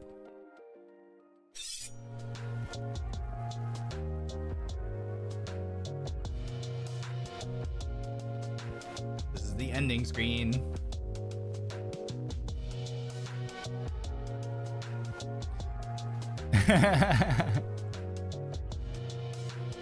Who knows what this is a reference to, by the way? I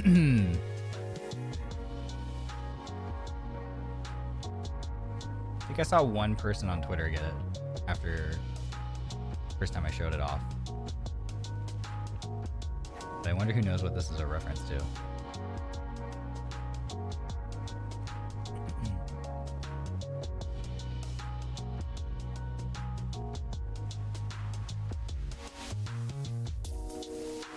He's so cat. The cat allegation is real. True. Niji cat real. Bochi? No, that's a good guess though. Bye bye, Ryoma. Hope you have a great time during the rest of the stream. Congrats on monetization. I go eat now. Bye, man. Have a good one. Thanks for hanging. Because of the brain rot, I want to say Metal Gear. Oh, that's a fair guess too, to be honest with you. The devil is a part-timer. Ding, ding, ding. Yeah, you got it. Yeah, it's the devil is a part-timer reference. It is a devil is a part-timer reference. Because I took, so like there's various like inspo there's like various inspo for stuff. So like the lore video was in terms of like the character expressions and stuff and the general zaniness of it and chaos of it was Konosuba like inspired. So I sent the illustrator Lacia Everlight, I sent her like the references for like how I wanted like the expressions to be drawn. I sent her like screenshots from Konosuba of, you know, the scenes like where the characters are just like screaming. And I was like, can we embody this level of chaos? Which you know, for the lore video, which if you watch my lore video, I think like she did an incredible job in terms of like drawing the like really like the body language and getting the chaos through the expressions. So Konosuba, there was a lot of that inspo. Yeah, we love Queen Lacia. We stan Lacia in this house. And then for the bedroom here, this is very Devil is a Part-Timer inspired as well. So I sent the artists like a lot of references from Devil is a Part-Timer for the bedroom. Because I was like, listen, I, Ryoma Barrenwort, live in a very cheap apartment by choice. This is part of our budgeting plan, so we can put more money towards our games and our cosmetics and whatever else we want to buy. It's part of our budgeting game plan. So I was like, I live in a cheap apartment. Here is some references that I like the look of. Let's go for this vibe. And they crushed it. And then for the ending screen, I sent there's a scene in Devil's a Part-Timer where they're one of the characters is in a cardboard box, like uses it as like a sleeping bag. And I was like, I think this is really funny. And I have my illustrator drew me a cardboard box bed. So can we do that, but like this? And it turned out awesome. If I remember you well, you wrote the lore script. Yeah, I wrote the entire script myself. And I wrote the whole script and I wrote the whole thing out as a screenplay. Like I looked up screenplay formatting and wrote it as though it was a screenplay. So I was able to give it to my illustrator and the editor, Kay. And so I gave, you know, Lacia did my illustrations, Kay Vio did my editing, Aya Senpai did the narration, and so I was able to give them And then of course Clara and Twisty voice acted themselves, and I was able to give everyone I was able to give everybody the screenplay so they could do their thing. Alicia ate and left no crumbs, as she always does.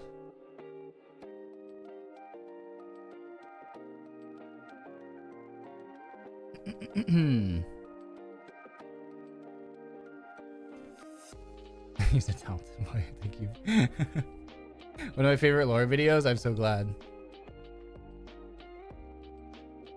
It was a really good lore video, I'm glad. I hope everyone enjoyed it. It was a lot of fun. It was really a lot of fun to write and a lot of fun to work on. I was so excited to see it all come together. It was like, just couldn't wait for it. Couldn't wait for the thing. Denauth has my favorite debut in lore. Yeah, I'm glad. We saw like a lot of really positive reactions on Twitter. We all of us put a lot of hard work in our own ways into our debut streams.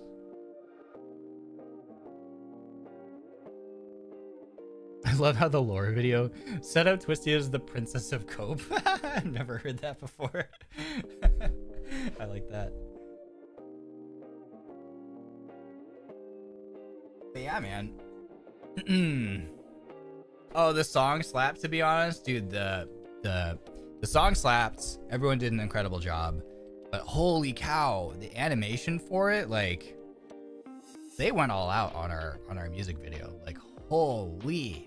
It was mind-blowing to see. The lore, did I say that correctly? Congrats on your monetization. Thank you so much for the super chat, and thank you for the congrats. I appreciate it. Thank you, thank you. What a surreal day. I mean, everything since I've gotten here has been surreal, but this is a really cool milestone. So thank you for being here, everyone, and celebrating with me. Yeah, the chibis go so hard. Yeah. There's like the scene. There's the scene where we're like doing the dances too. There's a scene where our chibis are dancing. That one I watched. I saw that, and my brain immediately went, because I'm very Konosuba pilled, I guess. My brain went to like the Konosuba thing where they do like a dance too.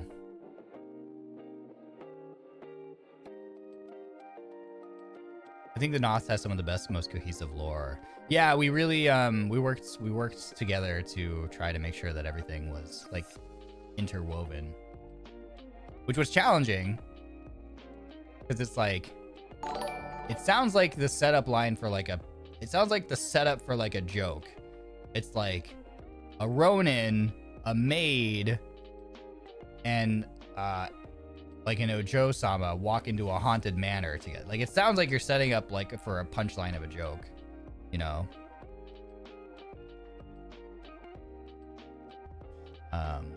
So it was I'm really proud of everyone. We really had to think about like, okay, so like here's our scenario. How do we make this work? I think everyone did a really good job. But the manor is not haunted. Yeah, it's not a haunted manor. Wink wonk.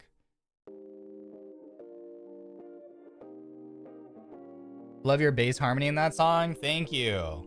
Because my voice doesn't go that high. the line in there. I know it now. It just looks like a ghost.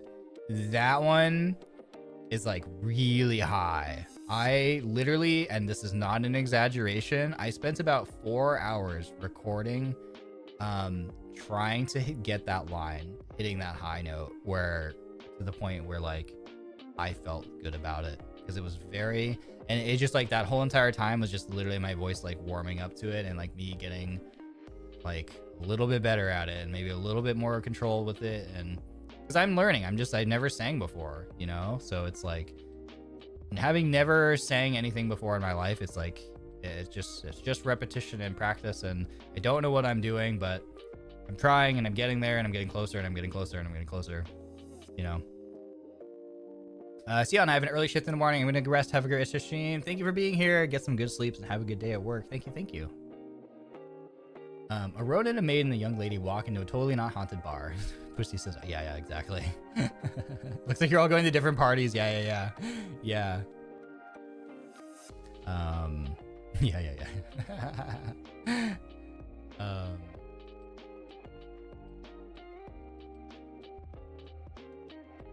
karaoke when? Absolutely no promises about that. Because I don't know songs, and I also have no confidence in my singing. Maybe one day. One day in the future, but it probably wouldn't be for a while. Because I also just don't really listen to music, so I don't know songs. So that's like really tricky. I think like for karaoke, you gotta kind of have like a set list that you're like, I want to sing all these songs, and I'm like, I don't have anything like that, you know. Denauth felt like a comedy horror slice of like anime with your debut MV song. I had to watch it. Yeah, and that was kind of the goal. That was the hope. That's like kind of the vibe that we wanted to give. I heard that people kind of like felt that way. I'd seen that there were comments that kind of thought that it was kind of like watching like that style of anime too when we did our Devour collab last week, which is great because it's like that's literally just like our vibe together. And I think it somehow 777 likes on stream. Thank you for liking the stream. I appreciate it. Thank you. Like, yeah, it just works out really well. Like, we are our characters. Twisty is our alpha Ojo-sama. Clara is just like one of the most kind, caring, considerate people that I've ever met in my life. And then there's me and my ability to handle being in a horror, scary scenario. So like, I feel like the way that the lore, the video is written and everything, like I think that's really fun. For me, I think that's really cool and really fun because like the way that you see us interact when we play Devour and probably moving forward with like the other games we play together, I do truly feel like we embody our characters like really, really well, you know. The straight man, yeah, I'm like the straight man of the comedy group. Our guy, just a guy, Ryoshi. Yeah. I read Ryoshi as Roshi. I pictured Ryoma as Roshi saying it'll take you 50 years to master the Kamehameha. You know what? That's a compliment because Master Roshi's a freaking badass. I think it helps that you're all so funny. I'm cracking up on Twitter all the time. Oh, I'm glad. I try to be funny. I hope I'm funny. But yeah, I'm glad people really enjoyed the Devour collab. I had a lot of fun with that.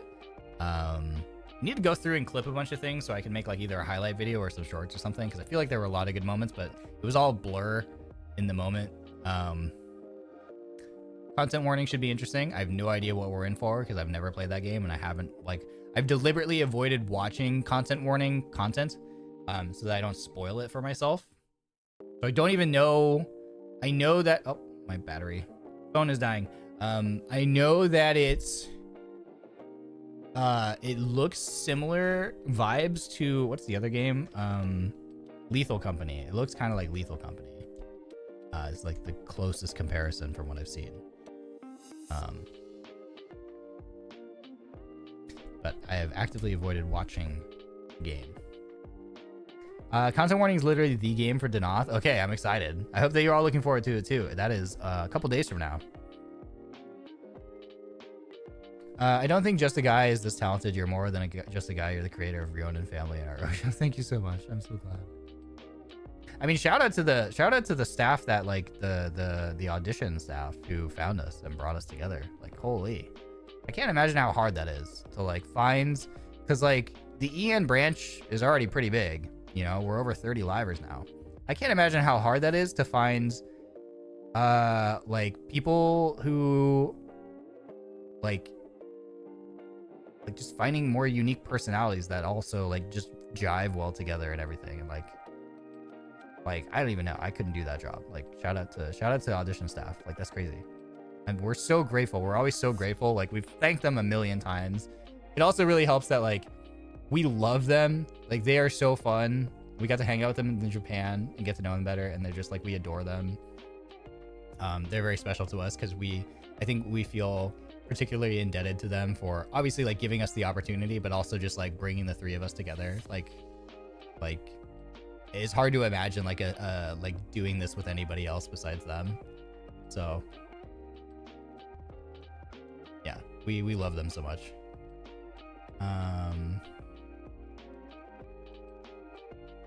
Yashiro's setup is kind of like Denauth, except as a family, because he has a dragon wife and a vampire son and a normal daughter. Yeah.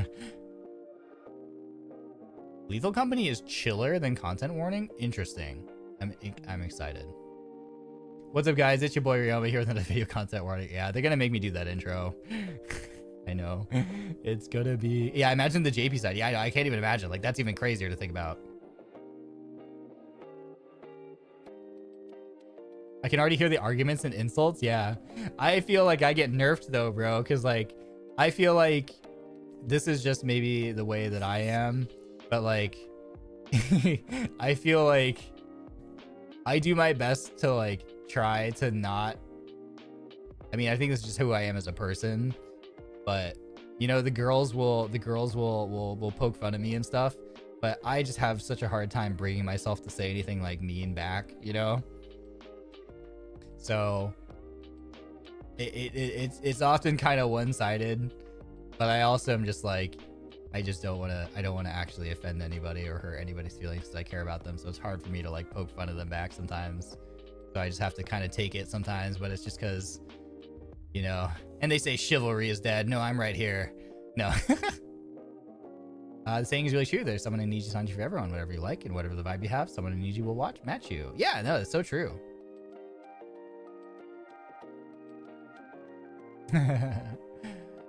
Hey Mariko, hi Ryoma chat, hello. What does Ryoshi mean? It's just a nickname? Yeah, I mean, some people are saying that I'm their Oshi. So they take the Ryo from Ryoma and Oshi and they smush them together. The girls are so chaotic. Yesterday's Totsu is so funny. Oh my god, I've been seeing the clips. There's like compilation clips on Twitter of the girls just just putting like Vanta senpai and like Sunny, like the other livers through it during the Totsu. I was only there. I joined in for like maybe 5 or 10 minutes after ending my stream last night, but I was really hungry and tired after we'd played Apex for like 6 hours. So, you know, I joined in because I wanted to say hi while raid. And I also just figured because like instead of like making Vanta just like respond to the raid and then like look at chat to see my response, I'm like, I'll just freaking jump into the call so we can just talk. It'll be easier. I did not realize. Yeah, they were I did not realize that they had just been terrorizing our senpai like for I don't even know how long that night.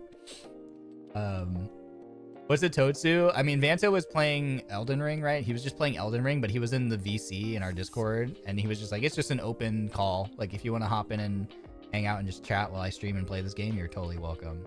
So when I raided into him, there was Sunny Senpai was in there, but then also Clara and Twisty were in there, and everyone was just chilling and chatting. Yeah, it's just an open call format. So I didn't even realize like what had been happening. I don't know if all that happened before I got there or after I got there, but I've seen clips and oh my god, like, yeah, the Nisama comment, yeah, like I've seen clips and I was like, what the hell did I miss? The poor senpai, man, they were getting put through it.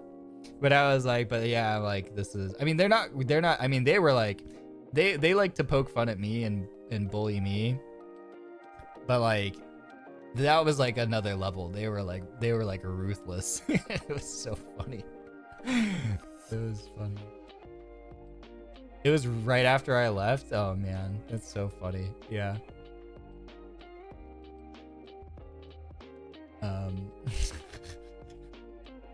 They're crazy.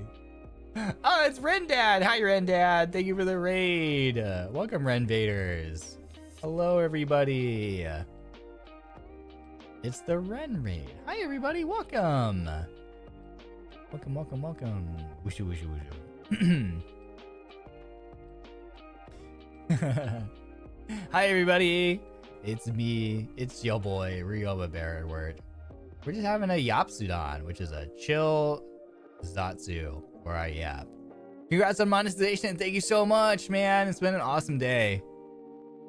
Oh, crazy freaking milestone to unlock.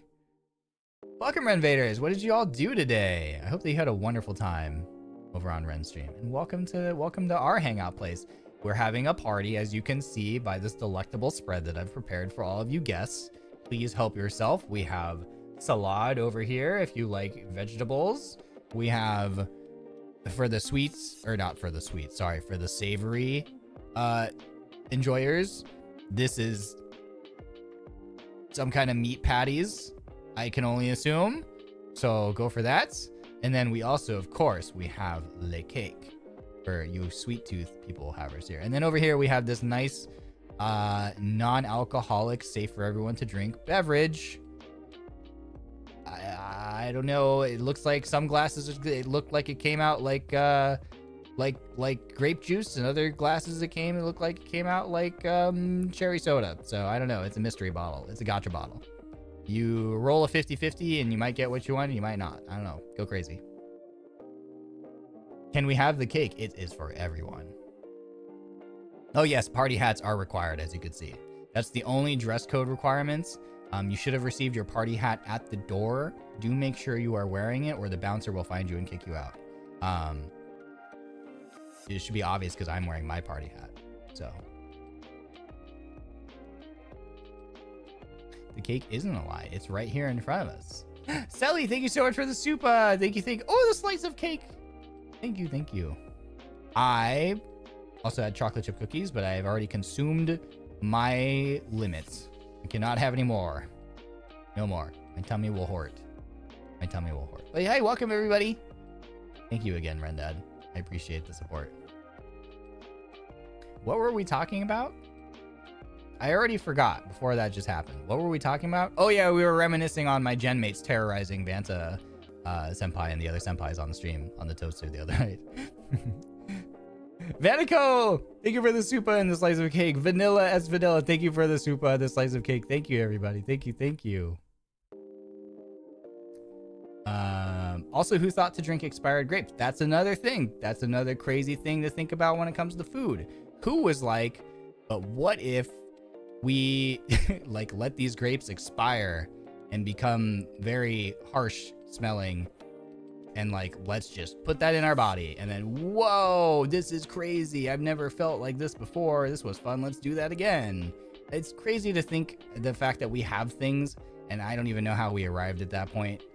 But people figure, oh my god, there's so much cake slices. Oh my god.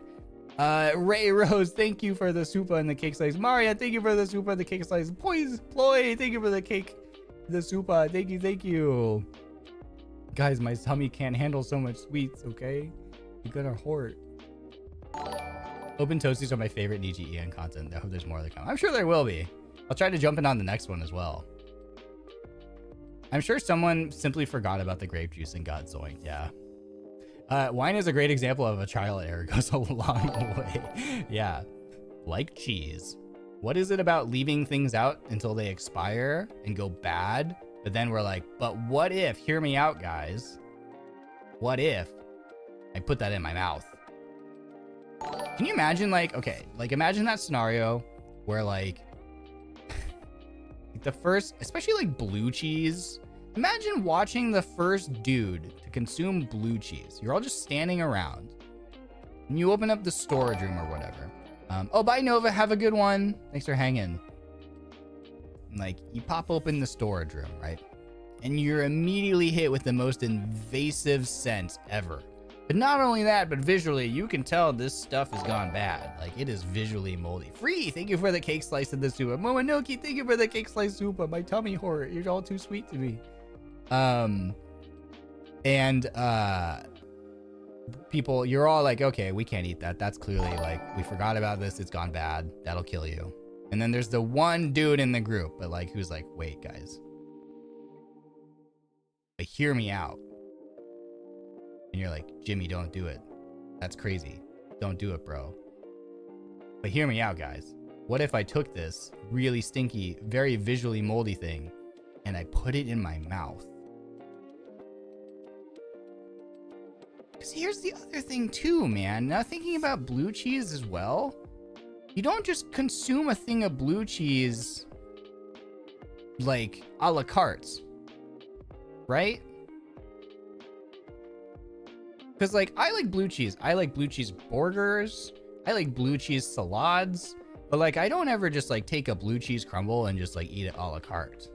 So like, do you think the first person, probably named Jimmy, I don't know, would like literally just like stuck that thing in his mouth and then was like, okay, this is cool. someone literally had the idea at some point in history, was like, okay, what if we put it on our salads? What if we put it on our hamburgers? Right?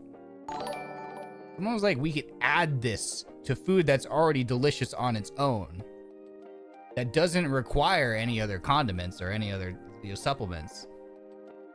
It's just weird to think about. I wish I could have been alive to witness that passing moment in history. I genuinely really wish, you know?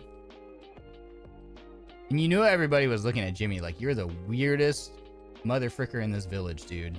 I don't know if I should applaud you for being brave or I should stay away from you for being an absolutely crazy person. But you know what? Now we have blue cheese hamburgers and I like them. So, you know, hats off to you, Jimmy. I salute you, friend. Natto is crazy too, honestly. I love it though. I have heard that. I have not tried natto. I would try natto. People have asked me if I would try it. I absolutely would try it. I try everything at least once. How about a salted duck egg? I have no idea what makes that, like, was that much different than like a chicken egg? Is it bigger? Is it smaller? Is it weird colored? Jimmy is that one weird kid, yeah. I guess we would know what time period Ryoma would go to if he had a time machine. Yeah, what time period would that be though? I don't even know. No Name, thank you for super chat on. Thank you for the super chat. I appreciate it. Thank you, thank you. Yeah, we made it. We did the thing. Let's go. Blue cheese hamburgers. Yeah, that's the thing. Blue cheese burgers. I really like blue cheese burgers. They just have blue cheese crumbles on them. They're really good. I think they normally have like barbecue sauce too or something. I can't remember. It's been a little while. I feel like whenever I've gotten a blue cheese burger, it usually has like crispy onion straws on it. And then I think some kind of barbecue sauce as well. In addition to the blue cheese crumbles. Yeah. I think they're smaller. Salted duck egg is good though. I've never heard of salted duck egg. Would you try a century egg? What is that? What is a century egg? Sounds like there's like, sounds like the kind of thing where there'd be like 5 of them. And if you assemble all 5 century eggs in one place, you suddenly like unlock the power of the universe. And you can transcend like space and time. Those sound like they're basically the infinity stones of the protein world.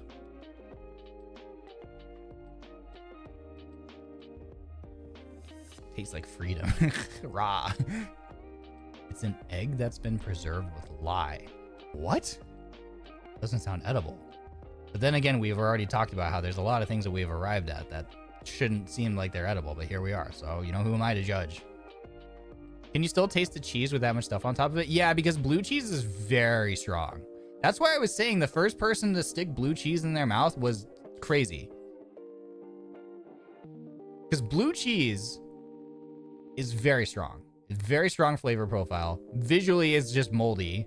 And smell-wise, it smells like it looks. So, like, the first person who was like, but guys, I'm gonna put that in my mouth, is like, do you think they did that willingly? Do you think they were just that person? Or do you think they lost a bet or something? Like, hey, we gotta know if this is poisonous or not. So, you go first.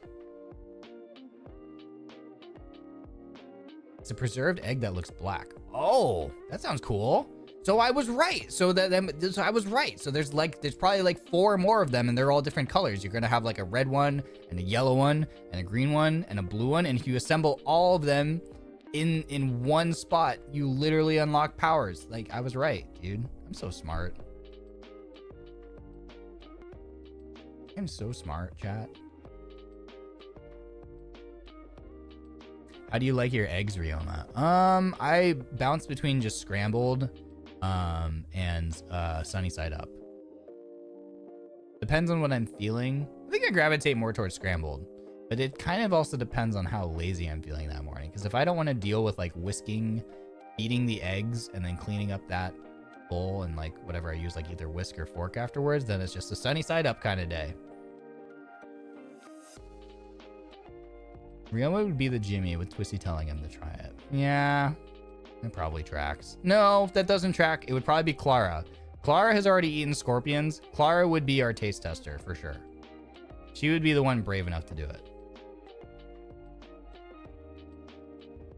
Yeah, maybe they forgot the cheese. No, I legitimately believe that's the process of discovering cheese, was someone left some milk out or whatever, and then it went bad. And then someone literally, whether it was by force or by choice, decided to try it. And that's crazy to think about either way. Because that either means that there was like villages that were like, sorry, it's your turn to try the thing and see if it kills us or not. And that's crazy to think about. There's also crazy to think about that someone willingly was like, but hear me out, guys. What if I roll this 50-50 here, where either this kills me or we unlock a delicious new topping for our salads and burgers? Do you like runny yolks? I used to not. I used to think they were really weird and disgusting and I didn't understand, but now I am a runny yolk believer. I'm a runny yolk truther. Runny side up, the best sunny side up. I'd never heard that, but yes, that exactly encapsulates it. Yeah. Yeah, the designated taste tester. Yeah. Exotic food collab for Denauth someday. That would be a pretty interesting idea, like off collab. That could be really fun. Apparently, they discovered blue cheese accidentally in some cave, according to Wikipedia. What? In a cave? This opens up so many more questions. I need to sleep now. Congrats on monetization, man. Thank you, Sally. Have a good night. Thank you. Thank you. This opens up many questions for me. Okay, so you're saying they discovered blue cheese in a cave. Does this mean that blue cheese grows in caves? Does blue cheese come from like cave walls? Do you think you can walk into a cave like deep in the forest or in the wilderness and you can just, it's like a mold or a moss growing on the walls that you scrape off? Do you think there are caves in the world where they have blue cheese stalactites, or is it stalagmites? Which is the one that grows from the ceiling?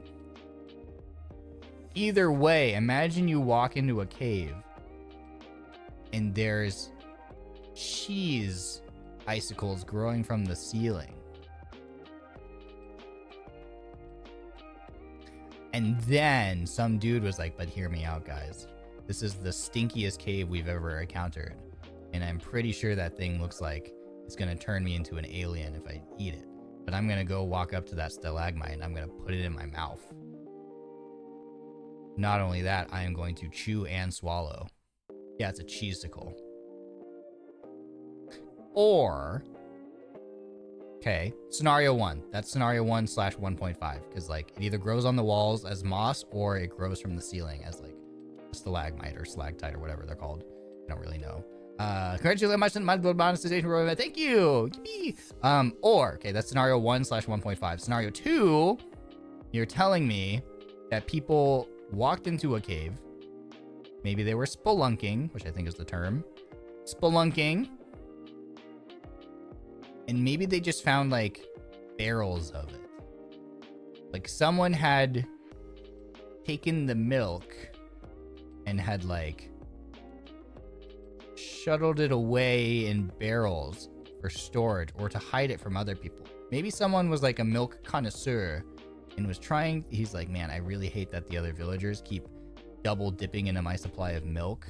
So I'm gonna go hide it away in this cave that no one else knows about. And then maybe they forgot about it because they have object permanence problems. Maybe they had ADHD like me and they forgot that it existed and just sat there until it became moldy and turned into blue cheese. And then another group of people, maybe from the same village, maybe from a different village, wandered in, and then they found these, like, barrels that had turned into blue cheese. Scenario 2. Scenario 3. What if blue cheese is the byproduct of, like, animals, but not in the sense that, like, you know, milk come from cows, so, like, an animal, like, laid the cheese? What if the animals had developed a series of tools and methodologies to create the blue cheese because they knew how to do it. Like they had already cracked the code on the process, and they like the smell and they like the taste. Maybe they liked adding it there, maybe because they're vegetarians. Well, no, because if you ate cheese, you're not a vegetarian because it's an animal product. But maybe they were also just salad enjoyers. Maybe they were even burger enjoyers. And they're like, we have discovered how to make this delicious condiment that elevates our hamburgers or our salads. So they were already perfecting the process of creating blue cheese, and they were making it in caves. Maybe caves are the ideal because they're dark and they're wet, and they're probably the ideal growing conditions for blue cheese. So animals had already been doing this for a while, and then humans came in and discovered it. They just stumbled upon it. And then maybe they formed a pact with the animals who were producing it. They said, we want more of this. Let's establish some trade routes with each other. Okay, we'll draft up some contracts. Okay, you tell us what you want. We have all these things in exchange.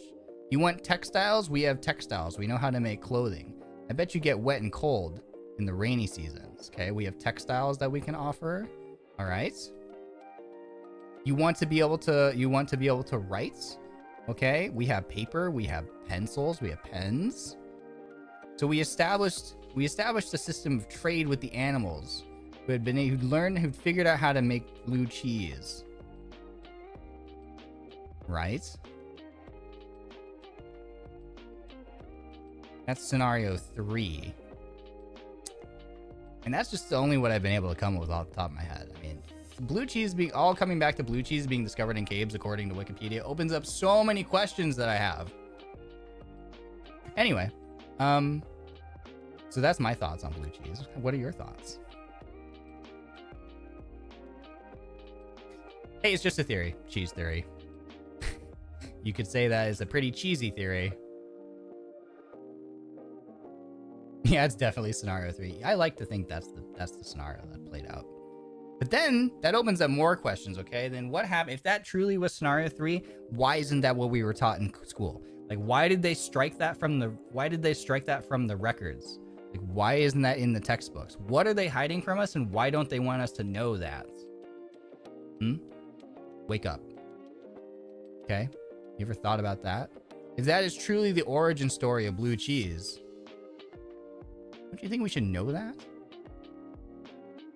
Why are they hiding that from us? I'm just saying.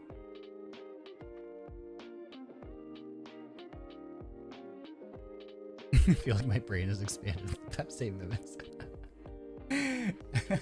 Did I subscribe to a conspiracy theory channel?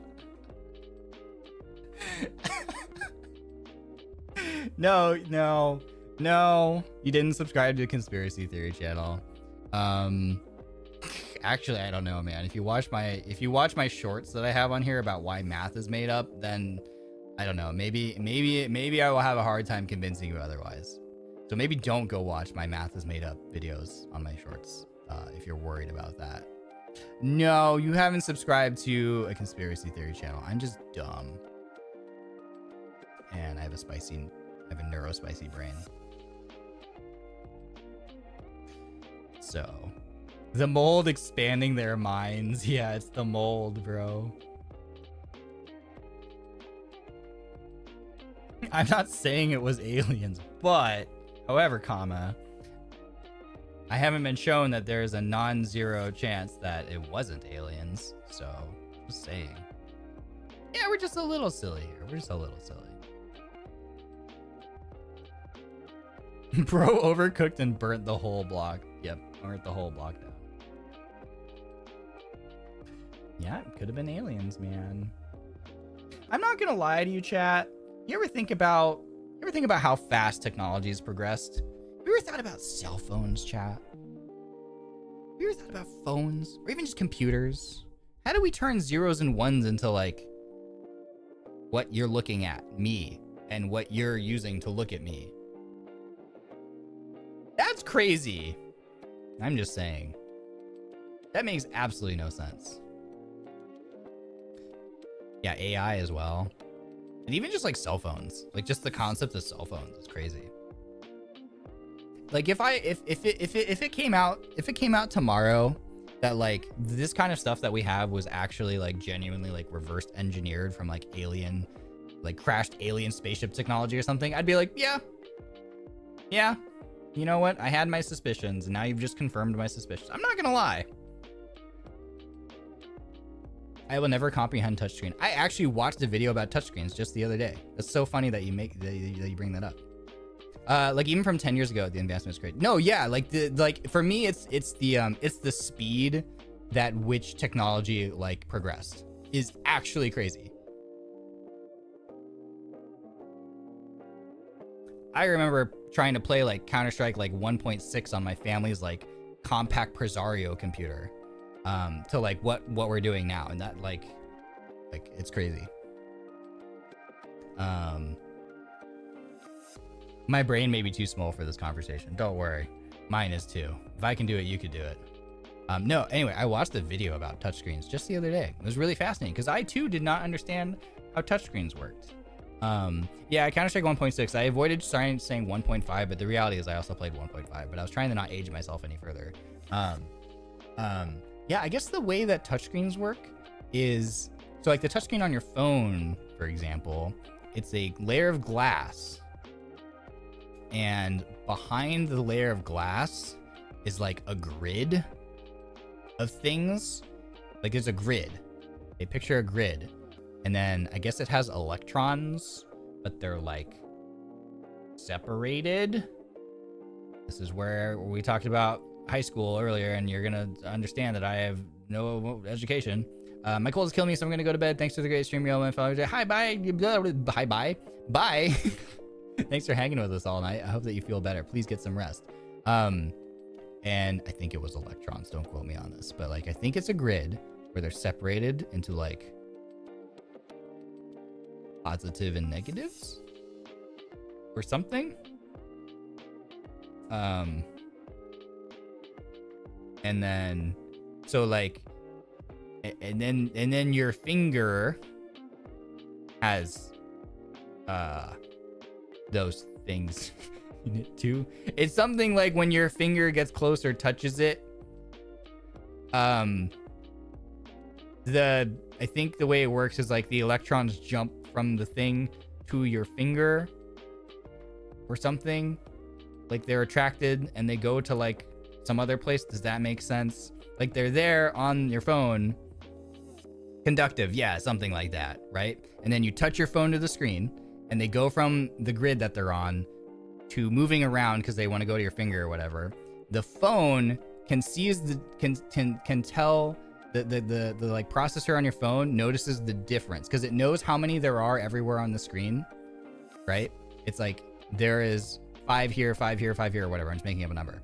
But when you touch a certain part of your phone, it changes that value there, and it sees that like there are not the number that there was before in that specific spot on the grid. So it knows that you're touching that part of the phone, and then it matches, it cross-references where you're touching with where like an application is on your phone, for example, or like say you're in a browser window and it knows what is being displayed on the screen, and it knows what is supposed to be something that's like a link, for example, like a clickable button or a hyperlink, and it checks. So it says, okay, you're touching grid, I don't know, B5 with your finger. Is there something that we're displaying on the screen that lines up with grid B5 that should be like a button that should be interactable? If yes, you know, do this action of like open this link when you click that button. If no, nothing happens. So that's why you can click on your phone and like, for example, if you're trying to open up an app on your phone and you click in between like two apps, nothing happens because the phone sees that you have touched that part because there's a change in like the electrons or whatever in that specific grid, and it cross-references what it knows is supposed to be displayed on your screen there. If there's a button there, do something. If not, there's nothing you're touching in between, don't do anything. And I watched that video and I was like, whoa, I've always wondered, man. That's how they do it? That's crazy, bro. Oh. Anyway, it's really interesting. Super cool. I just want to say I salute you for yapping for 4 hours. Light work, bro. Light work. Thank you. We're almost at 5 hours, I think. Anyway, I don't know if that made sense to anybody, but oh, so you're a science nerd? No, I don't understand anything. I might not be book smart.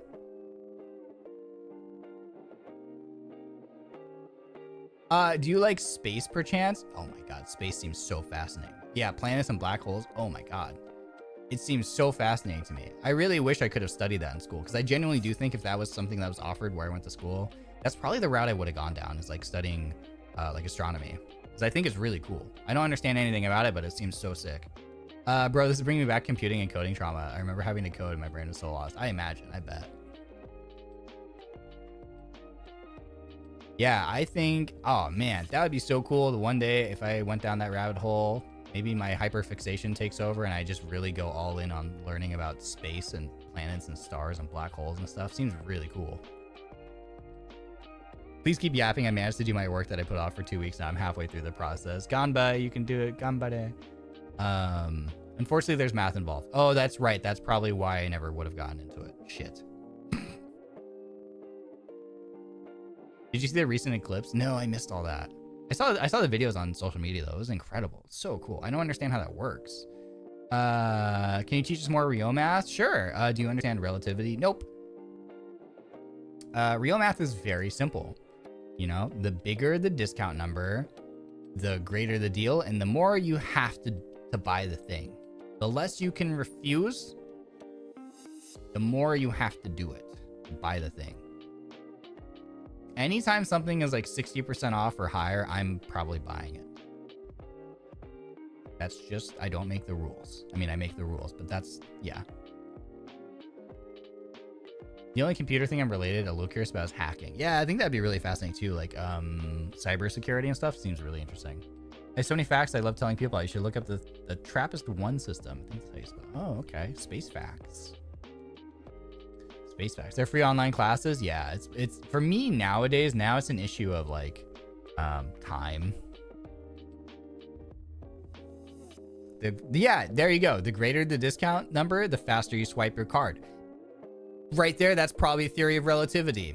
How fast I swipe my card is relative to how great the discount is. There you go. We all just learned what the theory of relativity is. It was that easy this entire time. So,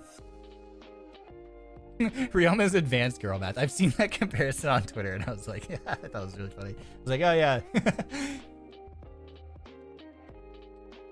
So all the supas today were free and we actually all spent no money because they were going to a good cause. Ryoma math. Yeah, there you go. That's a great, if that's how you want to justify it on your taxes when you write that off as a expense, yeah, I think they'll understand. Did you know how many times stores mark up the normal price when they do 60% off mail, they get like 10% off? Oh yeah, no, that's definitely a thing, which really sucks. If you've ever worked in retail, especially like big box retail, that's a very common strategy. I think people I distinctly remember this last in America. I distinctly remember this previous Black Friday, because you remember, oh my God, Black Friday in America historically has been insanity, right? Like people get krilled historically on Black Friday due to stampedes because people are like, I need my big screen TVs and whatever.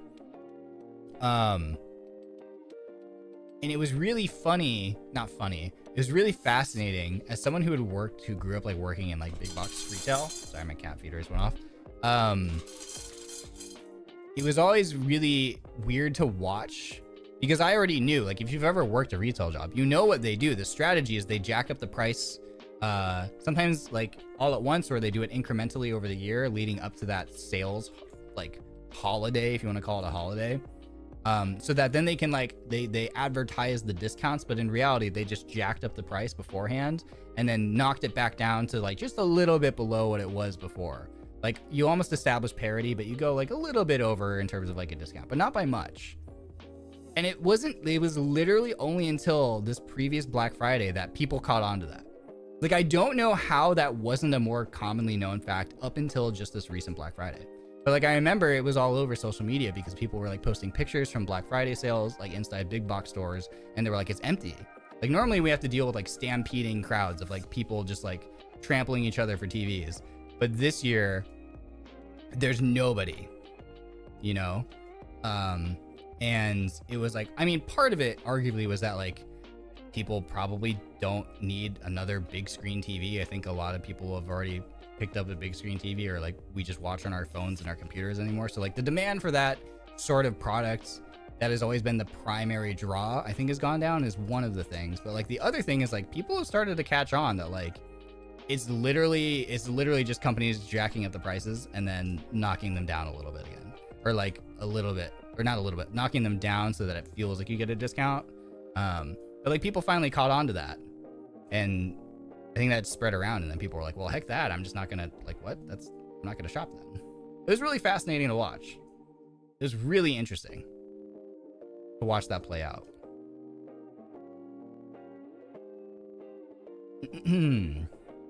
Yeah, it's wild because Black Friday deals are actually normal discounts that happen throughout the year, but people are just triggered by the day to think they're, yeah, exactly. It's just all marketing. It's just all very clever marketing advertising, which is really interesting to me.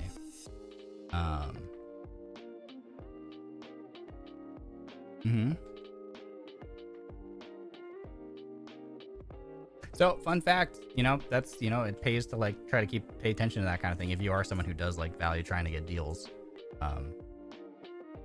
Yeah, there's also, yeah, also just shopping from home too, online shopping as well. Yeah. I'd rather buy something online with some discount versus elbowing someone on a store just for a toaster. So smart, so real for that.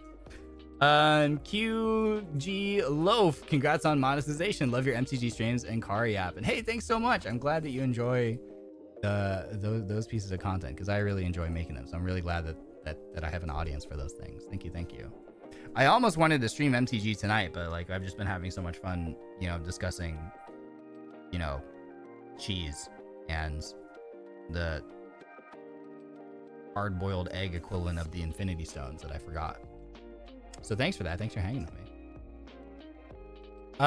So the TRAPPIST-1 system is a red dwarf star with 7 known exoplanets. My brain is already cooked. I've read 50 characters and my brain is already fried. Okay, let me read this again. So the TRAPPIST-1 system is a red dwarf star with 7 known exoplanets that has a very similar setup to our solar system and is 40.66 light years away from Earth in the Aquarius constellation. What did I read? That's why I can't read. I'm really bad. My brain does not permit me to parse information. So it's a similar setup. Does that mean we think it's like, is it one of those things where it's like we think we have inhabitable planets in case we need to abandon Earth? Is that what you're saying? Nora, congrats on monetization. Thank you so much for the congratulations. Thank you everyone for the congratulations, and again for supporting me and for sharing your hard-earned money that you worked hard for with me to support my dream. I really genuinely I appreciate it so much. I will budget your contribution wisely. I'm so glad I tuned in here. I really need someone to yap facts to me while I finish studying. You're welcome. I didn't know that was a thing, but everyone has reassured me that like apparently I'm good to listen to while you get work done. So I'm glad I'm here. Do you have any interest in sci-fi literature? Yeah, it's been a long time since I've read books. What are some of the books that I read? I'm gonna look it up. I remember reading. There was a phase when I was younger where I read a bunch of like Michael Crichton books. Some of the Michael Crichton books. I remember reading his stuff and enjoying them. Michael Crichton books. There's a time travel one. What was the time travel one called? Michael Crichton? Did Michael Crichton write Jurassic Park? Am I just learning this now? Is he the guy who came up with Jurassic Park? Am I literally just learning this right now? Hugh, thank you for the super chat and the slice of cake. Thank you. The Ryoma monetization experience. That's a good one. I'm stealing that.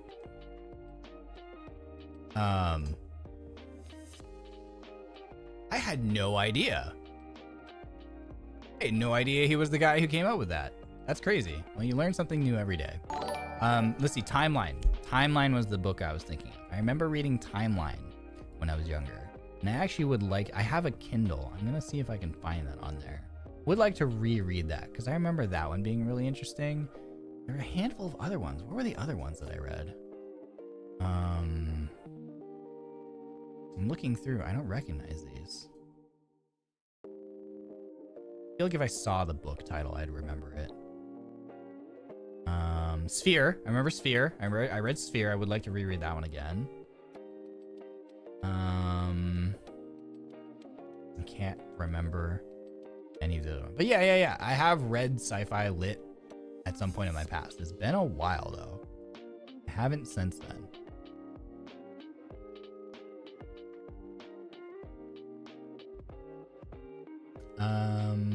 So yeah, didn't they want to send a mission there to see if they could live there, but it would take so long for them to get there?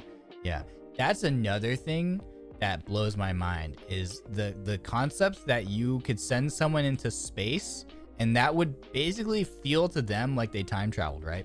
Because if you sent someone far away and then they would come back, like, to them it would feel like only a certain amount of time would have passed, but the time on Earth would have like a lot more time would have passed. So like they would come back and like everybody that they knew would already be dead, because like they'd already aged and died. Like time on Earth would have advanced far past what they feel like they experienced. That's weird to me. I don't understand how that works. That's crazy. Yeah, it's much too far away to send a spacecraft, but there's a very possible chance something could be inhabiting the planets in the TRAPPIST-1 system. Yeah. I want to buy something from my night market on Valiant, but I don't know if it's steal with only 22. It's not a steal. I don't think we can apply the term steal to only a 22% discount. There's some nuances here with the terminology, right? A steal, for me, a steal implies that they're basically giving it away to you, which for me is in 60% off plus territory. You know, 22% we would put into the realm of like, that is like, I wouldn't even classify that as a deal. I would say that's maybe an offer, right? That's there to like pique your interest and maybe like get you to sample the goods, you know? But it's not, certainly it's not a steal. It might not even be much of a deal. It is just an offering. So it has to be something you really want if you're gonna swipe for something that's 22% off, in my book at least. That's according to Ryoma math.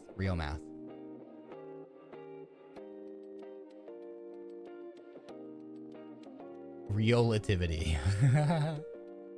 Time dilation is part of relativity. Yeah, that's so crazy to me. That's so weird to think about. I don't understand. It doesn't make sense to me.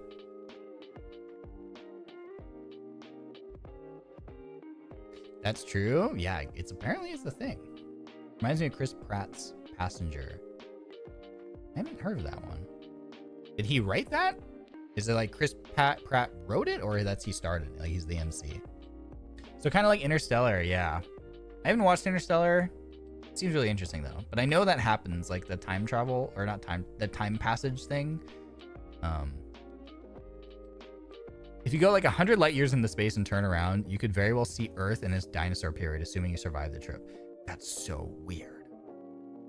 That's so freaky. I don't understand how that works. That breaks my brain.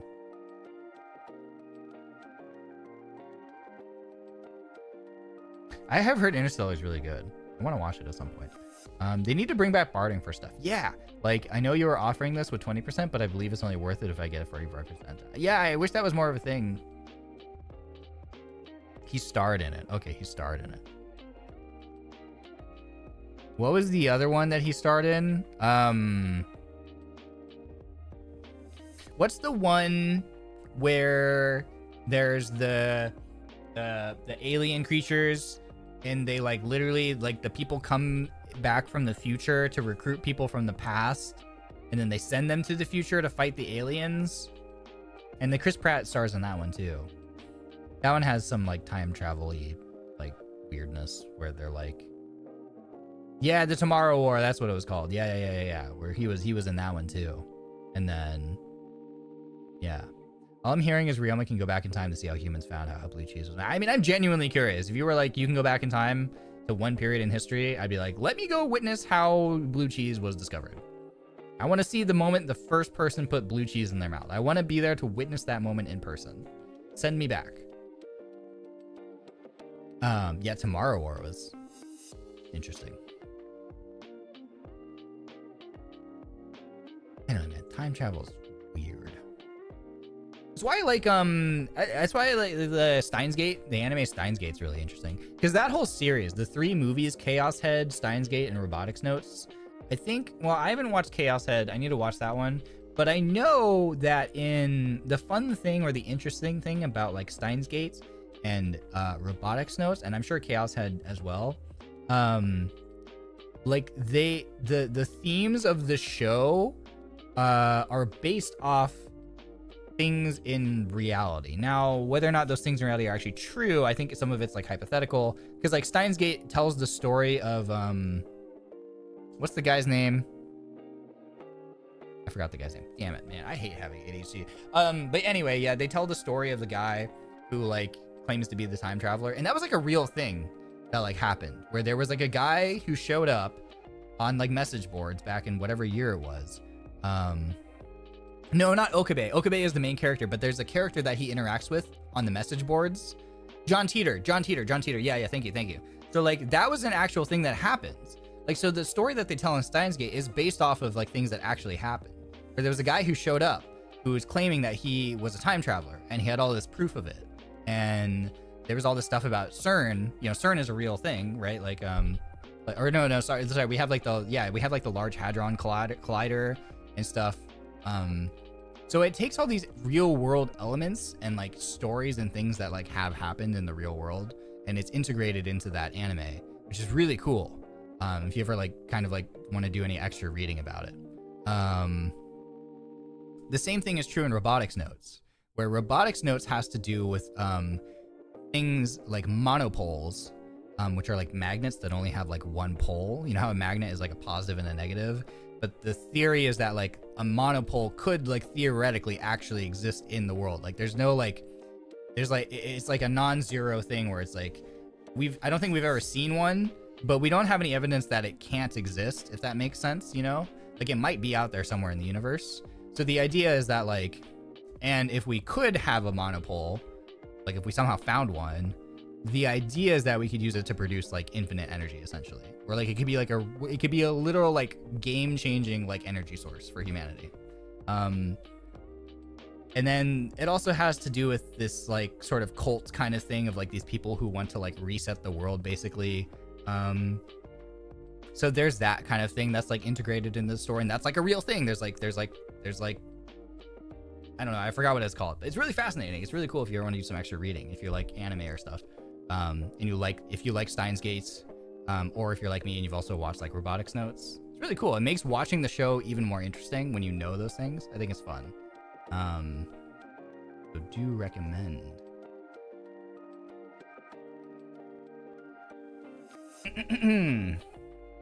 This reminds me of how negative mass theoretically works with all the mass equations, but we can't practically think of how to make it real. Yeah, I think it's kind of a similar thing with the monopole thing. So anyway, that's fun. And then I think Chaos Head 2. Oh yeah, they have Chaos Child. I forgot about it. They've released a sequel. You're right. I forgot about that. And then I think Chaos Head also has something to do with like telling a story that again was like based in reality. Like either the events happened in reality, and whether those events were just like a story, like, you know, we can't prove that John Teeter was really a time traveler from the future, right? But you know, it is a thing where that guy did show up on like message boards and was like claiming to be a time traveler. So it's kind of cool. I like seeing that like integrated into a piece of media like that. It was fun. Chaos Head also had Chaos Theory. That tracks. The name tracks. I don't know if it's real or not, but there's a planet called HD 189733b, and it rains molten glass horizontally. The wind's composed of silicate particles blown up to 8. What number is that? I can't read numbers. At 87,000 kilometers per hour? Or 8,700? That's crazy. What the fuck is a kilometer, bro? I don't even know how fast that is. What is that in hamburger units? Remember the Chaos Child saying something about what sort of the noids will you get in the classic wacky science adventure subtitle? Yeah, I don't know. I gotta go watch that one.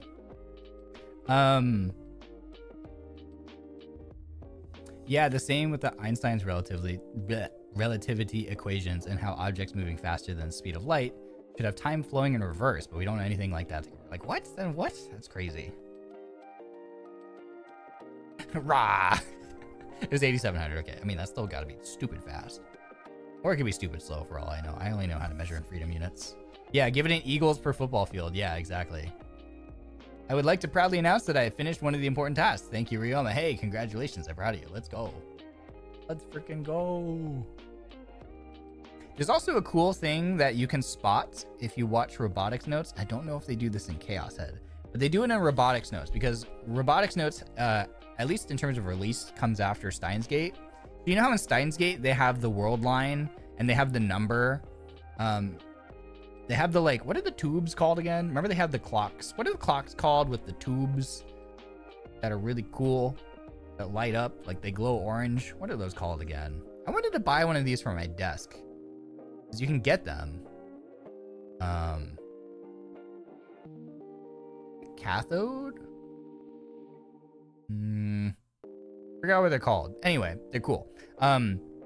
So, you know, in Steins Gate, whenever they jump world lines, they have the numbers that change to symbolize, like, which world line he's on. The Nixie tubes, that's right, thank you. Luna Faye, thank you for the super chat. Monetization, let's go. Looking forward to more gaming and collabs. I recently took a job offers, as head of department, and it's giving me big imposter syndrome. So watching your stream has been great to make me chill. Hey, congratulations. You've earned it. You deserve it. Also, imposter syndrome is so real. I experience that literally on the daily. It's normal and it's all in your head. You are fair and worth it. You earned it. So enjoy. Congratulations. So if you go watch, I don't know if it's in Chaos Head, but if you go watch Robotics Notes, I can't remember if it's only at the very beginning. It might happen multiple times in the show, but for sure, like right in the very first episode at the beginning, they flash some numbers with the like vacuum tube, Nixie tube, whatever they're called, Nixie tube things. They will show you a series of numbers, and what they're showing you is that that is the world line that show is happening on, because it's part of the same universe as Steins Gate. It's happening in the same universe as Steins Gate, and it's showing that specific scenario playing out on that world line. It's really cool. It's one little cute little thing that they threw in there. That's cool if you catch it and you're like, oh, I know what that is. I know what that means. What a cool reference. Have you watched Pluto on Netflix? No, I've heard it's really good. I want to watch that too. I forgot that exists. It's really hard for me to remember to watch anime on Netflix, because again, object permanence problems. I only go to, my brain associates Crunchyroll with anime, even though Netflix also has some really good shows. But I just forget to open it to check. But it looks really cool from the trailer. Would like to watch it.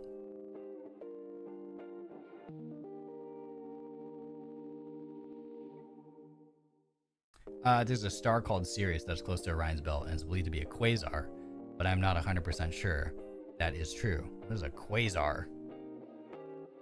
An alien?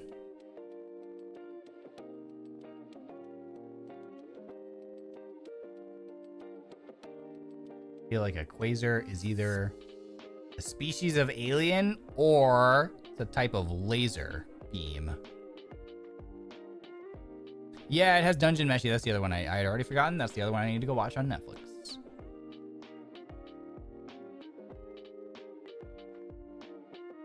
Need to go watch that one. Because I like food, and I also like fantasy. So it's food and fantasy as far as I can tell. Imagine if aliens existed, but they're what we consider stars. And it's crazy to think about what if planets are living beings? This is kind of a callback to when we were talking about the movie The Happening earlier. which that's not really what they're trying to communicate, but it's also kind of like, but what if? Yeah, what if planets or stars are things? I mean, we don't have proof that they're not. Aren't quasars just hypothetical? I believe it's a black hole violently tearing apart a nearby star. I have no idea.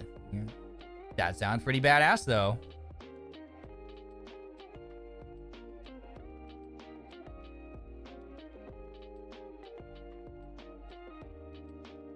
It's similar to a black hole. Okay, okay.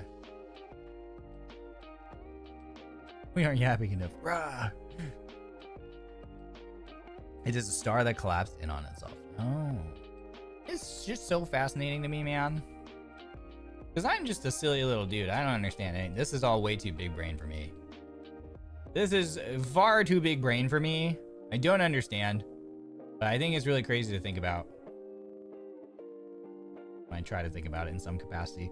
By the way, I just saw my dashboard. Yo, we're almost at 37K. Thank you so much for almost 37K subs. That's crazy. Oh my god, if we get... We are...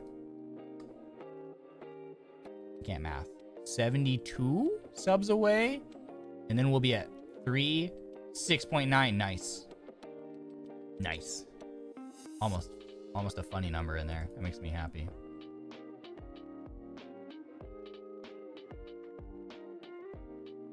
At some point, I still do believe we live in the Matrix and the aliens are having fun watching us be dummies. I mean, we don't have proof that that's not the case, is the crazy thing to think about. Yippee! I know, 40K soon, TM. Yeah, if you're subscribed, or if you're not subscribed already, consider subscribing. I can't make you though, I'm not your dad. You do whatever you want. But I appreciate you all being here. Didn't someone build Minecraft? Didn't someone build a playable version of Minecraft inside of Minecraft? Even if it's like a dumbed down version of Minecraft, that's still pretty crazy because that kind of like lends credence to the idea that like we could just be in a video game. If someone can like literally, if we existing on whatever this plane of existence is, have the ability to create a game and then create that game within that game, like how many layers? We could be layers deep, man, and not even know it, dude. That's weird. Aliens watching us discover blue cheese. Man, these humans are freaky weird. I mean, yeah, that's a pretty accurate, that would be a very fair and accurate assessment though. We as humans are very freaky weird, so they wouldn't be far off, to be fair.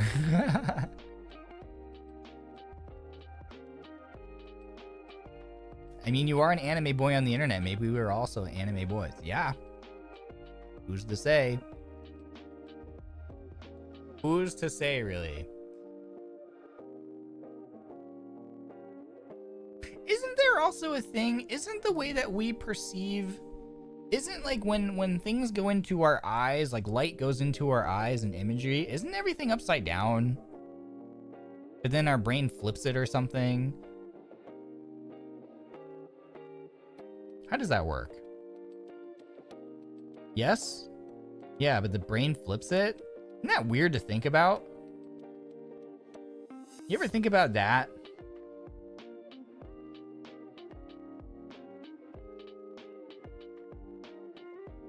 Yeah, the image is upside down, yeah. But then why does our brain do that? How does it know? Like, why? What would be wrong with us perceiving everything the way that it is coming into our eyes as upside down? Like, why does it, like, why? Because like, if from the very beginning of all of our existences, it didn't do that process of flipping it right side up, we just wouldn't even know that there was anything weird going on. We would just take it as it is, right? Like, you wouldn't know that it's upside down because that would just be what you've always known and what every other person has always known. So why does it do that? Why does it do that? How does it know? What's cool is if you put a helmet with mirrors and just live with it, your brain will also eventually flip it. What? That's crazy. About to come out of this stream as a different person. We'll probably try walking with our hands. Oh my god, imagine, dude. There's a theory in physics that time happens not as a linear past, present, future, but all our time is happening at the same time. Oh yeah, I remember hearing that. Yeah. It also means you're debuting now. Yeah. I remember hearing that one too. That one kind of broke my brain as well. Yeah. It's like, so like, how does that work again? So it's like everything that has happened. No, it's not just that there's like our experience in the present and everything in the past that we've experienced, but everything that's in the future has actually already happened as well, right? And we've already experienced it. And so isn't that part of the theory behind like why deja vu is a thing? Because like, according to that theory, right? Everything that has ever happened and everything that ever will happen has already happened.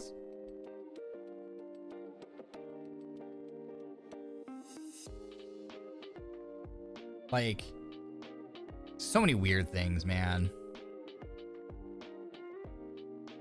Brain flips stuff upside down, and then we also invent activities where we try our best to be upside down, like gymnastics and climbing. What? They made an experiment letting subjects wear glasses that flip their vision upside down, but the brain adapts and flips it back to normal. What?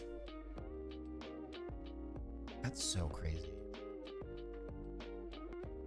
Yeah, I don't know what the name of the theory is. I just remember hearing it described. I'm in my bed, my feet balancing my other feet. Real. Have you seen the experiments, chat? There's also like videos where they will condition someone's brain. So this one's really crazy to me. So what they will do is they will have someone's arm on a table, right? But their real arm, so try to imagine this. You're sitting at a table like right now, like you're sitting at your desk, right? And imagine you have like both arms flat on the table in front of you. But let's just say you can't see your right arm because they put like a divider wall that goes around your arm, so you can't see your right arm. It's on the other side of a divider wall, you know? But on the side that you can see, there's a fake arm. There's like just a rubber fake arm on the desk, right?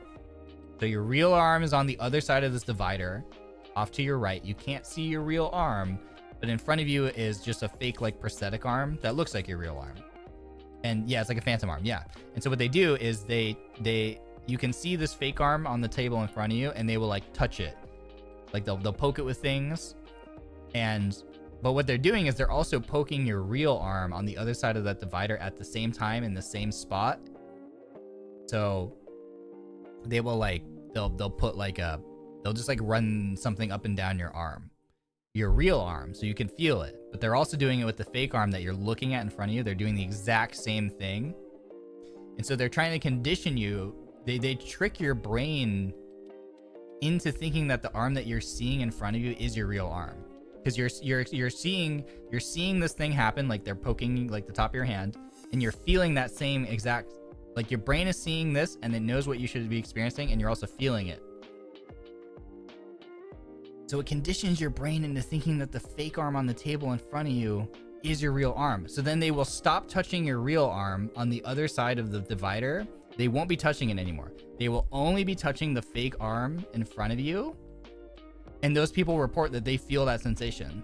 Like they see the person touching the fake arm, and they report that they can feel that sensation of being touched in like that spot and like whatever they're doing, even though the real arm on the other side of the divider isn't getting touched at all. It's so weird.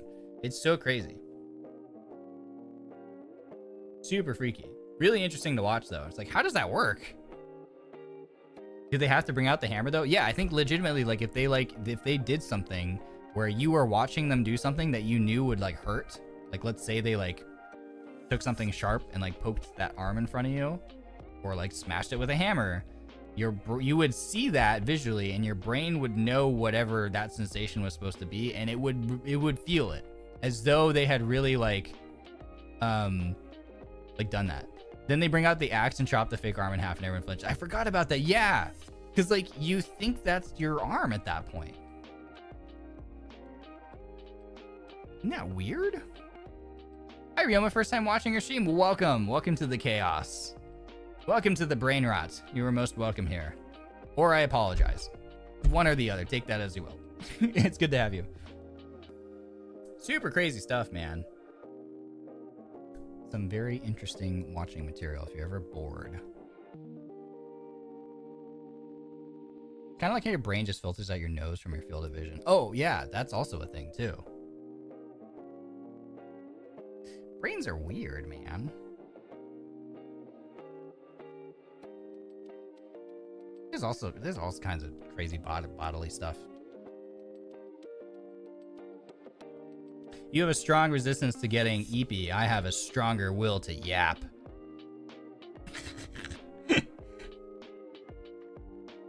Also, humans' adrenaline is insane. Like, our bodies will sometimes null our pain until we are at a safe place. And all the pain stuff you're feeling, you're just in danger. Yeah, and then it hits you all at once, and you just collapse like a sack of potatoes.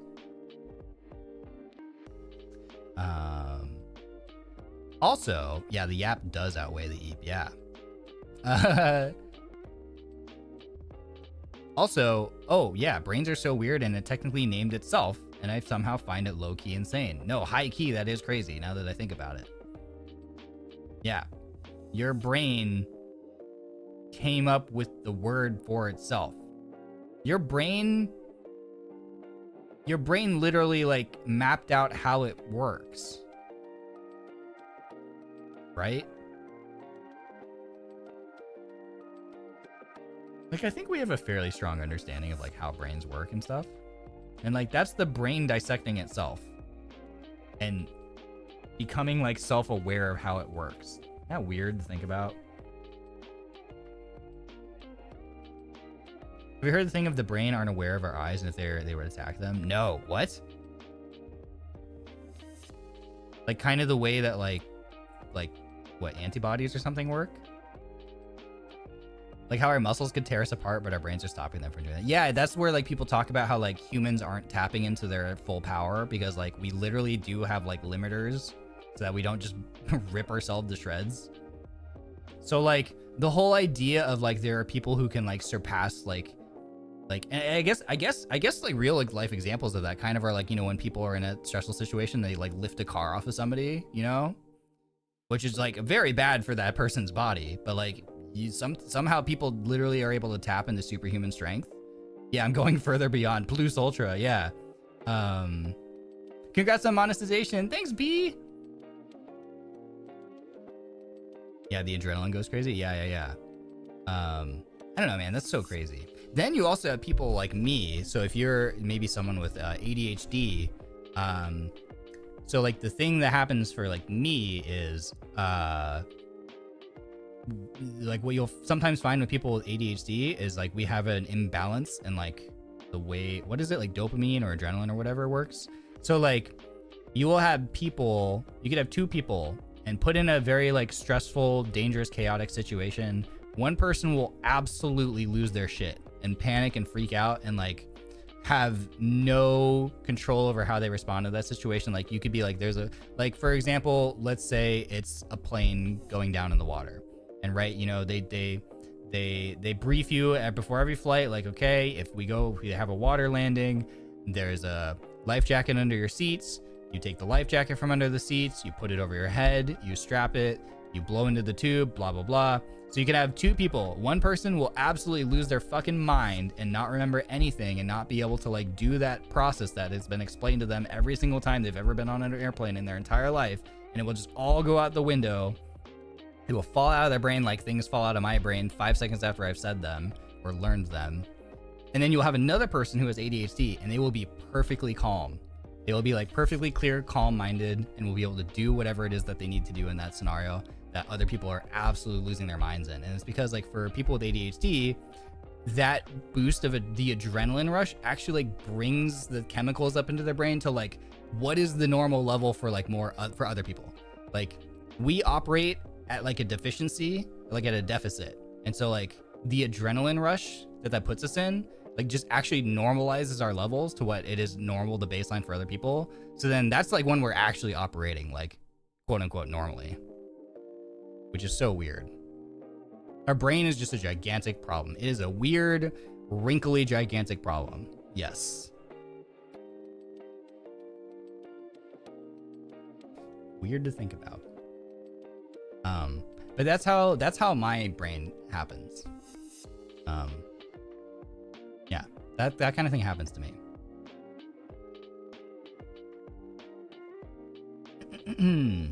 one brain completely blacks out and one brain goes into hyperfocus. Yeah, basically. So I've had scenarios where, like, for example, you encounter like a really bad driver, you know, have you ever seen the videos of where like someone gets put in a situation in a car and they just literally freeze? Like they need to hit the brakes, they don't hit the brakes, or they need to like go forward, but they reverse and back in and just hit a bunch of shit and then they just keep going. And you're like, how is this person literally continuing to hit things?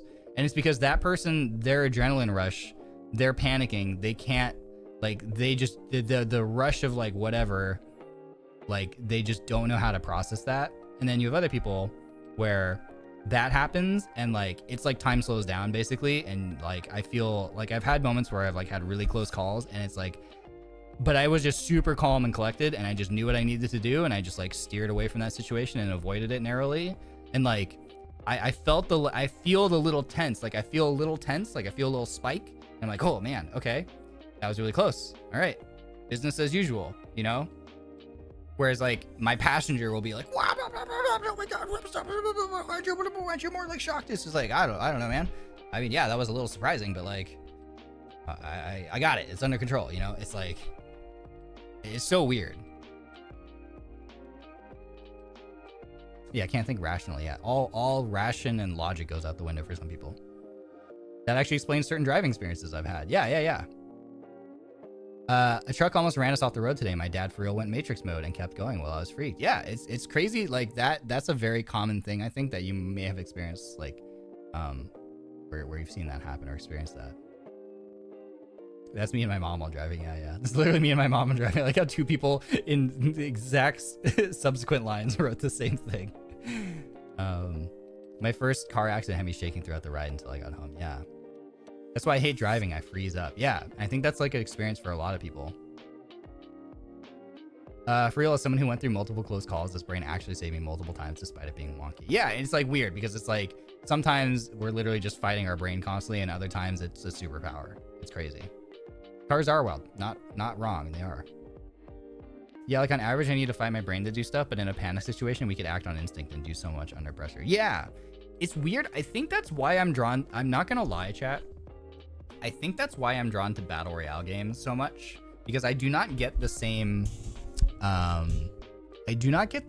rush that I get with other games. I think that's why my repertoire of video games is probably very small, because I get a sort of, it must be like a dopamine hit or something that I get from like end game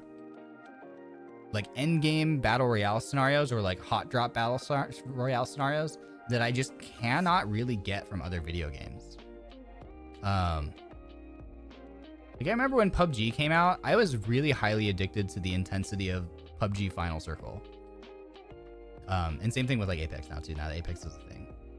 And I feel like I'm always chasing that sensation in other video games, and it's very hard for me to find it.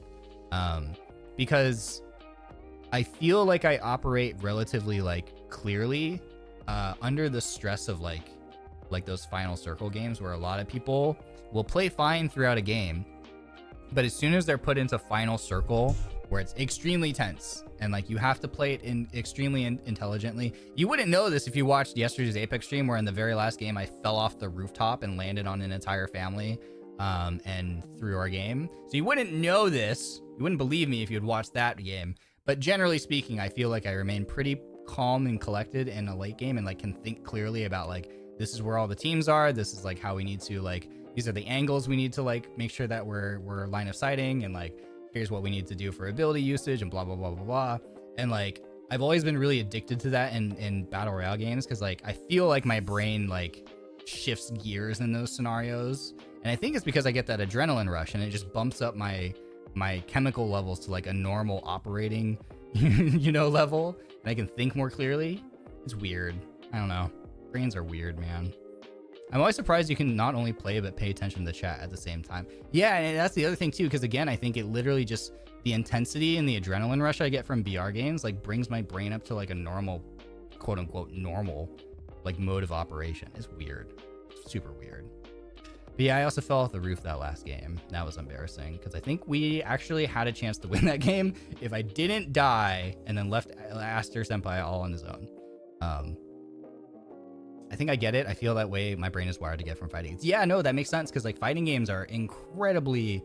You're talking about like hitting things within like one frame. They are like very stressful, very tense things. And I look at fighting game players and I'm like that's... I understand how hard some of those things are to do, and like you have to be like laser focused to do it. It's freaky how my body will just react faster than I actually do it until I realize what happened, you know? It's weird because my body reacts more. Yeah. Actually, same. I feel the rush and I could just focus and lock in. Yeah. So like I am not locked in if I'm not in that stressful scenario, you know? I wonder if that's why most people with ADHD I know also love horror and thriller. We don't get scared easily. Yeah, it's very possible. Most livers minimize chat interaction when they play serious games. Yeah. I did for the Devour collab, the Denauth collab, and also the Apex collab yesterday. Just because I was told, or the things that I've observed are that like that's generally considered the etiquette for when you're collabing with other people is like you don't really. So I apologize. It made me sad because I'm like I miss chatting, yapping with my Rionins. But my understanding is that like that's kind of generally kind of the etiquette because you're there, you have set up a collab with other people. So you're there making content with them rather than doing like, because if you were just going to spend the whole entire time talking with your chat, like that would just not be a collab, right? You're not paying attention to your collab mates. So that's weird. That was weird. But when I'm not in a collab, I really do my best to like, even when I'm playing like Apex, to like interact with chat, or at least even if I can't read your messages in a moment, I'm still trying to like yap. So it's interesting. Bro, I'm not good. I panic and freeze like a popsicle. Yeah, that's just your brain. We're the opposite. I hate games that give me adrenaline rush, but I love games that make me think my next moves critically. Roguelike and turn-based. Yeah. Everybody's brains are just wired a little differently. That's why I hate Battle Royale. My brain cannot process the sudden, fast-paced situation. Yeah. Yeah, that's why, like, BRs are not for everybody. I'm proud of you. Your own is so proud. Oh, thanks, Grandma Barrenwort. I'm a scared little baby ADHD representation. I'm petrified. I also am petrified of horror stuff. Me too.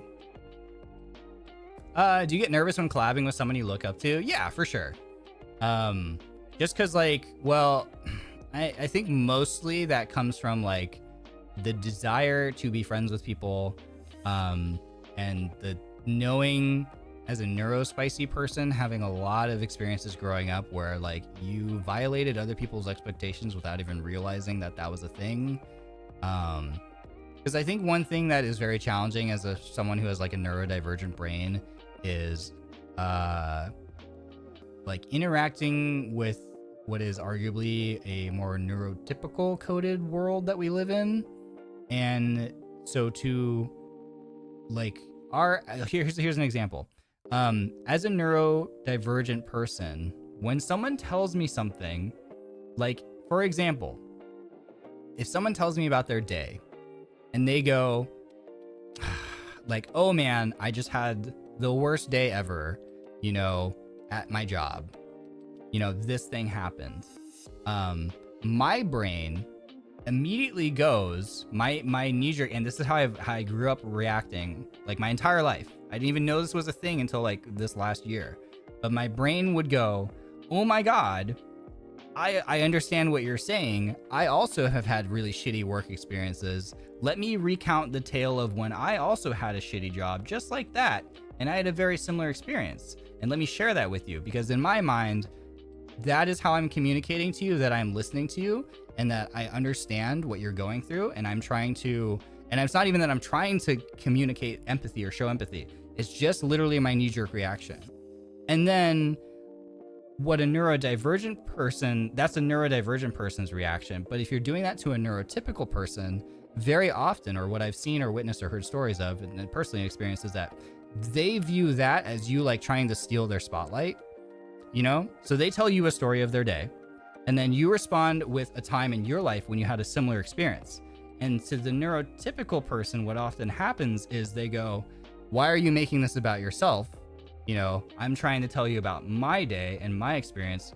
I'm not here to listen to you talk about your experience. Why are you making it about yourself? That's really rude. When it's not at all your intent to be rude, you are literally trying to do the exact opposite. And I see a lot of you who are like, yes, yeah, and it really is really tough. Thank you for being a stream freak. We love you. Thank you for the super chat, Wokey. I am a stream freak. I love streaming so much. I love being here with all of you. So thank you for supporting me, supporting my dream and letting me do this. And so like, yeah, so you asked about, do I worry about, am I nervous when I collab with people who I look up to? And the answer is yes, because my entire life I've done that kind of thing where I have unintentionally offended people that I wanted to be friends with and like hurt a relationship or a friendship or burned a bridge purely not out of any like malicious intent. And it's just because of the way my brain works. And it's something that like I really actively try to be more conscientious of these days. So like, but I have to do it every single time I talk to somebody. We ask each other how our day was, whether it's something bad or whether it's something good. Congratulations. Arigatou gozaimasu. Katachi ganai. Thank you for the super chat. Thank you. Katachi ganai. It could be something really good happen. It could be something really bad happen. It could be nothing in particular happen. I always, every single time I talk with any person ever, at any point in my life, I literally actively bite my tongue because my brain is doing that thing where they're going, oh my God, yeah. Oh, they had a really good day. Oh my God, I had the same thing happen like this one time. I want to tell you about it, but I'm going to hold my tongue and not say anything because it's not about, because I don't want this person to think I'm trying to make it about me, you know? Literally every interaction I have every single day in my life, I do that now. Humpty Dump Bizzle, thank you for the super chat again. Thank you. And it sucks. But it's something that I'm learning to do. And it's rough because that's like masking, right? Because that is, because if I was interacting with another neurodivergent person, they wouldn't interpret it that way. It would literally become a conversation of both of us, like literally just sharing, like if I did that to a neurodivergent person, they wouldn't go, oh my God, you're being so rude. Why are you making this about yourself? We would then go back and forth and share stories. They'd be like, oh my God, yeah, I totally hear you. Like they would say, okay, I had a bad day. And I would say, I also had a time when I had a bad day. And they go, oh my God, yeah, you totally get what I'm talking about. Here's this other time when I had something that was kind of like yours. And you would literally just go back and forth and exchange experiences. And it would be really cool. But the fear exists that you do this to someone who doesn't operate the same way or their brain doesn't operate the same way. And instead of having that really positive back and forth experience, you just like burned a bridge, you know? Yeah, and it evens out, yeah. Yeah, never ending tangents. Yeah, you just literally go back and forth and have fun telling stories to each other and you feel a lot closer to the person at the end of it. So when I'm trying to get to know somebody that I don't know, when I'm collabing with someone or I'm meeting my senpais or just literally anybody else that I want to be friends with, it's really stressful because I'm actively constantly fighting myself and fighting my own brain to try to make sure that I am like navigating this song and dance of like meeting someone for the first time, to not do something unintentionally that might make me come across as being rude or inconsiderate or just weird, you know, because I want them to like me because I like them and I want to get to know them. So it is a constant battle with my brain to like not do that, you know, and I'm constantly micro-analyzing every single action that I take and every single thing that I say. And then you go to bed and you can't fall asleep because you're laying in bed wide awake thinking about every single interaction that you had with that person, and you're just literally dissecting it and you're like, oh my God, did they interpret what I said this way? If they thought of it that way, I could have said this better so that maybe it couldn't be misinterpreted, but I think the way I said it, maybe it might have been like weird or rude or embarrassing or uncomfortable or whatever. And you just lay awake at night. And it will literally bother you for multiple days on end after that, even though it was probably to them, they aren't thinking about that at all. Literally to them, it could have been the most normal, non-consequential interaction ever. They had already forgotten about it 2 seconds after that conversation ended. They are not laying awake in bed thinking about every single word that you exchanged several days later, you know?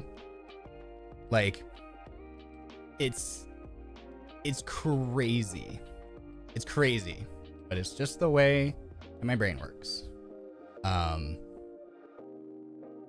Still thinking about conversations from 5 years ago. Yep.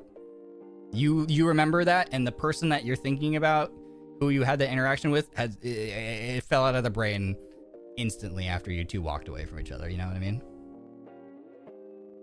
The overthinking is so intense. Yep.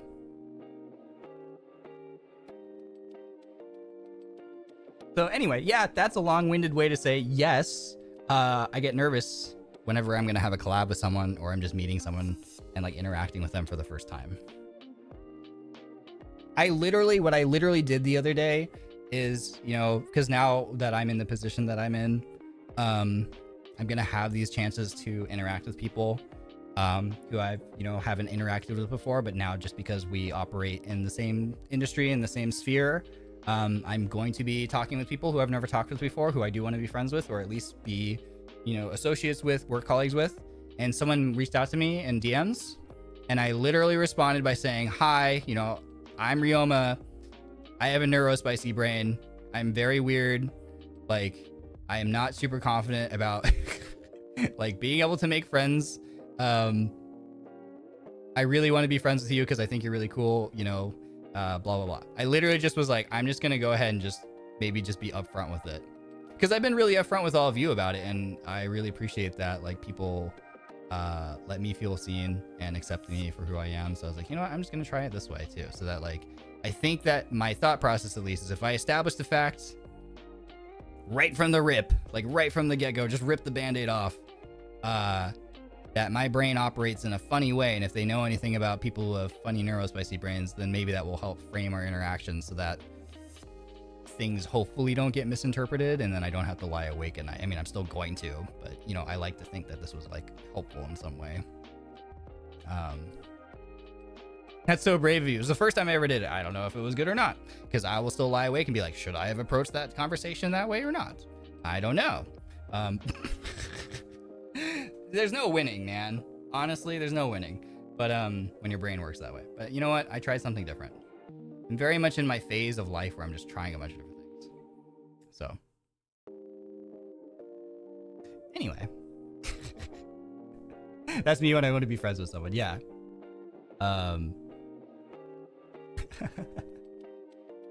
So yeah, it's very hard for me to, I have, and this is also part of being an introvert, I have an extremely strong desire to be friends with people. I crave, because I've been, you know, very lonely and very alone most of my life, and I crave friend. Like, being an introvert doesn't mean that you are antisocial. It often means the opposite. It means that you crave social, like, intimacy, and you just have failed at doing it your entire life because your brain works in a weird way. So yeah, that's that. I love to say it is what it is. Let me add another part to it is what it is a great catchphrase. I always say it is what it is and it ain't what it's not. Which is basically saying the exact same thing. I just think it's fun to say the second part. Sometimes it made me wonder, is it because I have a spicy brain that's why I have social anxiety, or is it the other way around? Both could also be true at the same time. It's the crazy part of it, right? Okay, Sera. I've heard that's like Spanish for that, right? I started telling him an undiagnosed ADHD and everything that might hinder me in friendship relationship when I want to be friends with someone. Yeah, you can kind of just frame it. You just be like, I apologize if I do something, you know, I've had friendships in the past where, like, this has been a problem. It's not intentional. I do not mean to be rude. If that happens, I hope that I will have your understanding that, you know, I'm doing my best, but I'm not neurotypical. I just try my best to mimic the actions of my neuronormal friends so I don't come off as rude or weird. Yep, that's a very common thing. That's something I've always done, or I very much do still to this day. A very common thing if you have a neurospicy brain, called masking. Kamane, thank you again for the super chat. I hadn't been officially diagnosed, but I'm really relating a lot with your talk about ADHD. Thank you. No, you're so welcome. I mean, I haven't been officially diagnosed either, but, like, I am pretty positive that, like, if I went to a doctor. But that's also the challenge too, is, like, you know, it might be expensive. Some people might not have access to that, and you might not even necessarily get the diagnosis because, like, it's still one of those things where it's not like, No, it's not like they can like take a sample of your blood and be like, oh, yep, you've got the neurospicy blood cells in here. You know, it's like, you know, it's like kind of up to the doctor that looks at you as well. Like one thing that I know is that I'm also on the I'm also like on the spectrum for like autism, for example. And one thing that I really struggle with, and it's why I like being a VTuber that helps, is like I hate the feeling of being perceived and seen. I really cannot stand eye contact. Eye contact is incredibly uncomfortable for me, and it has been for my entire life. But I think if I went to a doctor, it might be kind of tricky for them to say like, oh yeah, you clearly have that, because for years and years now, to make it in professional workplaces, I have trained myself to be able to, quote unquote, look people in the eye, right? I don't actually look at people in the eye. There was a trick that I read somewhere a long time ago that really helped me. Was I look at someone, I look at like their ear, or like the top of their ear, you know, kind of lines up with their eye, but I'm looking off to the side of their face. I'm not actually looking at their eyes, because looking at someone's eyes fills me with existential dread, and I want to crawl into a hole and never come out, you know? So that is the trick that I've learned that helps me get through like normal, quote unquote, interactions with other human beings who have no problem with eye contact.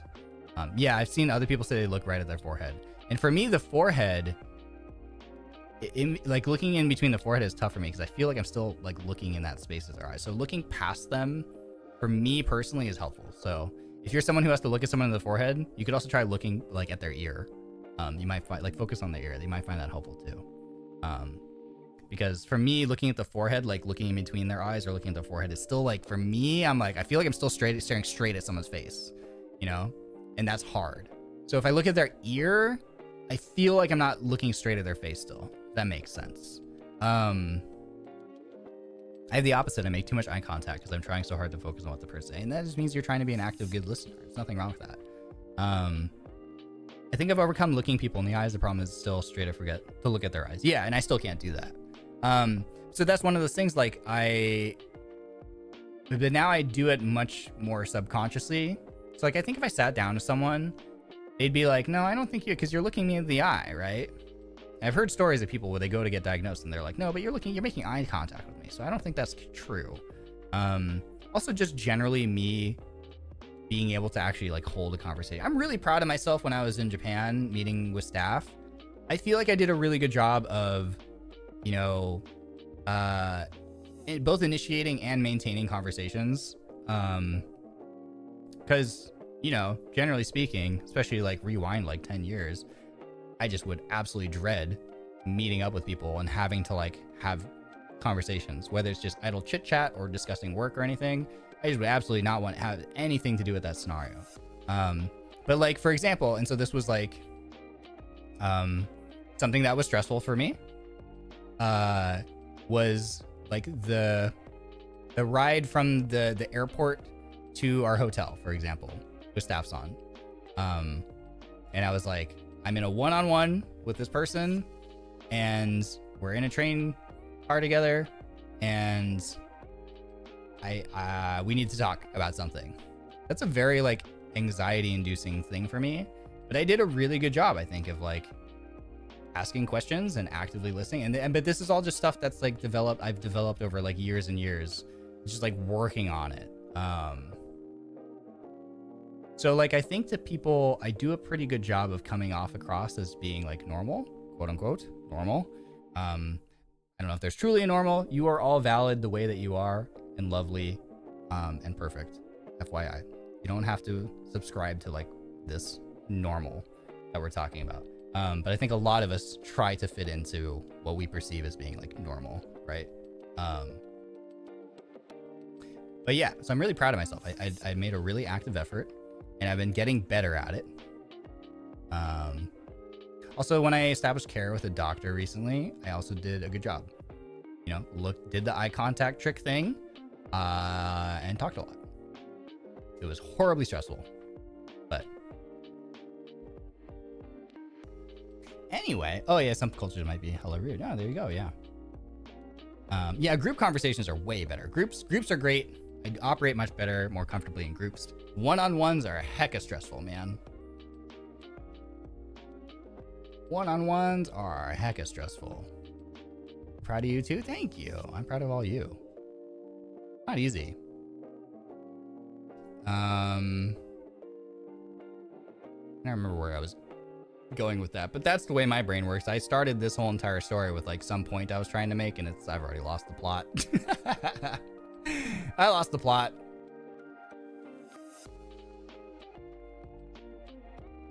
I think benefit of finding out about your spicy brain when you can is that you can develop your masking techniques, especially over there. Yes, but then there's also like trying to unmask as well too. I don't really try that hard masking anymore because I met some friends that are understanding. Yeah, and that's so great. That's so nice. Like if you can find other people where your brains like function similarly, that's very nice. It's very comfortable. I saw a really good video.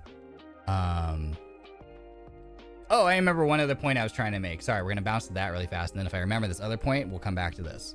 No guarantee though that I'll remember this. No promises. The other thing I was gonna say is that like that's why I like being a VTuber. Is because I think I've talked about this on another stream, but I'll say it again.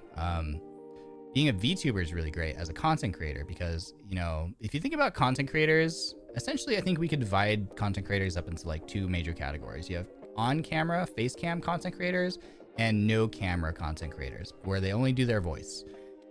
No cam content creation is infinitely more comfortable for me, but I also think it is equally difficult to succeed as that type of creator. Because whether or not we like it, being able to look at someone's face, I think just makes someone more likable and more relatable and forms a stronger bond with that content creator. So it is much harder, in my opinion, to grow as a content creator and maintain a level of success if you never show your face, if you're just purely a voice. There's just something about the way human brains work where it's like, it's a lot harder to feel a closer connection and a stronger sense of like, you know, connectedness and loyalty when you don't see their face. You're a very likable viewer personality. Thank you. I appreciate that. And yes, and yes, you can still absolutely can feel that way even not seeing their face. But I think that oftentimes people find, I think you could probably measure it and you might find that it's stronger when you can see someone's face. So my desire to be a content creator was always a constant battle between feeling my existential feeling of dread of being perceived, whether that was IRL or even just through a webcam or a camera lens, still extremely uncomfortable and stressful and actually exhausting. It actually takes it out of you. Like even though you're not in the room with people, they're not looking at you in real life, they're just looking at through a camera lens, it is still way more draining than like live streaming or recording a video with a camera off, trust me. So the great thing about VTubing is that like, I don't feel like I have that stress, at least not to that same very like anxiety inducing level, because I still get to communicate to you using body language, even though it's not really my real body. So it's great. So I don't have to show you my real body, which makes me feel more calm and comfortable. But you also as viewers, you know, get to experience those things that I think that our brain looks for in like another person's face. So like expressions, movements, all that thing. So it's great. It's this like really great, awesome compromise. So I freaking love VTubing for that reason. I think it's like the greatest invention since sliced bread, honestly. Super cool. Not to mention you also just have all sorts of like really cool ways to like push that creative boundary in terms of like models and accessories and whatever. Super cool. I love VTubing so much for that. I think it's the best thing. What was the other thing I wanted to say before I bounced back to this? Shit. I'm gonna scroll up.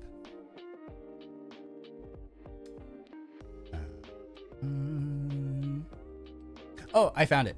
Yeah, okay. So, I saw this video the other day that like really described, I thought, the neurospicy experience, where it's really funny because for other people, it is such an innocuous interaction and question. When someone asks you, oh, how are you doing today? Or how are you feeling? Right?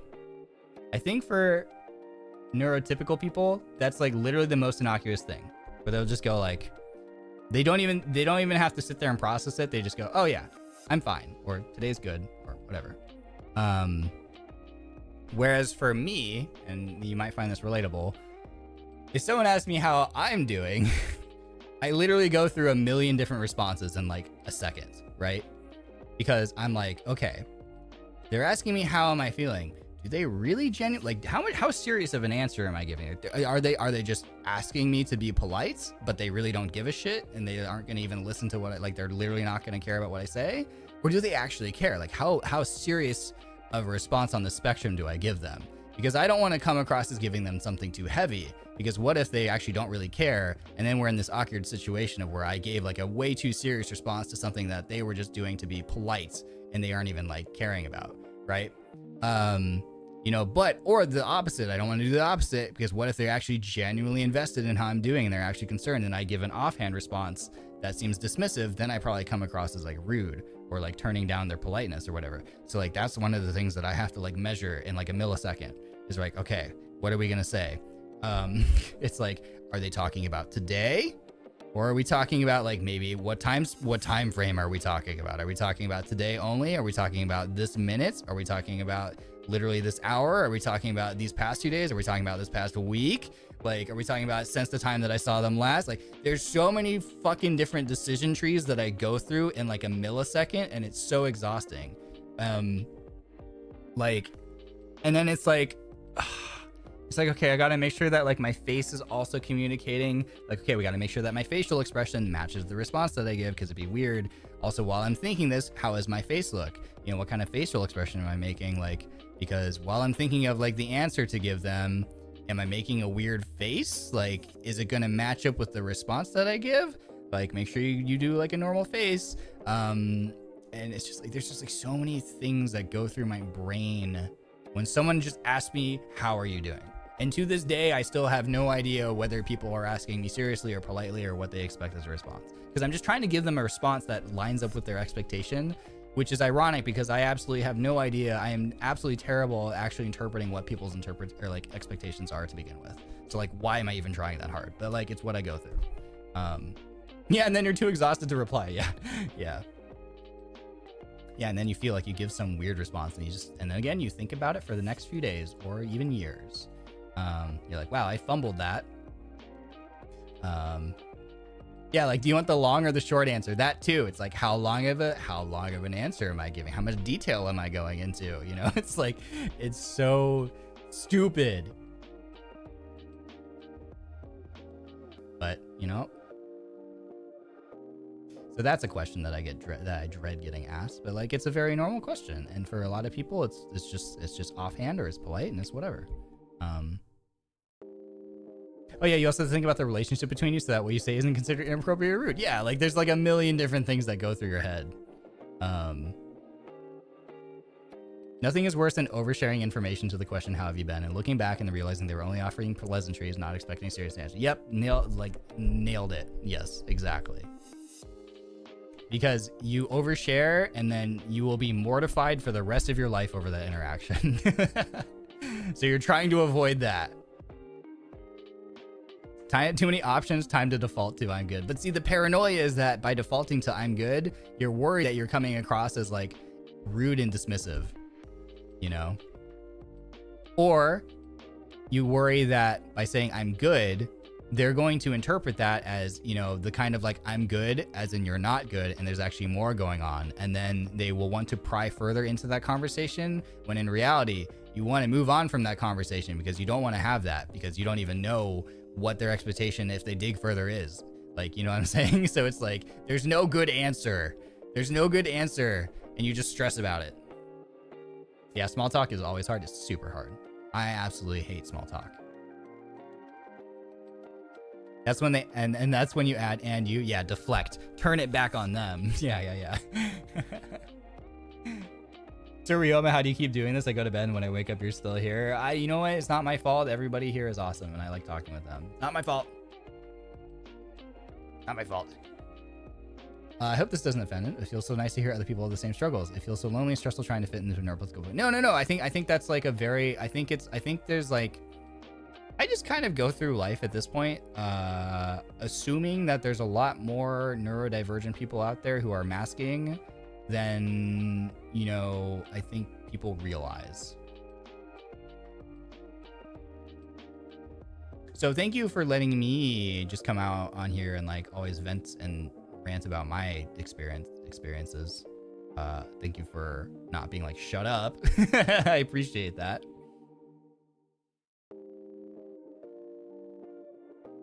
I have two modes. Anxiety makes me quiet and anxiety makes me overshare. Yep. Oversharing is like, I've done that so much in the past and I hate it. And now, so now I try to be a lot more guarded, but then it's just me always thinking about whether or not I'm oversharing or how much I should share with people. It's very stressful. It sucks. Now we have fun too. I'm glad. I just want people to have fun here.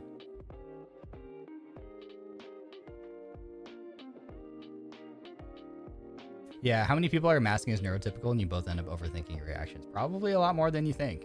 Probably a lot more than you realize, honestly. Probably a lot more than you realize. That's why if you're someone who's neurospicy and you find someone else who's neurospicy, like treasure that friendship because that's awesome. I think if you can find someone who's very self-aware of it, if you're someone who is coming into like self-awareness and you find someone else who's already very self-aware or is also going through that experience, it's a beautiful thing. I personally am really lucky that I had a friend who I found, and I was very upfront with them in the beginning. I was like, listen, I freaking suck at small talk. Like I literally don't know how to make small talk. It makes me insanely uncomfortable, but I want to get better at it. And they're a little bit neurospicy as well, and were a lot more self-aware of it than I was at the time, and they did such an incredible job of constantly DMing me and just like starting up small talk conversations with me to help me practice, but was incredibly patient and kind, and it wasn't like a pressure thing. It was literally a practice kind of thing, and encouraging me to work on it. You know, I'll forever be grateful for them because I'm so much better at it now as a result. I just needed that person in my life who would give me those opportunities and like push me and like be patient with me. So if you can find someone like that, like that's an awesome friend. I hope that you all find that friend one day. I had to be away a bit. What did I miss? I hear a neurospicy talk. Oh, it was a lot of neurospicy talk. I don't even remember. Everything falls out of my brain about 10 seconds after I say it, but I'm sure there was some stuff, hopefully some nuggets of wisdom in there. Or if nothing else, it would just be hopefully entertainingly ranting for how long it's been. I lose track of time. I lose track of time hanging out with all of you. I think that's a pretty good thing. That's a good problem to have. So happy to have found like-minded people. Never related this much to a VTuber before. I know, we're just anime on the internet. Isn't that crazy? Yeah, when you meet someone who matches your ADHD or other neurospice. Yeah, when you're both like very similar flavors of spice, it's awesome.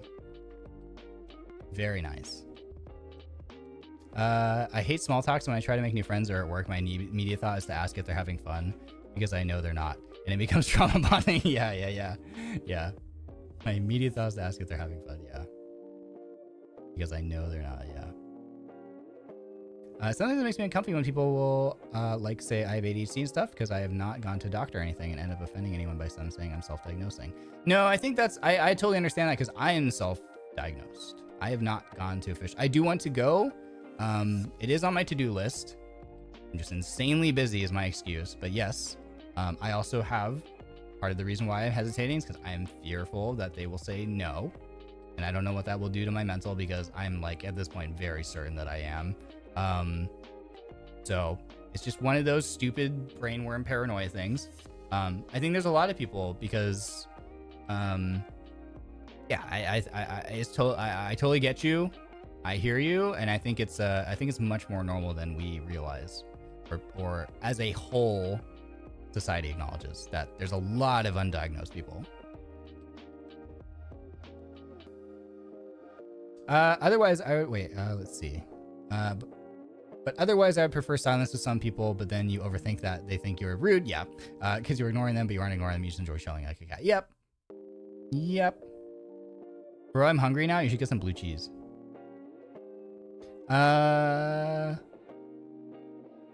It's 3 a.m. here. I'm gonna go to bed. Bye, Ronins. Bye, Ryoma. Have a good stream. Bye, Amanda. Thanks for hanging with us for so long. Have a good night. I feel bad mentioning I have self-diagnosed ADHD to people friends who also have come out about ADHD. Yeah, if they're like, yeah, it feels like, yeah, if they're diagnosed officially and you're not, I get that. I hear you. I think you gotta, I think the way I would think about it is that it's okay. And I would hope that those people who are officially diagnosed recognize the difficulty it is to get diagnosed, right? The process to get diagnosed is super long too. It took my friends 2 years. Yeah, it's difficult. So I think I would hope that the people who are officially diagnosed are at least cognizant of the fact that it's very hard to get an official diagnosis sometimes. There's just a lot of limiting factors in terms of like access to care that people have, financials, whether or not that doctor, like what that person's interpretation is of it. You know, most people get diagnosed as kids, but it's hard as adults. Yep. Yeah. So you're lucky if you got diagnosed as a kid. And there's a lot of people who didn't, myself included.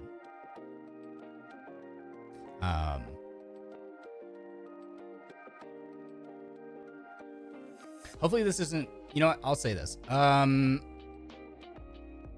me think. Let me stop and think. Is it too trauma dumpy? I don't want to be trauma dumpy.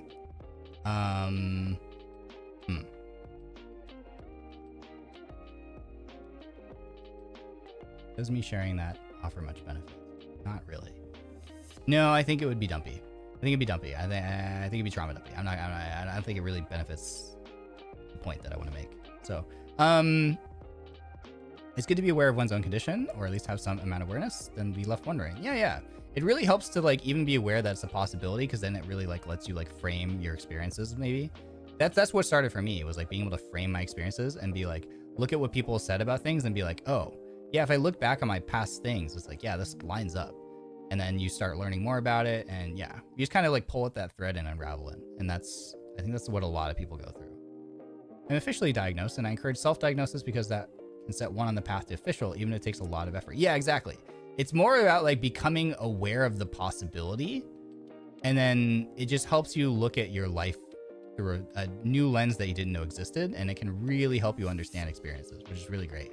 So even if you don't get an official diagnosis, if nothing else, I think it really helps you learn to like love yourself and be more forgiving to yourself, and understand the experiences that you've had, and the way that like interactions that you've had with people have gone, with the way relationships have unfolded, and you know, either developed or fallen apart, and all kinds of things. I need to go. Bye, B. Have a good one.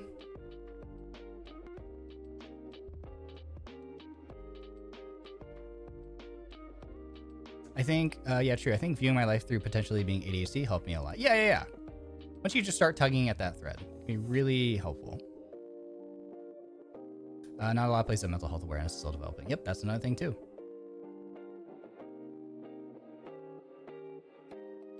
That would be helpful too. So yeah, it's just it's tough, it's tricky, it's still a thing that's developing, and I hope that in the future, for society as a whole, for people as a whole, it's something that we keep unraveling, like the medical field keeps unraveling. And even if that doesn't happen, I think just like a more general like pool of knowledge for people, because not everybody has access to like healthcare for it, but more people have access to like at least social media in some form, right?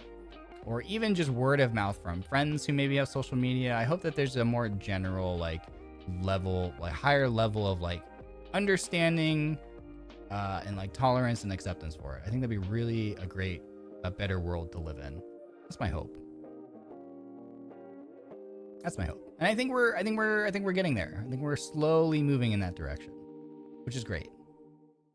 It's certainly better than when I was a kid, you know?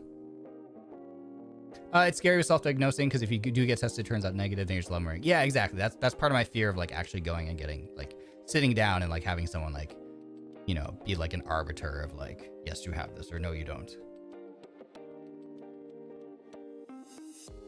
My dad is 1000% neurospicy. No man needs that many Stephen King books that he keeps buying when he actively has a one-sided beef with him. Yeah, it might just be his hyperfixation, you know, taking over. you know.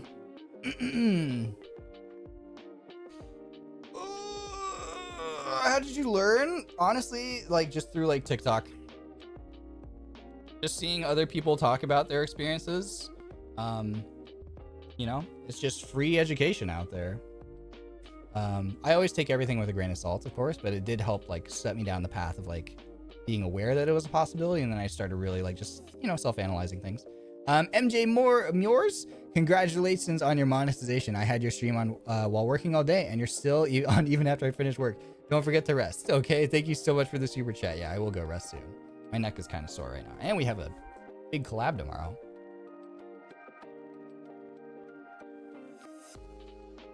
Sometimes I feel really awkward with a large amount of people, but because my job as a nurse, I kind of don't have a choice but to power through. Yep, sometimes our place in society just puts us in uncomfortable scenarios, and we just...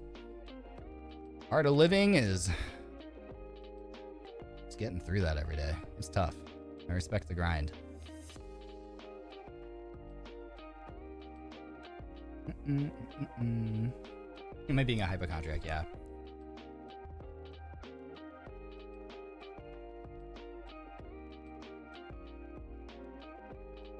I don't even think my dad's read all the Stephen King books. They're just like his gotcha. Yeah. I mean, it's probably similar to like me. Like, I'm pretty sure that if you're like ADHD, you're pretty prone to like impulsiveness. My thing is shopping. Hence why I branded myself the credit card swiping Ronin, because like my thing is shopping.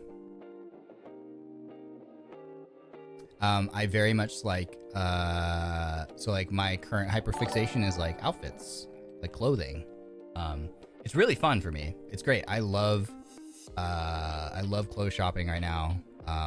Because, one thing is that like I have very clear, and I did this with my car as well when I was building my car, my project car, I'm still working on it, is you get a very clear image in your mind of how you want something to be, to like in like perfectionist levels of like every little thing has to be exactly this way. And there's something extremely satisfying about assembling all the pieces and putting something together that fits that framework that you've got in your mind exactly the way you want it. So outfits are like that for me. So like that's why I tweeted earlier about I ordered a pair of shoes. I found a pair of shoes that I really wanted, a pair of chukka boots that were on sale for like 20 bucks, you know, like a really, really good price for just any pair of shoes. From a good company, as far as I can tell. I've had some of their stuff in the past, like good, decent. And it was in the exact color that I want, because I wanted this exact color of light beige chukka boots to like build an outfit, like to build some outfits with. And in my mind, I'm like, if I have this pair of this exact pair, like yeah, 5 pieces of Outstick Exodia. Yeah, it's like I can complete Exodia, right? And so when they arrived today, they're the right size, and they sent me the wrong color. And it was almost like insult to injury, because it was late. It was it was supposed to arrive last week. Like it already took a week. It was normal. It was gonna take a week, and then it took an extra week. So it's like a whole week late. Yeah, I tweeted about this. Yeah. And so I'd already been waiting an extra week with my impulsive style, my instant gratification personality style. That was already like really, I was like, nah, blah, blah, blah, blah. Like I'm losing my mind. Like, please get here already. I'm checking it, like checking my phone multiple times a day for like a status update on where it is.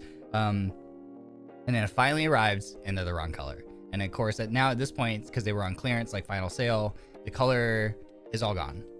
So I'm still gonna reach out tomorrow if I remember and see, and just be like, hey, what can we do about this? Maybe when it comes back, can you just send me the pair? Or I don't know. Hopefully something can work out. It's fine. I'll get over it too. If not, it's fine. Like I will find a way to style this pair of shoes in this color. I will find a way. Annie, thank you for the super. Thank you for the slice of cake. Yum, nom, nom, nom. So it's fine. But the problem is that like it completely ruins, for me, my brain is like, I have this image in my head of the outfit that I'm going to build with this. It's got to be this exact color, this exact pair of shoes. And so the fact that it has violated that expectation, it's like, I'm devastated. And I know how stupid that is. And like, I acknowledge that. And that's why in the tweet, I was like, just, okay, my life is going to go on. It's totally fine. It's not a big deal, really. Thanks for letting me vent. I just need to like express my disappointments here. Just put that out into the universe because for me it's cathartic and I feel better.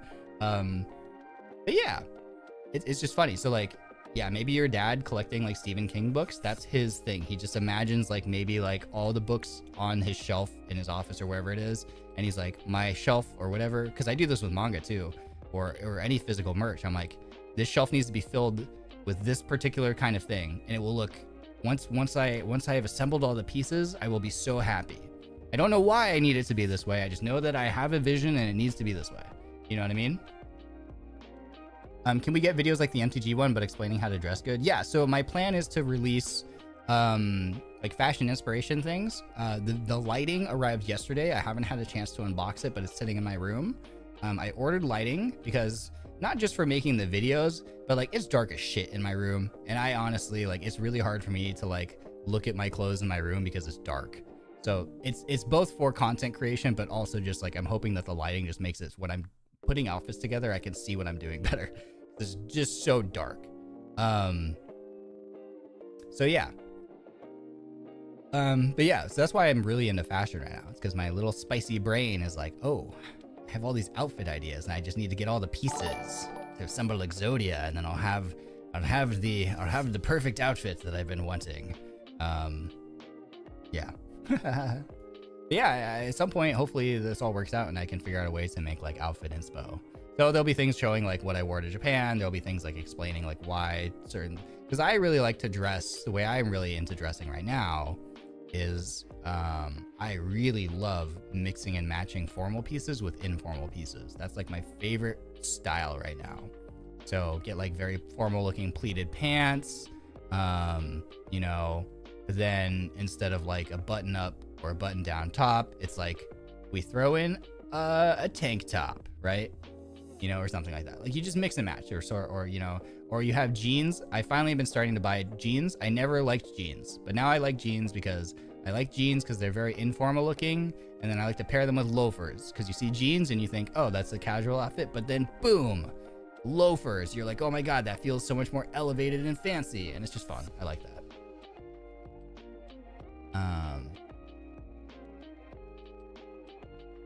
It's like why I hate online shopping, because you don't know what it'll look like IRL. Yeah, and that's why you just gotta get it and then try it on. Do you like dress monochrome? I do, but I've been actively forcing myself to get away with that by buying things that are not monochrome. So actively buying a lot of blues, greens, and reds recently. Let's talk about yellow socks. I wore those in Japan. Cool cosplay from the main character in Shinran game, or you want to do it? I don't know what that is, but thank you. My classes have started. You're streaming. My class is over. You're still streaming. Thanks for being support in finals. Hey, congrats on finishing your finals. Let's go. Or if you're actively going through them, you got this. I believe in you.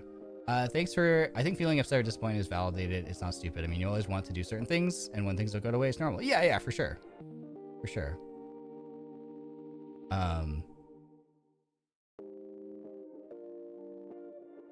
Are you the type of spicy brain who impulsively needs something when you know you don't need it, but thinking of other people owning it makes you feeling it? I don't think of other people owning it that makes me need it. I just get obsessed with something and I think about it constantly until I buy it. It will literally haunt me. I have been doing a really good job of holding off on, like, there's a pair of black tassel loafers by a brand called Solovere that I want so badly. In my mind, they are such a cool looking pair of shoes. I want their black tassel loafers so badly, but they're like 200 America bucks for me. So that's a pretty spendy purchase for a single piece of clothing. And me, who's always preaching about buying, like I bought, oh dude, something came in today which offset the disappointments of the shoes. By the way, another package arrived today. I bought a pair. I've been needing black, I've been wanting like black pants. I found a pair of black cargo pants and they have like white stitching. So I wasn't sure if I'd like it because it's kind of a bold statement. You got black pants with white stitching all over it, cargo pants. So there's a lot of stitching, but I found them for $8. I bought them and they came today. They fit incredibly. They're very lightweight, so I'm gonna be able to wear them during the spring and summer. The cut is perfect. Like, I'm so happy with them, and I got them for $8. That's the kind of shopping I like to do. So looking at something that costs $200 and like other shoes that I want that are like $300+. Like I'm really like doing a good job, even though I think about them every single day. I go to get dressed and I'm like, man, my closet would be so much more banging if I had these loafers. My fits would be absolute fire, you know, 5-alarm fire if I had this pair of shoes, but I haven't bought them yet. And that's really hard for me because I'm a very impulsive spender typically, but I've been doing a much better job of like budgeting and holding off on that kind of thing. One day I'm gonna buy that pair of shoes, especially if they ever go on sale. But so what I have now is I have a document. What I'm starting to do, I'm kind of like at this point now in my fashion journey where I now know more specific pieces that I want. I think if you're starting to get into like thinking more about, you don't even have to call it fashion. I don't even consider myself like a fashion person. I just like have started caring about like what I buy and how I dress. You know, it's more intentional now. There's like, for me at least, my progress was like having no idea what I was doing. Just I literally still was wearing clothes that I had gotten, that my parents had bought me from high school, you know, as an adult, like because they just still fit me. So graduating from that phase to trying a bunch of things and like just looking online for inspo and looking at what other people were wearing, going, okay, I like the way that looks on that person. I will buy the same things as them, and buying a bunch of pieces that I saw that other people had.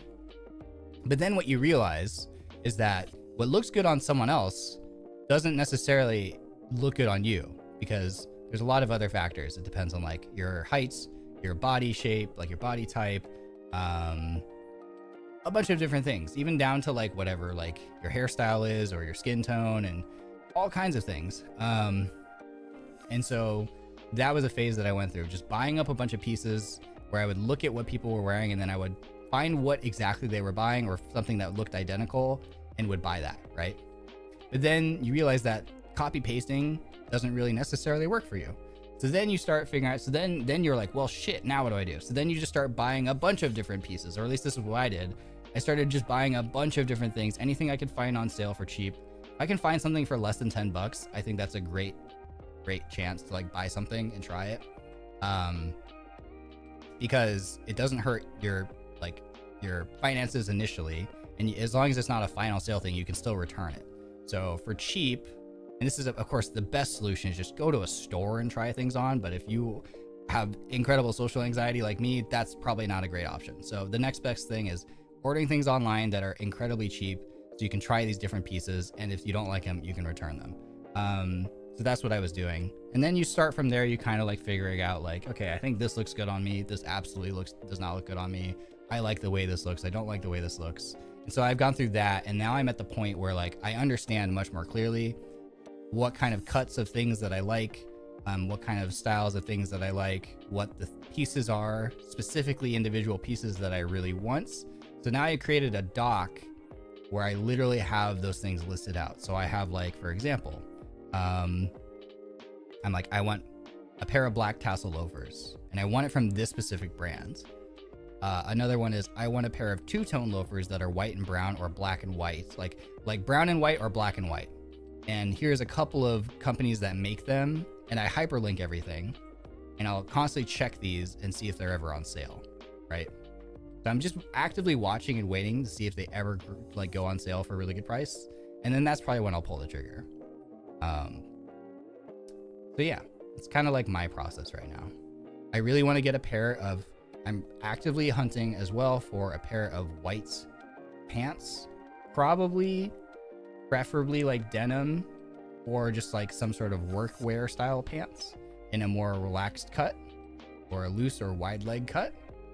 For some reason, they are incredibly hard to find. It might just be because they're trendy right now, or because we're going in the spring, so lighter tones are in. So everyone's buying up all the like whites or cream colored pants that I just cannot find what I want in the size that I need. So it's really tough. So I'm still hunting. Yeah. So that's the point where I'm at, where I kind of like understand what I want, and then I'm always just hunting for those deals. And if they ever pop up, I'm going to pull the trigger. I love secondhand, and I've been really getting into vintage. I love vintage. I love used. I've gone from when I would buy pieces, I'd be really upset if there was anything wrong. like a stitch that was weird, or a thread coming out from it somewhere from the factory, and it would ruin my enjoyment of that piece of clothing. Now I really love secondhand stuff because I actually love the way that, like, when something has been worn and washed a bunch, the way it looks. And so it also helps me engage with my other pieces much more forgivingly. So like if my shoes start getting dirty, I'm actually excited about that. I'm like, I actually am excited about the worn look that this piece is getting, instead of thinking that it's ruined and I can't wear it and I'm self-conscious about wearing it. So now it's like, the more worn it looks, the more happy I am, versus like, I would just not wear pieces if I thought it made me look sloppy or not take care of my stuff or whatever. Like, no, it's just a vintage worn look. It means it's well loved, you know? So that's been really helpful. That's been really nice too. I'm pretty frugal with how I spend my money, but once I go to the bookstore, I'm just like, oh no, these need to go in my collection. It's an addiction, I swear. And being aware of that's great, because then you budget for that. You know, you're like, I know that there are these things that I just really need to have. So what other areas of my life can I, you know, how can I structure other things so that I can get those things and be happy with them? Because part of existing is, in my opinion, is like having experiences that make you happy. You're just like chase your happiness as long as you're not hurting other people, and finding ways to make that work. I think a lot of people will tell you like, hey, stop spending your money. You gotta save, whatever, blah, blah, blah. Like, people will tell, everybody will have an opinion on how you should live your life, even though it's not, they are not living your life. You know what I mean? And it sucks. We're constantly bombarded with that. We're very self-conscious about it all the time. It's very easy to get wrapped up in that. The truth is, like, just do whatever the heck makes you happy, man. As long as you're not hurting other people and you're not hurting yourself, like, chase your happiness. For me, I'm very aware at this point in my life. For me, it's shopping. For me, it's buying things. And so I understand like this isn't great. I don't recommend this, but like there have been times in my life where I'm like, I know that I literally am so obsessed with this thing and I won't be happy until I have it. How can I cut down on eating maybe for a little bit to funnel funds from food into that thing? Don't do that. I don't recommend that. But sometimes, you know, that's an option. So that's why Ryoma, that's why me, that's why we live here in this place. This is very much a thing that I've done in my life. I think being okay, like, I don't need a fancy place to impress people, because that's not what I'm about. I'm not about, hey, come over, check out my fancy living space. I literally don't buy anything to make other people happy. I only buy things to make myself happy. You know, I build my car because I have a very clear image in my head of how I want my car to look, because I am literally just working towards that goal of like fulfilling that image. And I know it's going to be so satisfying once I get to that point. It's not quite there yet. It's a lot closer than it was 3 years ago. And it's probably going to take at least another 3 years to get closer. And I'm not doing it at all for social media clout. I mean, you guys will probably never see it, also just because of safety, privacy things. But it's never been about showing it off to other people. It's always about, it literally is only for me. So the same thing for outfits as well, for fashion. I'm not building it because, I'm not building my wardrobe because I want to show off to people. I barely go out anyway. You know, I go out to get groceries and gas, you know? It's not about dressing well for other people. It's about, I have these images in my head of these outfits and I just want to make them come together because it makes me happy, right? Yeah, hobbies in general, exactly. So whatever it is for you, you know, you probably have those things. Could be whatever hobby it is. Could be books, could be anime, could be video games, whatever, like literally anything. Yeah, just pursue that for yourself. I think there's a lot of people who are really hesitant to pursue it because they're fearful for what society as a whole has deemed as inappropriate usage of time or energy or funds or whatever. And I just say, heck all that, man. Like, just live your life, dude. Like, yeah. Because the reality is, the stark, less happy truth is that, like, you don't know when your time here ends. You don't get to control that. That is completely out of your hands. So realistically, you really should like take advantage of the time that you do have right now. Make sure that like you are trying to live the most fulfilling life you possibly can. You know, live in the moment. Yeah, exactly. I'm here for a good time, not a long time. Very real. Super real. Your thought process is so refreshing. It's so lovely listening to you. Oh, I'm glad. I'm really glad.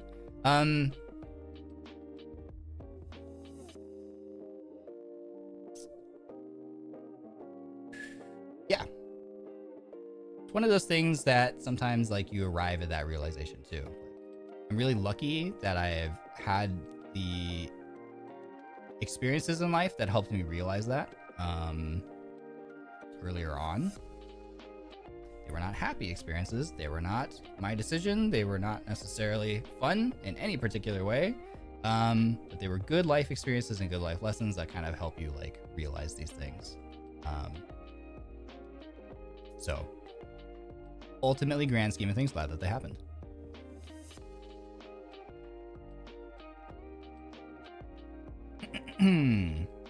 Yeah, we worry too much about the future, and the problem is that like a lot of society tells you that you have to always be thinking about the future.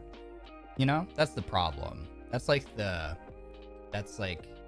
general expectation that I think we all feel beholden to. What helped me was knowing that people who I meet will just not like me. People in my family don't like me, but in truth, I never felt more free to be myself, feel like myself. Yeah, I like myself and the things I do. Yeah, I think that like definitely like being free, and the only person that like truly matters for loving yourself is like you, for sure. I would also say that I think that the experiences that you've had, I would be hesitant to say like base necessarily that like use that as like a baseline expectation for like every interaction you'll ever have in your life, or even even the people that you have had experiences with too. Like, you're a lot more beautiful and a lot more lovely than you might give yourself credit for. I think it's something that we all struggle with. I think every single person on this planet struggles with that as well. And I think if you find that you can look at other people, I think if you have ever at any point in your life looked at someone else and thought that person's amazing, that person's awesome, I personally take that as already proof that like other people have also looked at you that same way and thought that same thing to themselves. We're always our greatest critics. That's something that's helpful to keep in mind, and that's normal. That's very normal.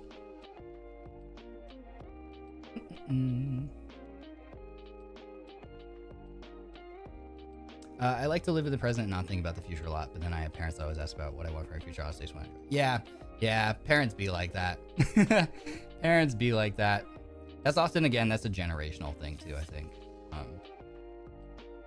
I think things were a bit more linear from that time, where things did kind of function in a more linear fashion. You did X, Y, and Z, and the output was A, B, and C, and that's not the world we live in now. So you still get questions that way that are structured that way, but it's coming from a good it's coming from a kind-hearted place.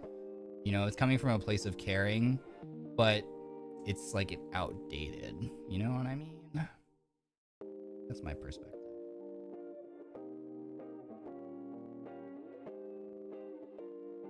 Came out a little more negative than I meant. No, you're good. You're good. More general percentage. Yeah. Again, all that, like, truly, the fact that you're just like, you're happy with yourself and feeling free, that's like, dude, that's like great. It's hard to achieve. We're proud of that.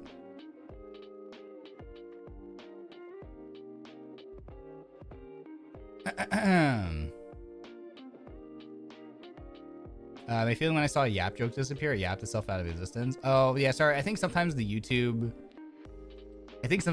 we have like a pretty extensive blocked words list. So I think sometimes YouTube might eat someone's comment, even if it's not malicious. So I apologize if that happens to you and it's like a very innocent thing. Sometimes it's set. We have a pretty aggressive blocked word list set. here on the back end, because I want to do my best to like make sure that we like don't have to deal with seeing that. If you ever do see, if something ever does sneak its way through, obviously just, you know, block that person. It's great. The block button's amazing. You just click block and you never see anything from that person ever again. So if something does slip through, you know, just do that. I'll do my best to try and catch it, but I sometimes won't see it because there's a lot of messages or I'm playing a game or something. Similarly, if you're someone who types something and you're like, this was very innocuous and innocent, but my message got eaten, just try writing something again, just with maybe try and figure out what word might have triggered it, and try something again. Because I think it doesn't like ban you, it just nukes the message, so that people don't have to see it. But it doesn't mean you're banned, so you can try again. So just so you know. Yeah, we have a pretty aggressive banned words list because you know what? There are just some people out there who don't vibe with us just because we're part of, you know, a certain awesome rainbow coded company. But fuck the haters, man. They ain't stopping us.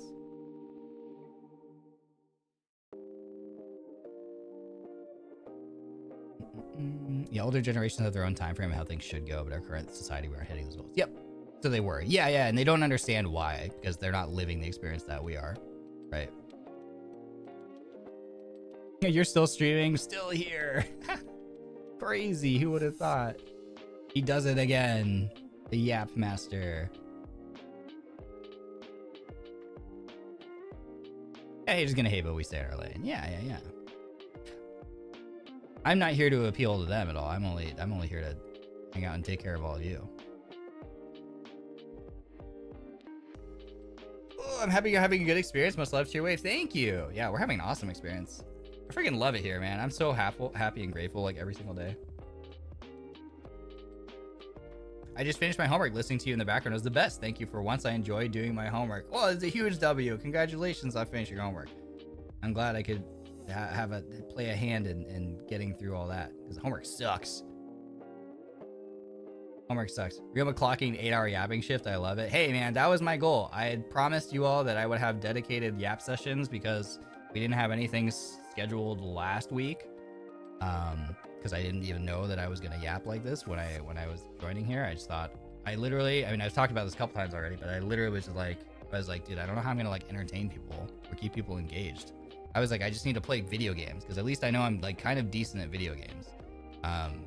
So that will be the way that I make my way here. But thanks to all of you, like engaging with all of you, I realized I also can just talk, and it's great that people are like, hey, I like listening to you talk. I'm like, oh, well, that's awesome, because I want to talk with you. So we should do that. This is our first dedicated yap session. I think we're doing great. It's been so much fun. OMG, take care of us. He's taking care of us. Yeah. What did I say? I don't even remember what I said. It already fell out of my head. What did I say? Ryoji-san taking. What did I say? I don't even know what I said, bro.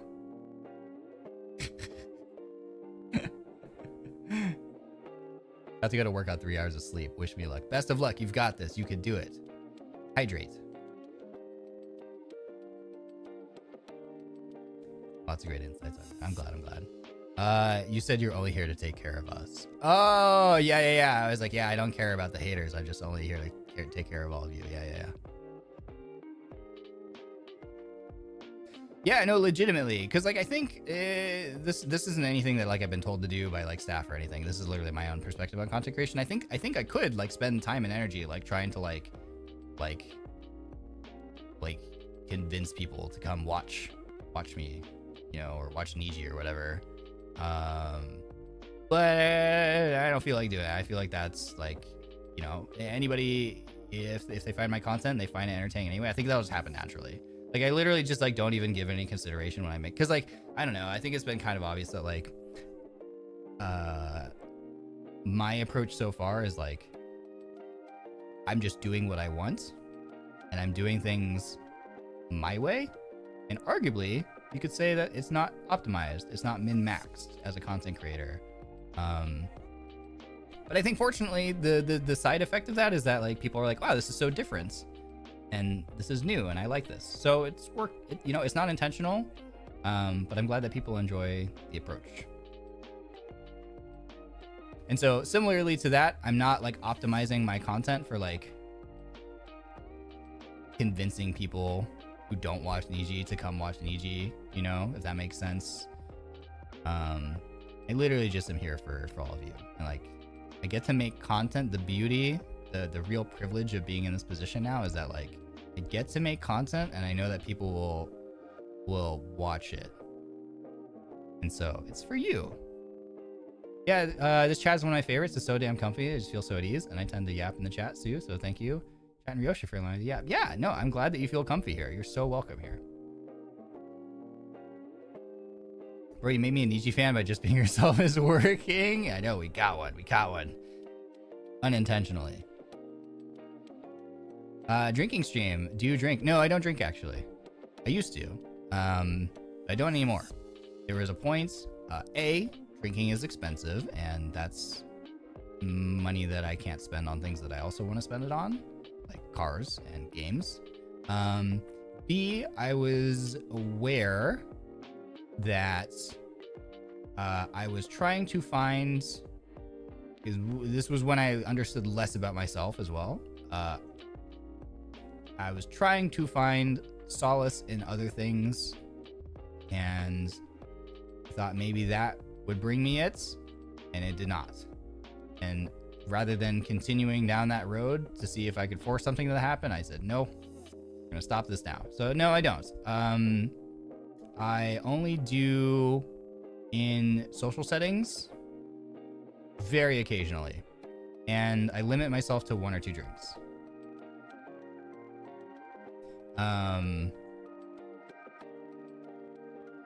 And truly, it's because it's expensive and I've got other priorities that I'd rather spend my money on. Drinking alcohol does not bring me joy. And what was the other thing I was gonna say? Oh, it fucks with my sleep, man. And I already have trouble sleeping as it is, because going back to that whole thing where I just lay awake at night and replay interactions I've had with people from different various points of my life, and how I probably totally embarrassed myself or made people think I was awkward or whatever. So I already have trouble sleeping as it is, because I'm already just replaying all of that in my head when I lay in bed. So then alcohol makes it so that I don't stay asleep. I wake up in the middle of the night and I have trouble falling back asleep. Yeah, not it for me. Not it for me. Also, it makes my tummy feel bad.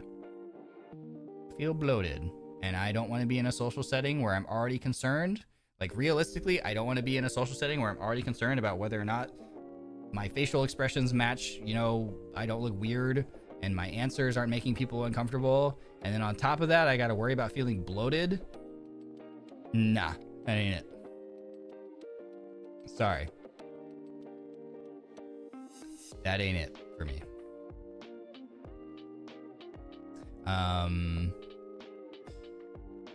I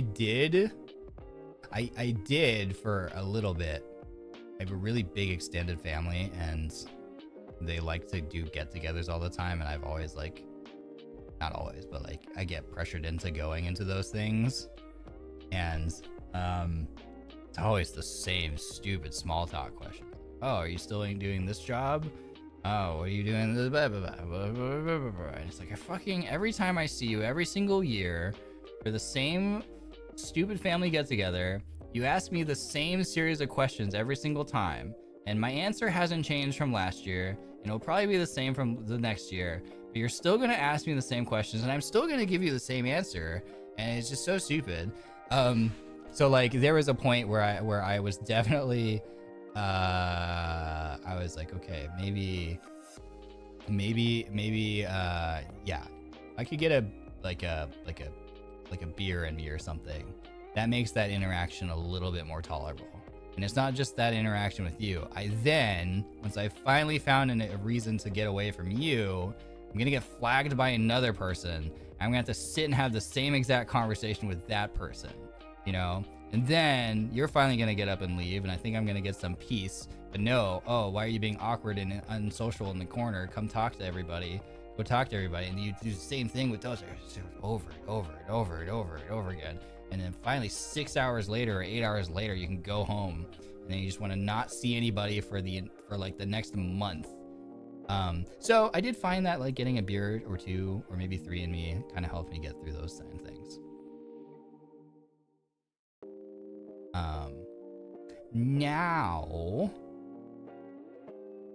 Now I'm much better at social interactions, and I am better at doing the bare minimum, I think, of like appearing social, so then people feel satisfied and they're not like, who's the weirdo trying to hide in the corner. I give them just the bare minimum to qualify as like, okay, it was good, he was here, he talked to us, but then I'm able to min-max those interactions so that I can have as much free time and time away from people as possible without getting flamed, you know?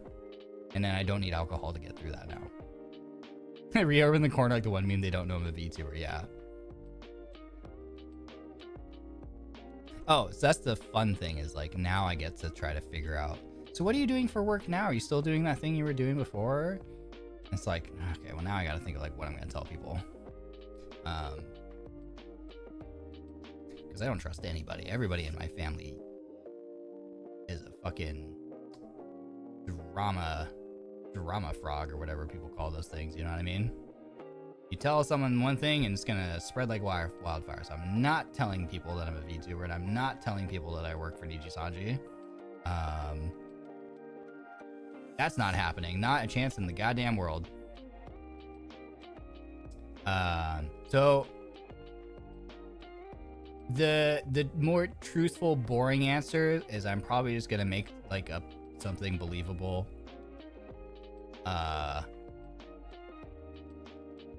I don't know. Yeah, remote online work. Yeah. Remote online work, you know, going back, I went back to my retail roots or something, and I got hired as like I don't know. Like I oversee like this retail store branch or something. I don't freaking know. The more fun thing to do, which sorry, I'm cracking my neck because my neck is sore. The more funny thing that I like to imagine myself doing, the hee hee ha ha thing that I imagine myself doing, that I probably won't do realistically if I'm not that guy. The more hee hee ha ha funny thing would be to do is to like tell people that my job is like top secret, and like steer the conversation in such a way that people think that maybe I have some like super secret, like, I don't know, maybe I work for the government as like a spy or something, or I'm like in the military defense contractor industry or something. Like I do something that like is like I could tell you what I do, but then I'd have to krill you. You know what I mean? Like that would be the really funny thing, to just give really vague answers that steer people down that path of being like, man, what is he doing right now? Yeah, like you're CIA or something. Yeah, like that'd be the really funny thing to do. Yeah, like I have top secret like clearance. Like, yeah, like I think that'd be really fucking hilarious to do. Do I actually have the balls to do that, or the patience or the time to really do that? Realistically, probably not. But it's always an option, and I think it'd be really, really funny. You know, thank you so much for the super chat. Oh my god, look at the little dancing dog. Whooshu, whooshu, whooshu. The channel was the channel was conspiracy after all, but you were the government all along. Yeah. Yeah, CIA operative or something. Yeah, like I'm an international spy. Like the government finally recognized my talents, and I got picked up, you know, by some like super top secret like black project that no one can ever know about, you know? That would be the really fucking funny thing to do. But do I have the patience or the creativity or the balls to go through with that? Really don't know.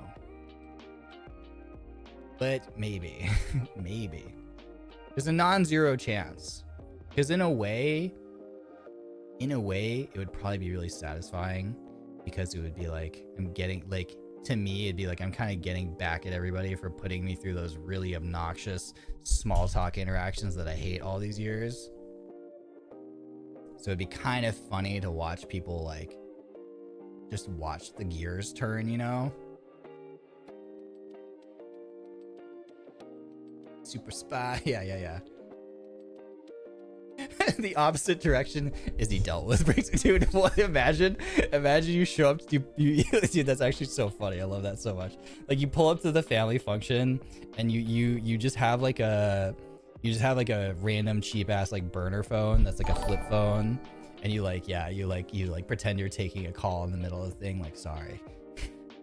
Is it done? Good. Okay. like this conversation never happened. Get rid of your phone. And you just like snap it in half. You snap it in half. You just like walk over to the sink and you just like put it under running water and then throw it in the trash. He's so fucking funny, dude. Yeah. Oh man. Imagine. Kamane, thank you again. Last super for the time being. I'm getting off work now, so thank you for the Yab stream. Thank you so much for all the supas. I appreciate it very much. I hope that you had a good work session. Thank you for listening to me. Bring a fake earpiece and talk into it, yeah. Dude, what if I had enough like Niji bucks at some point from doing this, where like I could like rent a helicopter to come pick me up in the middle of the family function, like rent a fucking unmarked black helicopter and be like, okay, you're gonna put this thing down on the lawn, okay? I'm gonna like bring my fake burner flip phone and like pretend to answer a call. It's like right now. Okay. Like, dude, how amazing would that be? Have a bunch of fake paperwork and burn it, yeah.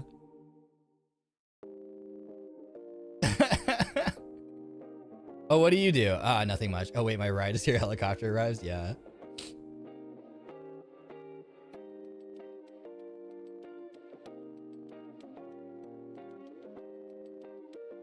That'd be so funny. Imagine other members that can fly a helicopter get in on that. Yeah, what if we had a whole thing where like I had like some other Niji members that we just like we rented them like black suits, you know?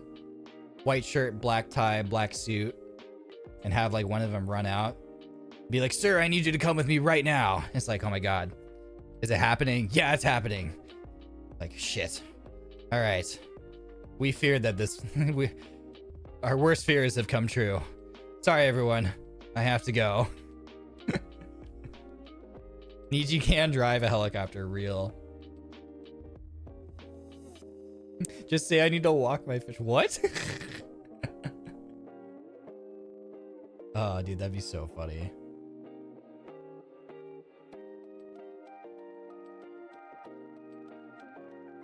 The Niji copter, like a logo on the prop. Oh my god, dude, that'd be so funny. Who in Niji would be the helicopter pilot? Who do we think we can trust in NIJISANJI EN to fly the helicopter and not crash and krill us all? And it can't be me. I'm the obvious clear #1 pick, but it can't be me because, you know, that would ruin the bit. See, Doppio, Anna, Wilson. Aya is forklift certified. Okay, yeah. That makes sense. It can't be that. Piloting a forklift and reaching things from high up and piloting a helicopter can't be that too far off of each other. I bet the controls layout is probably similar. I like how there's like every single line is a different person. Ren, Claude, Ike, Fuchan, my vote is Vanta, Rosami, Sunny, Shu. Are we going by lower actual competence? I feel like actual competence is funnier. Getting something like the 80s black Mercedes-Benz have a freaking... Oh, yeah, you know, that's way more realistic. That would work too, actually, yeah. That's way more realistic and probably cheaper. Just to, like, get someone with, like, a blacked out, like fancy high-end luxury car and, like, get some suits and stuff. That actually probably would work better. But helicopter would be way more badass and memorable, let's be honest. Christy wearing sunglasses and calling you from a helicopter like a boss, and Clara besides her like an assistant. That'd be funny too. Aster, Folger, or Shu. Aya is a good pick. Rosami, Shu, or Wilson. Yeah. No Ren would convince you to stay with your family. Yeah. I'd go with Scarla. Yeah. Definitely not Millie. What? Luca. Oh, I feel like Luca would be so enthusiastic about the idea. Not Doppio. I've seen both Doppio and not Doppio. I feel like Doppio should be the person who runs out and like talks to me.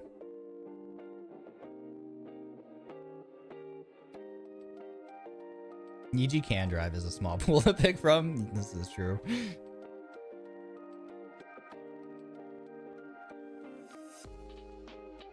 Ren, then, yeah, he'd be good with aircraft. That's true. He pilots a spaceship, so that also probably can't be much different than flying a helicopter. So we need Vox on the phone that accidentally goes on speaker. Oh yeah, that'd be so brilliant.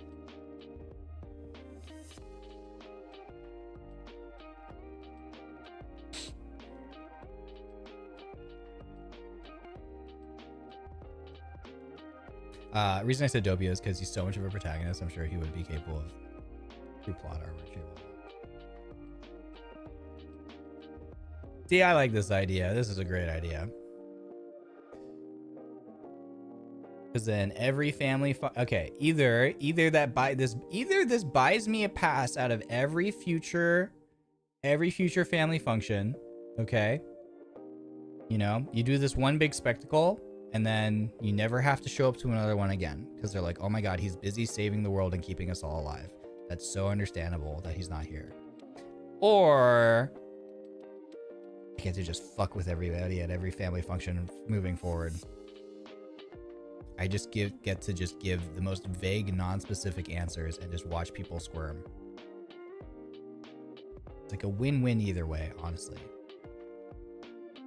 Yeah. Oh yeah. Also, yeah, that's also true. Yeah. Or yeah, option 3 is like I show up, I do, you know, however many minutes of greetings, and then I pull out my flip phone, you know, and I'm like, oh my god, is it happening?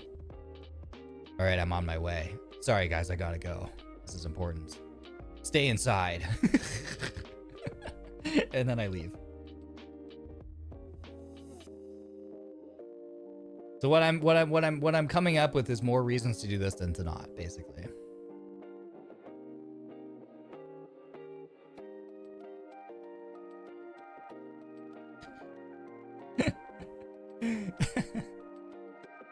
So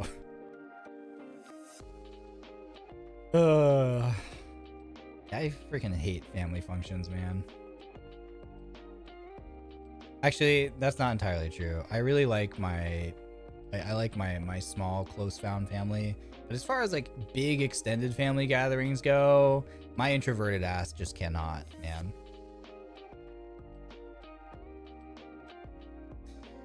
You know, not to stay inside. Yeah, stay inside. If anyone asks for me, say you don't know me. It's for your own safety. Yeah. Oh yeah, then have a member come in who looks sus, come to the door, and like ask if I was there.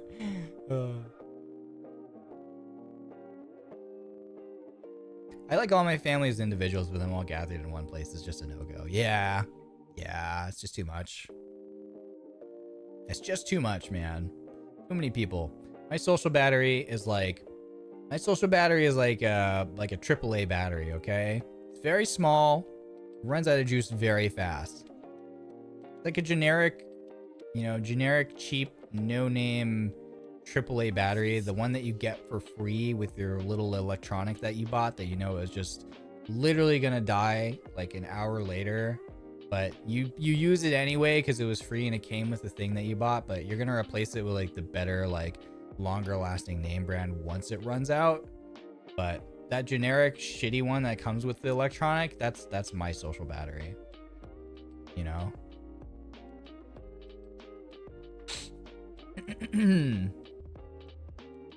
That's mine in a nutshell. Oh my god, I just looked at the time. It's 3:10 a.m. I have a collab in 12 hours. I need to go slib. I think what's tiring is if your family also expecting to hear any achievements you have or compare you to other members. Oh, 100%. 100%. Listen, I'm just a guy, okay? I'm just a guy. I may not be book smart. Yeah, I have no accomplishments, man. So yeah, just quit pressing me for answers, dude. What do you want from me? We've established this year over year. You're gonna come out with the champion, Apex champion flex. That's all I've got to flex. I'm good at video games. What more do you want from me? It's 5 a.m. I'm built different. I've ate lunch and dinner with you in my ear, by the way. That's crazy. 7 hours of light work. Rookie numbers. No, this was a ton of fun, man. I you know, I only can go 7 hours because hanging out with all of you is super fun. This has been fun. Are there any senpai that are live that I can raid into? Ah, it's Scarlet again. Wouldn't you know it?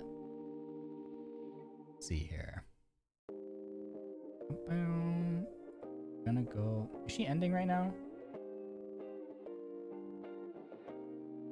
No, she said it started only 2 hours ago. I feel like she's probably not ending yet. Okay, hold on. Let me set up the redirect really fast over to Scarlet Senpai. Save. Okay, cool. All right, everybody. I have class tomorrow, so good night. Yeah, we gotta get out of here. Thank you, everyone, so freaking much for hanging out with me. Thank you for coming to my monetization celebration stream. A quick rundown, if you want to check out my schedule and or follow me on Twitter, we'll drop the link in chat right now. Oh my god, I just got flashbanged by Scarlet's thighs on her stream. There's my schedule. Link is in chat. You can click on that. I'll post it again in case chat's going fast, so you can grab it. So check out the schedule. We have Helldivers collab later today. Oh my god, another super chat. Pioti Ryotsu, sleep well. Thank you for the supers today. Thank you. What was I gonna say? Okay, we have Helldivers later today. That's on the schedule. It's gonna be a senpai, my second ever senpai collab. We'll be playing with Aya, Finana, and Claude. Should be a lot of fun. There should be a lot of dying and a lot of screaming and a lot of chaos. So if you like mayhem, you're gonna like that one. Then we have the weekly Denauth collab the next day. We're gonna be playing Content Warning for the very first time, which I'm very excited about. And then we have our, what's my schedule? We have our membership open celebration stream after that on the weekend. So memberships will be open for the first time. We have emotes ready to go. We have badges ready to go. It's gonna be a really fun time. So thank you again, everybody, for coming and hanging out with me. Shout out to Rendad for the raid as well. I really appreciate it. What else should I do? What else? Let me do my job really fast. Let me be a real liver here. Hold on. Let me find the thing. Last but the hiccups help me. I'm dying. Last but certainly not least, let me do the shameless plug for the. We do the shameless plug for the voice pack. We have June Bride. Yeah, June Bride VP. You were right. You predicted it. We have the June Bride VP. I am in there if you're interested in listening to the scenario I came up with. As I mentioned, next year if they do it again, I promise to be even bolder with the scenario that I write for you. But it seems like people really enjoyed this one, so I'm really glad that people. You're right. Your June Brides are great. I'm so glad. Thank you for buying. Thank you for supporting. Thank you for listening. Thanks for the feedback. You will have a lot more to look forward to. So if you can't buy this one, don't even worry about it. There's plenty more that I mean, I literally sign up for all of them. So I've been working hard on all of those. I actually have to finish writing the next one and recording one of them as well. So I got to go do that too. So more reason I need to go to bed. Unfortunately important, maybe next day. Yeah, don't even worry about it. Again, the whole thing I've said, I'll continue saying this till I die. You don't have to support me directly with things like super chats or buying stuff or membershiping or whatever. Like just you being here, watching me, like lurking, chatting, whatever form your support comes in, I really love and appreciate you for it. I'm super grateful that you're here. Please, keep enjoying what I'm doing because that just makes me happy, and that's the most important thing. So thank you. Alyssa, Ryotsu or Ryots, either one works, honestly. Congrats again for monetization. Sleep tight. Matane. Yeah, we type Ryotsu is what I say, but then Ryots also works because that's how Denauth says oats kare-sama to each other. We type oats, O-A-T-S. That's what we say. Oh yeah, there's also resales that happen sometime too. Okay, friends. Here, we're gonna use the ending screen because it's cool. I paid money for it. We're gonna use this really fast. Also, if anyone hasn't seen it, here's the ending screen. We are going to raid into Scarlet Senpai to go hang out with her and show her lots of love because she recently debuted her new model. If you haven't seen the new model yet, you are in for a treat. You're in for a lot of cool fun. That's it from me. This was a really, really awesome day. Thank you so much for letting me just yap. Our very first dedicated Yapsudan. This was a super successful dedicated Yapsudan. I had a ton of fun, and I hope that you did too. Thank you for stream. Thank you for being here. All right, I will see you all later, hopefully, for the chaotic. Oh, diversity. Wait, no, I had to think. One more. Aaron Scott, thank you for the stream. Love you. Bye. You stole right. I was about to say it. I was about to say the thing. All right. Much love. Many thanks for watching. I'll catch you on the flip side. Okay. Love you. Bye.